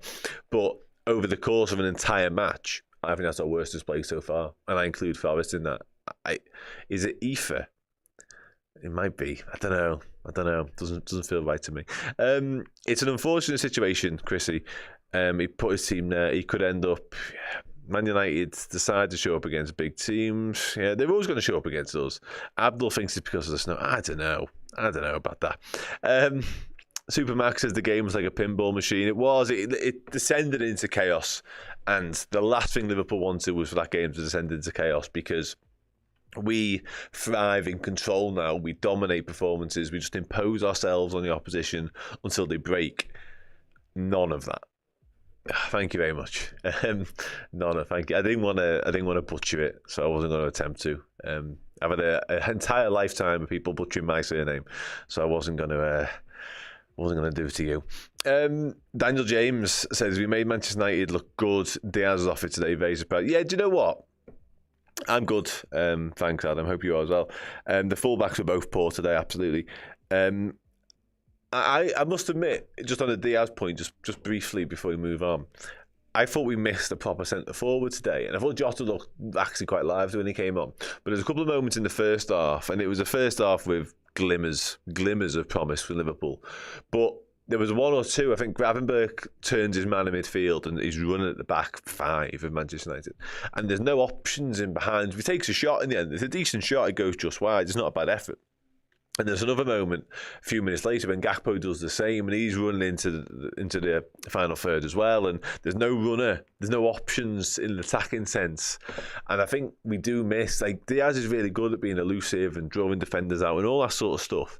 But he's not a centre forward. He's not an out and out centre forward. So you want someone on the shoulder and sort of sniffing around that area. And I don't know, we just missed it. Jota was there. Well, Jota did okay when he came on. I thought Jota did okay. Abdul says at least we didn't lose. Yeah, Fowler, listen. Lisandro Martinez scoring the opener and potentially the winner at one point was enough for me in terms of what I didn't need in my life. Harry Maguire scoring the winner right at the end there would have been brutal. Absolutely brutal. Was he definitely offside though, Xerxes? Because I've only seen it once. And it looked really tight to me. And I actually would argue that Xerxes should hit it. I know Harry Maguire is probably in a better position, but Xerxes is a centre-forward striker who gets paid an obscene amount of money to put chances away like that. And I know his confidence is through the floor, but still. We needed the first goal. The fact they scored first gave them confidence. Yeah, I think not just the fact they scored first. I think the fact that we didn't take control of the game early. If we score in the first 15, 20 minutes, I said earlier on, their heads are suddenly all over the place and they think, oh no, here we go again at Anfield. But the fact we gave them such hope and belief that we weren't at it and they had a sniff in the game just made life proper difficult for ourselves. And that's down to us, ultimately. I said earlier on, like, the biggest threat to that performance and to our chances felt like it was us. Only we could really stumble ourselves, because if we turn up today and play in the manner and with the confidence and with the assurity that we have done this season, we steamroll Manchester United. But all of those things weren't there at all. God. The main thing now is keep unity in the dressing room, so hope this doesn't knock confidence. Yeah, I don't think it'll knock confidence. I'm pretty sure there'll be some open and honest and frank conversations to be had in that change room afterwards, because it was far too below par, far too lacklustre. Arne Slot will be livid with that performance. But yeah, it's time for us to respond. I'm watching that back, that is proper close to offside. I'm not sure he's that offside there, Xerxes. I'll be honest. Someone said miles off. They're watching the chance back now on Sky Sports, so they're clearly not certain either. Yeah, I think we might have got away with one there. We need Robinson to replace Robertson and allow Bradley more game time. Yeah, definitely agree on the Bradley point, but I'm not sure Robinson is the man. I like him a lot. I think if he was like 22, 23, I'd have a different chat with you, but not when he's like 27. I don't think we're buying him personally. LFC were definitely poor today. That is an understatement, my friend. I did want to dive in. I know we've done a lot of Trent, but there's some numbers behind what we were saying earlier on as well. Ground duels won 0 out of 5. And I know we've done a lot of Trent bashing today. It's the first time I've ever done anything like this on one of these shows. And possession lost 25 times. All in all, not good. Not good at all. And he needs to react. We spoke a moment ago about people reacting and responding to that in a positive manner. He has to do exactly the same. Next time he steps onto a footy pitch for Liverpool, which, as things stand, will definitely happen, he has to produce. And he's got to clear whatever going on in his head as well. He has to. He can't continue like that. There's a long time to go in this window, and if he has got his heart set on Real Madrid and he does want it to happen now, something's got to give, because putting in performances of that calibre won't do for Liverpool Football Club. It just won't. Anyone thinks that we shouldn't be snatching that money for Trent now is delusional. Bench him, sell him.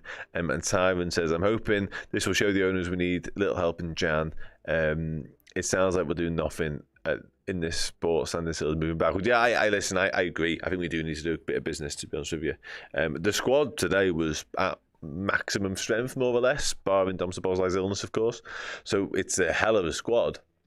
But I tend to be with you in terms of the fact that one or two additions would not go amiss at all. Madrid execs at the paper shredder as we speak. Yeah, if they watch that, then they might be inclined to look elsewhere. Pedro Porro had a decent game for Spurs yesterday, so maybe they should look to him instead as the option. Maybe that was what it was all about. A bit of 4D chess from Trent and the Reds.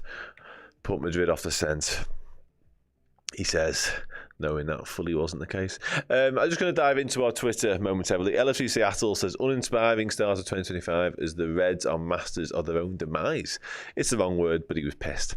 As he let the Manx escape with a point in a 2-2 draw. Mako man the match in a match where he was second best. A lot of jewels. Yeah, a lot of jewels is absolutely spot on.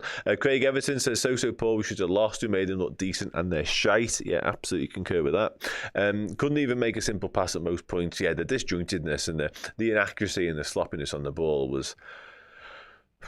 Trent was a disgrace in performance. Head wasn't there. How he stayed on that long, he'll never know. Robbo always seems to be there when we concede, and that's at the end. Omar said, struggle to get to grips with the game. United deserve a point. I thought Trent was poor and made things difficult for Canate, which led to the goals. No need for a meltdown. We aren't going to win every game. No, we aren't, but it's the manner with which you do it, isn't it? I know it stings a little bit more because of Manchester United, but you're right, you can draw games. We drew with Fulham a couple of weeks ago. Circumstances dictated that we did that because we lost Andy Robertson. Fulham were good. That's how it happens. But you want to see your team turn up, at least. Like, turn up. And honestly, again, 3, 4, 5 tops of the lads in terms of the starting 11 had a game whereby they could actually hold their head up high and go, yeah, I was on it today. I believe that to be the case. Far too many off days and simple things getting wrong in terms of the passing accuracy, in terms of not winning your duels, not being second to second balls, just not being first to second balls rather. I'm honestly almost done talking about this game. It was bleak. Last season United turned on momentum. Let's hope. Yeah, we have to guard against that. 100% agree with you on that one, mate. Because it was the FA Cup game, wasn't it? Everything came crumbling down thereafter, and we cannot allow that to be the case again. And I guess showing that resilience and actually not getting beat, because that just doubles down on the fact we are a difficult team to beat, even on our worst days today, which I believe that was. We still get out of there relatively unscathed, so that's something.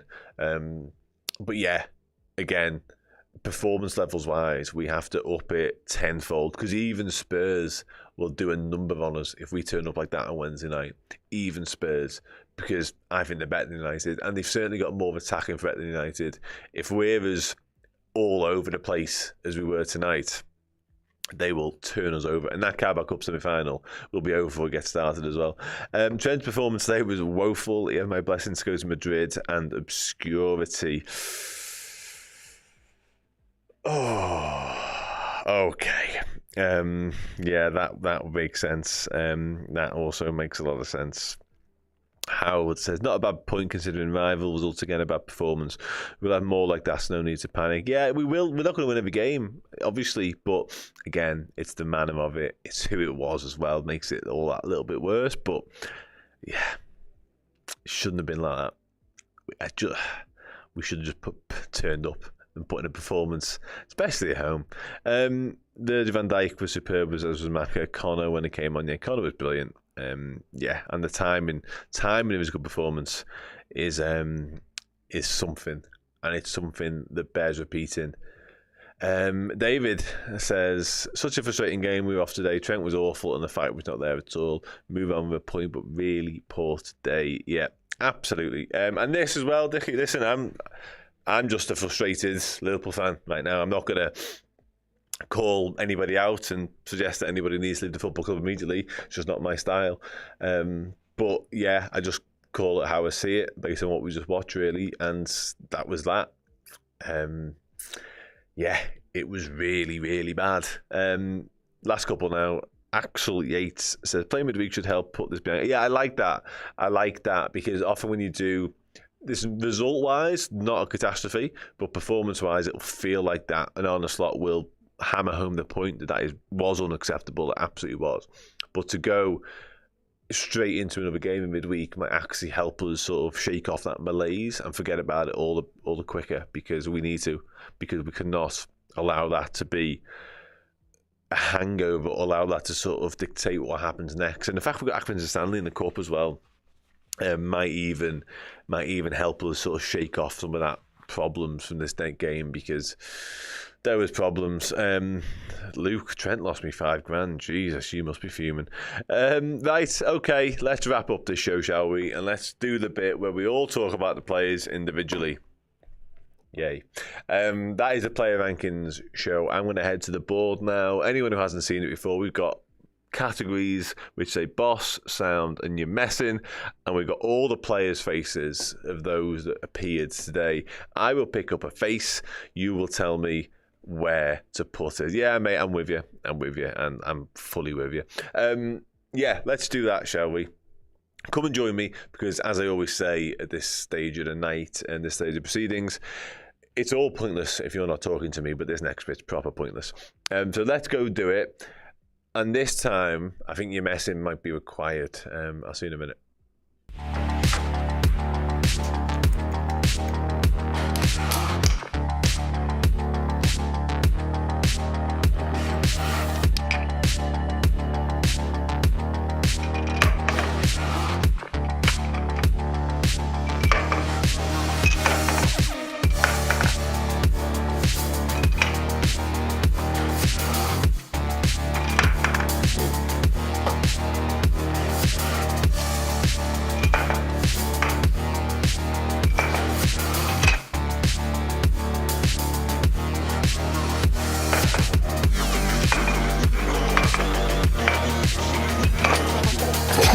If I'd have just done that.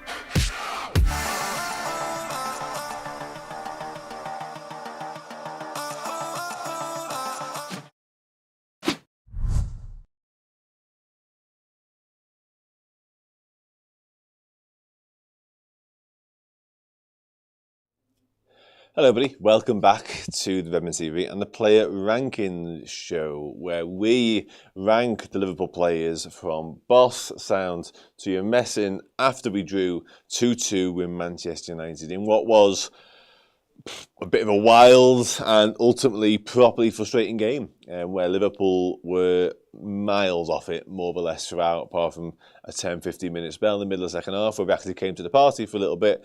It was poor. And more or less poor to a man. Not up for the fight, losing second balls, losing duels. Yeah, not good. Not good at all. Anyway, this is the part where we talk about the players individually. And to begin with, we start, as we always do, with the goalkeeper. And in this instance, it is Alisson Becker. So if you haven't been here before, I pick up a face and you tell me in the chat where he should be. It could be boss sound or you're messing, but kind of whereabouts in them as well. High, low, straddling, all that sort of stuff. And we all get together and make a judgment. Dickie, I'm not going to bring that comment up, my mate, but all right. Diane says boss for Alisson. Low sound, a boss from Gino as well. Lots of sounds. Yeah. Okay, a couple of decent saves. Not sure he could do loads about the goals, or the second one just rolls in, doesn't it?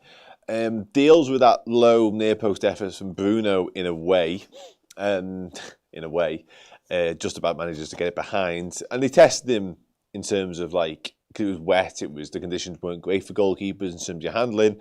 I thought he dealt with most of the corners quite well because they were right on top of him. I thought he punched clear nicely once or twice. Big save from Rasmus Højlund in the first half as well. So, yeah, I'm edging towards sound, to be honest. PH has sound this as well. Yeah, I think a low sound sort of sound for Alisson Becker. I seen somebody a moment ago making the point that we've suddenly started conceding goals against. And it's actually something I said right at the start of the day.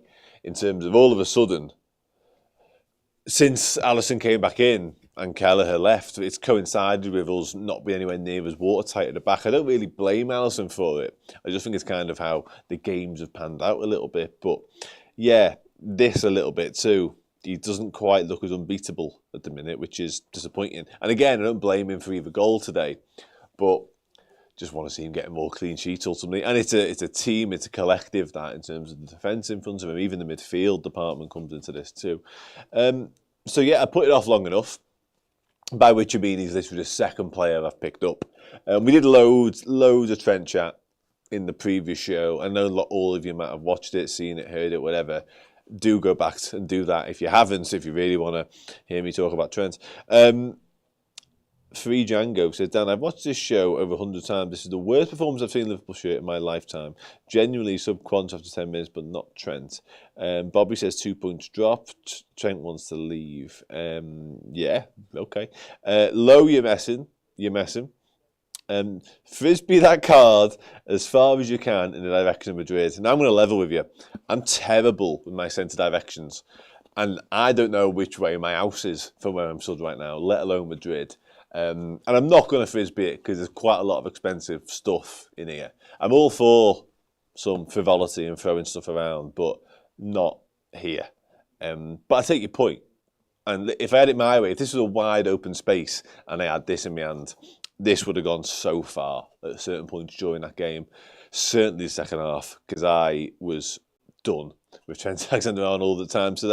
And I said it a minute ago, I think he's a wonderful footballer. I do. I can't deny that. Just so gifted, so brilliant, and so important to what we've done. But today was the opposite of all of those things. Below, you're messing. Not on the board. You're messing. Should not even be on the board. Mentally, you're messing. Messing. Downstairs. We are downstairs, actually. It would be underground if that was possible. Today, it was below you're messing. Okay. Do you agree that Trent single-handedly lost us that game? I don't know if I agree with that. I don't think we're very good, full stop. But listen, I make him the worst of a bad bunch. And there's one or two shining lights, which we'll talk about in a minute. There are one or two that I give pass marks for today. But Trent is not one of them. And I reckon if Virgil van Dijk was doing this, which would be a wild world that we live in, I think he probably would Frisbee him around the room, actually. It looked like he wanted to volley him around Anfield at times today. So that's anyone who's watched this before and knows me personally in a work capacity, whatever, will know that is not something I like doing at all.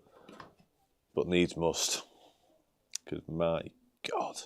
Ibra Konate.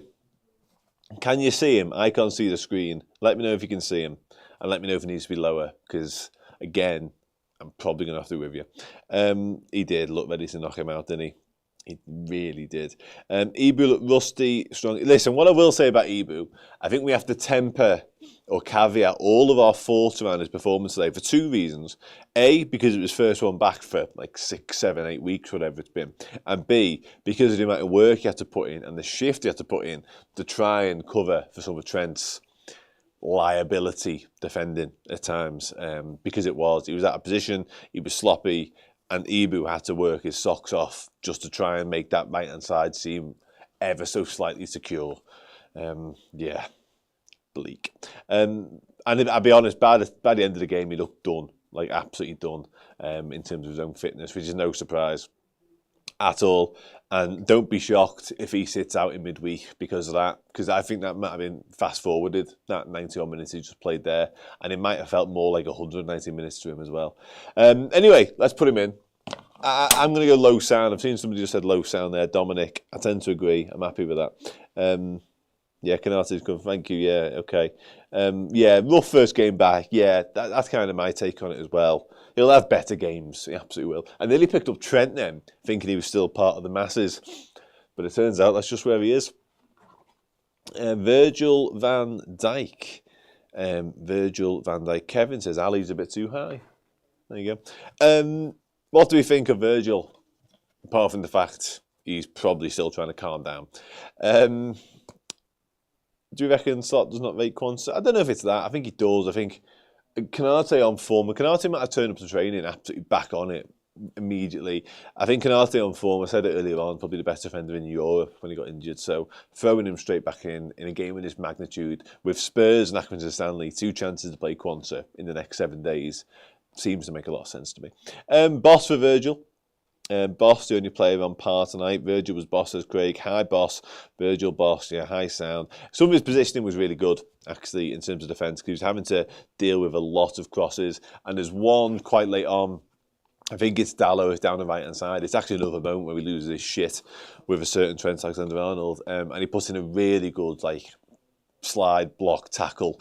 So yeah, I thought he had a really good game, actually. And Edward agrees with me too, which is nice. Let's pop him... Are we straddling with Virg? Are we fully in boss? I think I'm straddling. I'll be honest. Tell me if I'm wrong. Yeah, he was not happy.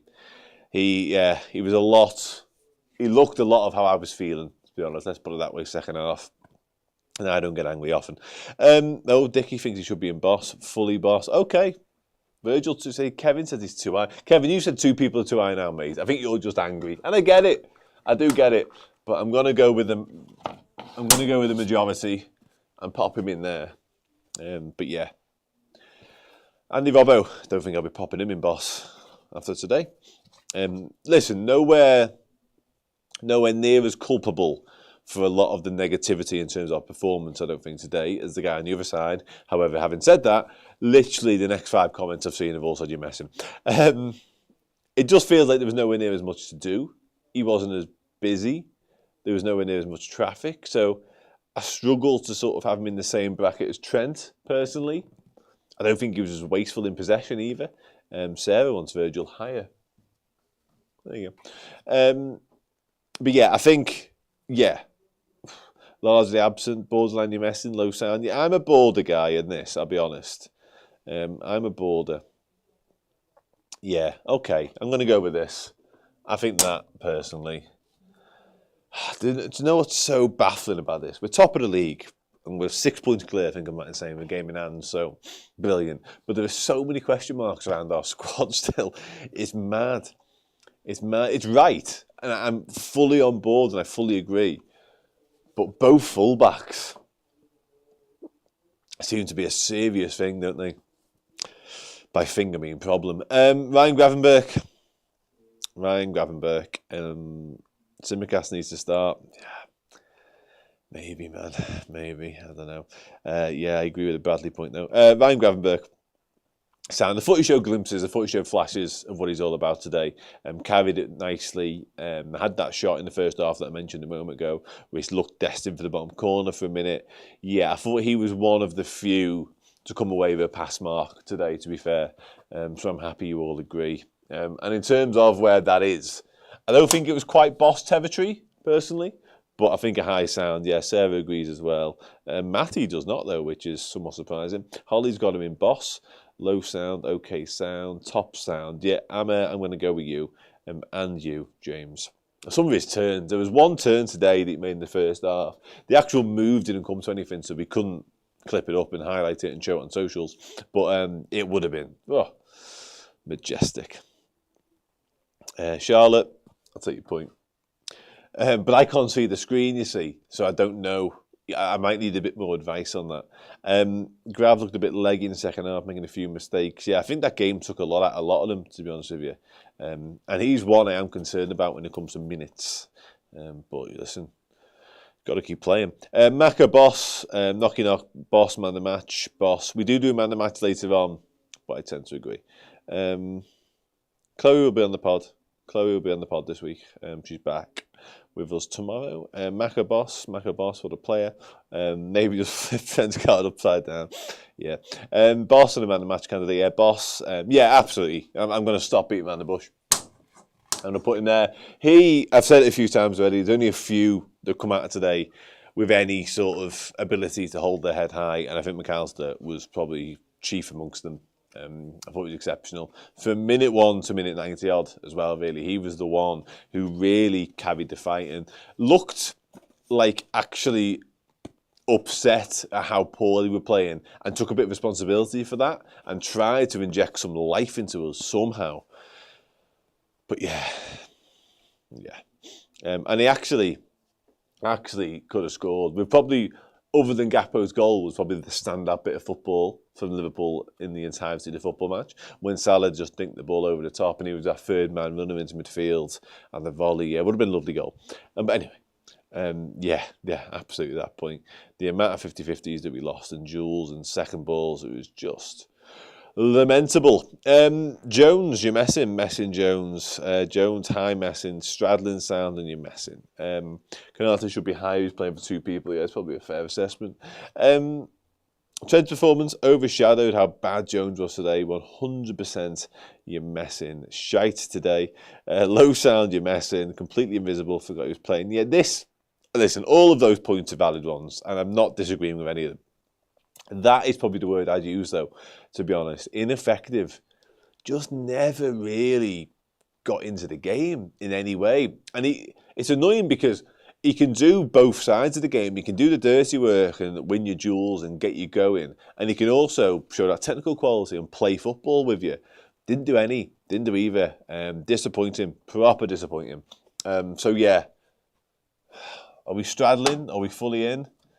Oh, God, I hate being negative, but it's hard not to be. Yeah, it's probably a fair point, mate. But don't spoil the fun. Don't shoot your load too early. Can we rate the weather? Yeah, we can. Wet, cold. I've got to drive home in it yet, so don't remind me. Mo Salah next. Scored his pen. Where was Sobbo today? Ill, and hopefully not ill for long.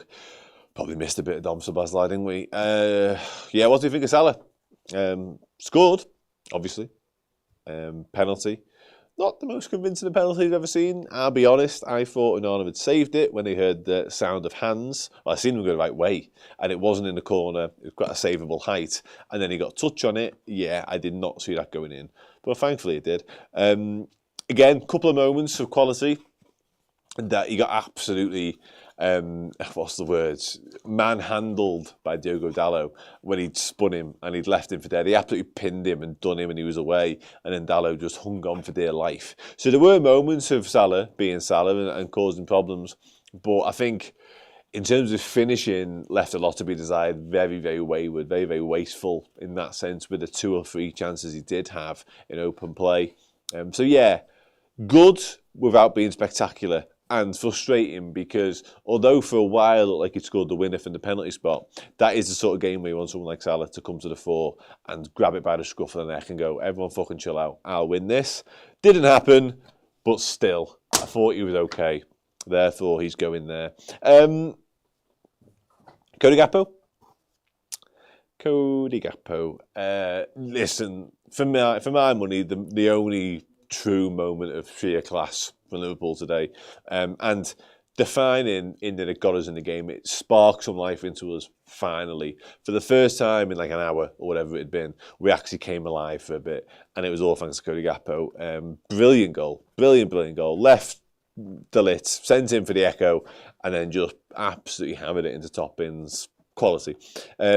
Faded a little bit after that and then got taken off. I think he was going to get taken off before he scored, actually. But yeah, I thought just what we needed, ultimately. And we don't win the game, but we were so lacklustre and so in need of someone to produce something. And he was the guy. So yeah, topper sounds, people saying boss, more sounds, low boss, influential, high sounds, super boss, Gakpo is on fire. Yeah, and again, I don't think he was particularly brilliant throughout. I think that was McAllister. But again, in terms of somebody seizing a moment and actually producing something at the top drawer, he was your guy. Okay, let's go Gakpo. I'm going to go Gakpo there. I think he probably was just better. Yeah, he does. A bit like me, to be honest with you. Luis Diaz. And I'm a big old unit. Luis Diaz. Disappointed with Diaz today.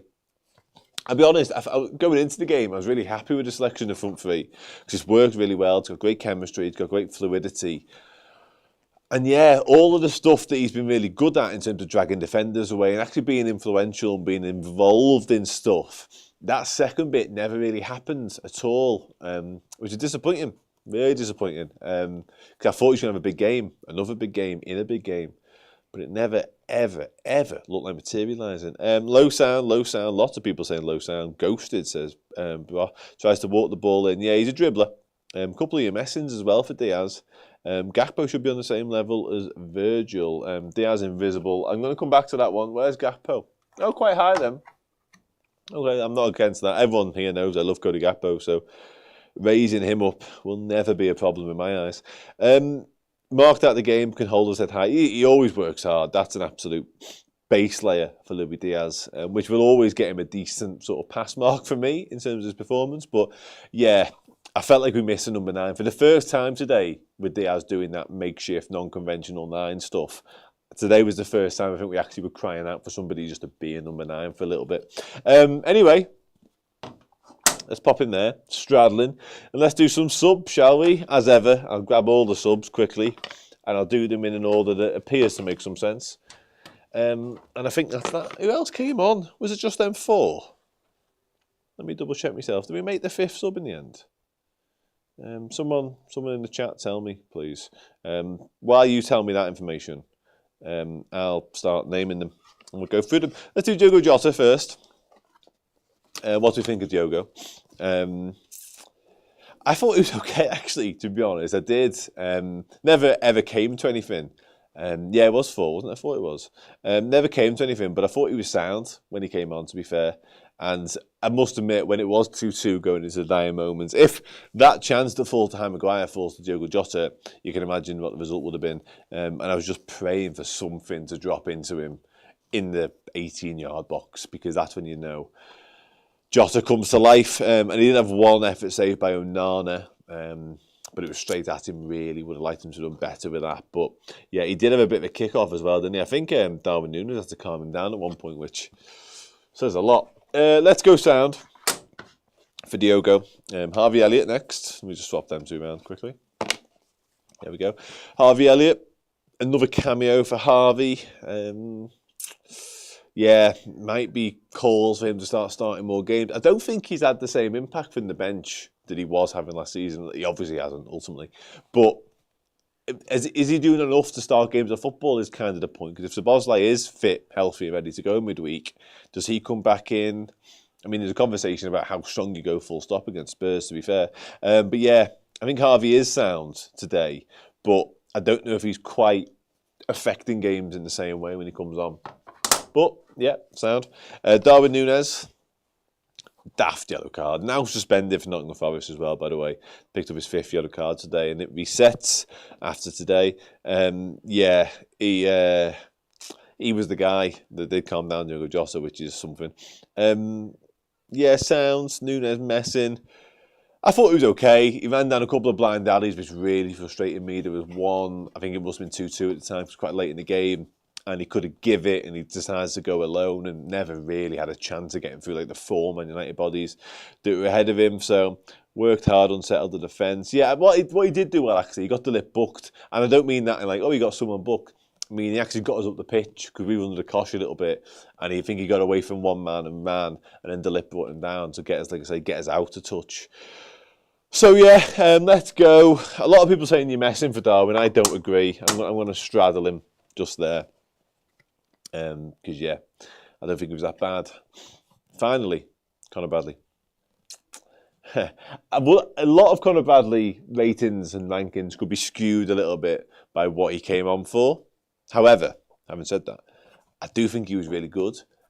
Fundamentally, he's a very good up and down fullback. He does the basics really well in attack and in defence, and he did that pretty much in the moment he came on today. He won some duels, he won some battles, and he almost inexplicably, from a mad angle, got us a winner after going past his man. So yeah, it does sort of highlight and shine a light even more so on the performance that Trent put in.